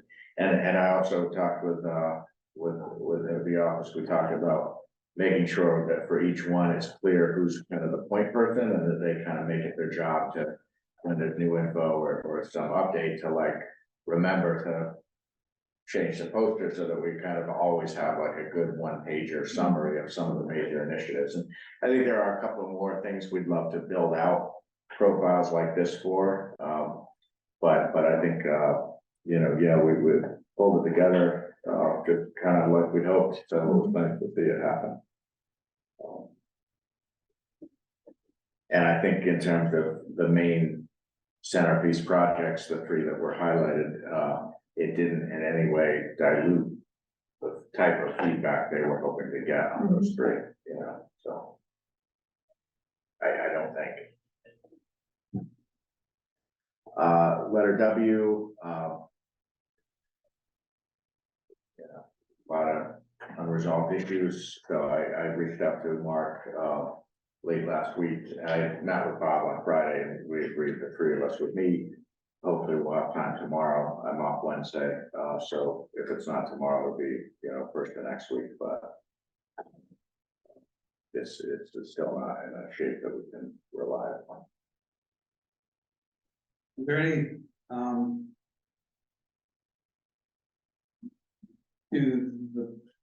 does Bob and or Mark seem to have any questions about performance of?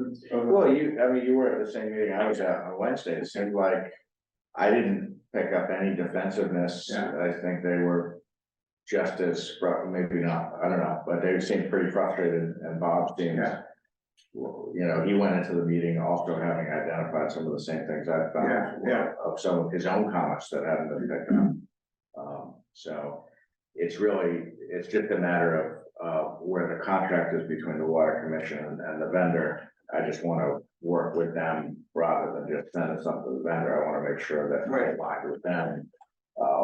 I know I am, but it's worth the extra delay to like affirmatively meet with them. And so we just sent my markup just this morning. And I forwarded that to you all, you know, mid-morning or late morning today. So that's, you know, and even with all those changes, it's still not like the end all be all. Right, so we're looking for. No, So it's on very disappointing. the water financial plan, so do we need to wait for this to be finalized?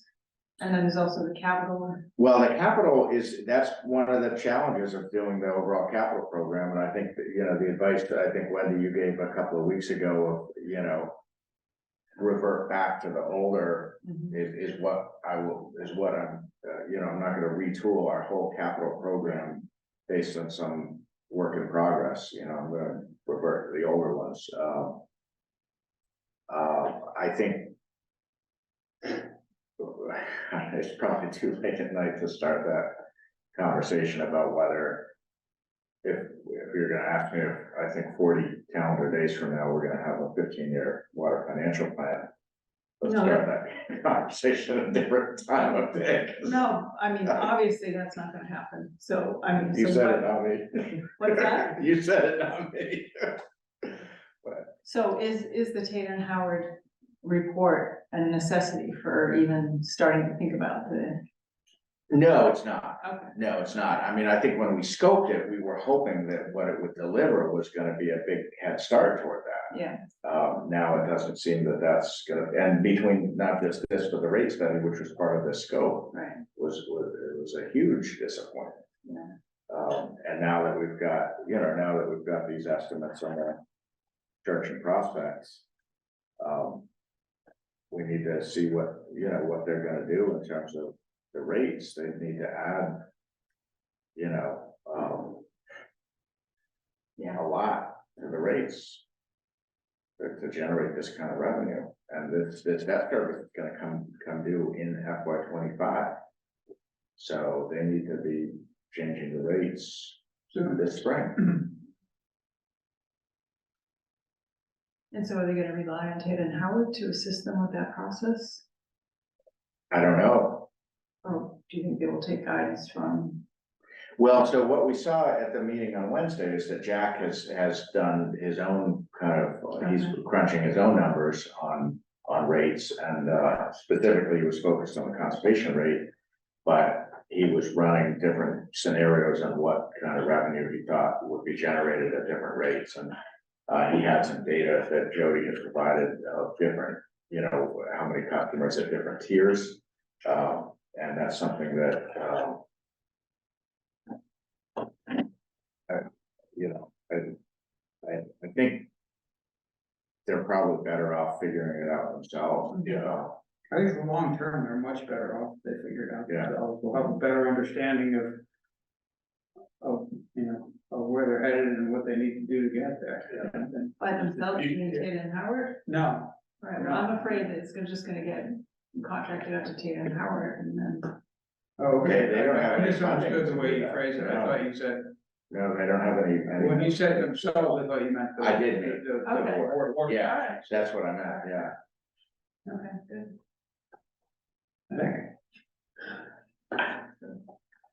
No, it certainly, no, it doesn't, prevent looking at that, it just doesn't give us the kind of raw material and foundation that we were really counting on. Yeah. When that timeline was set, we expected that not only this, hydraulic study, but the rate study was supposed to be done 6-8 months ago, and now not only is it not done, but it's far short of what was expected. Mhm.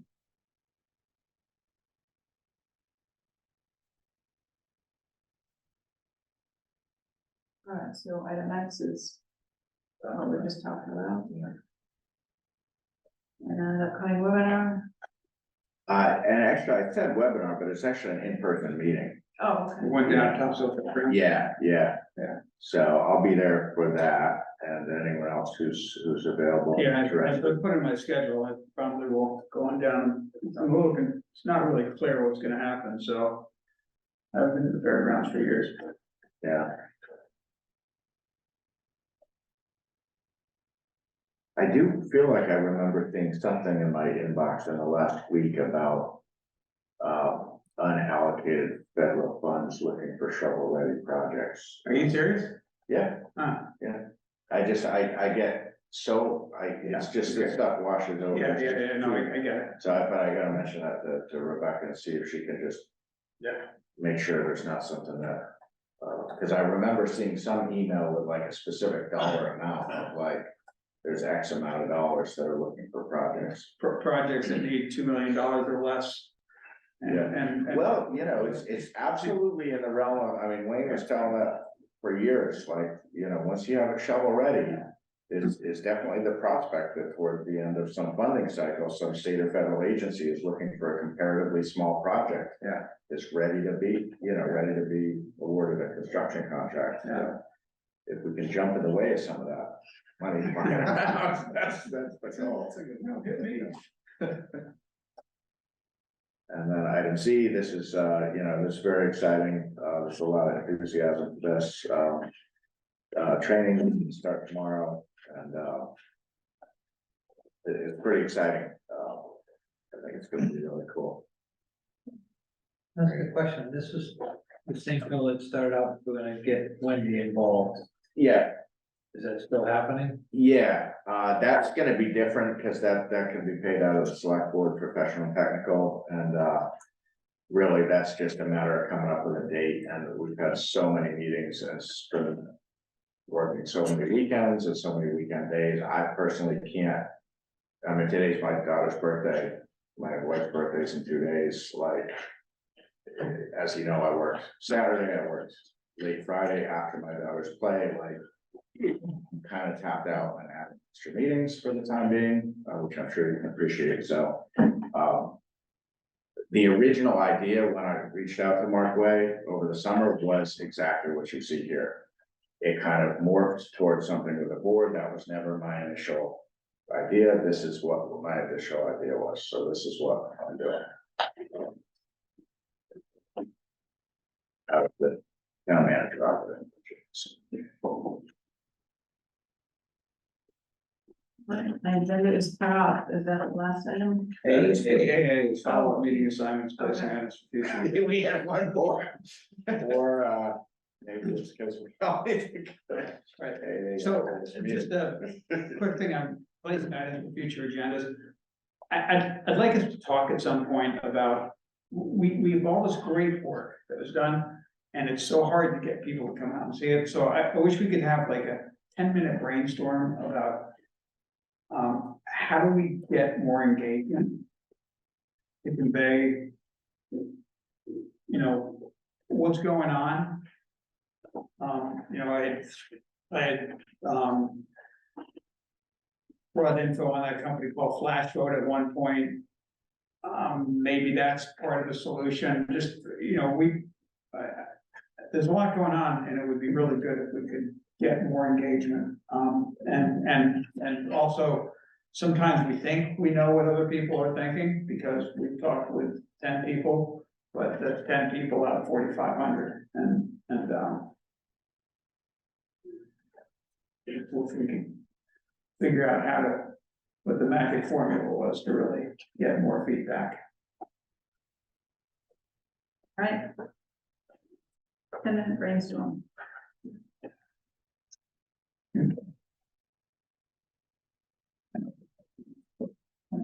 We can definitely talk about it, but I don't know whether Well, you know, yeah, we may not come up with anything valid, but I don't think it's as dire as you present it, you know, having worked in a lot of towns. So, yeah, yeah.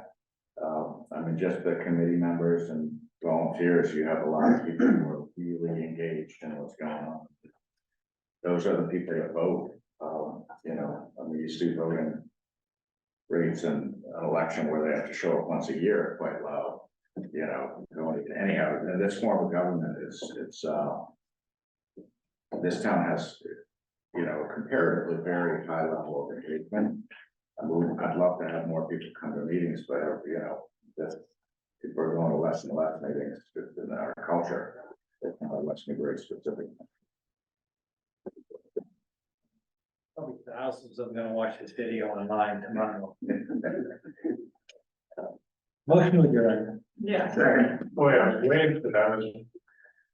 you were gonna make the motion. I was supposed to make a motion. I'm gonna say, look at this one guy who sits in the audience till 11 at night, it's like. Well, then I don't have to get on and look at it on my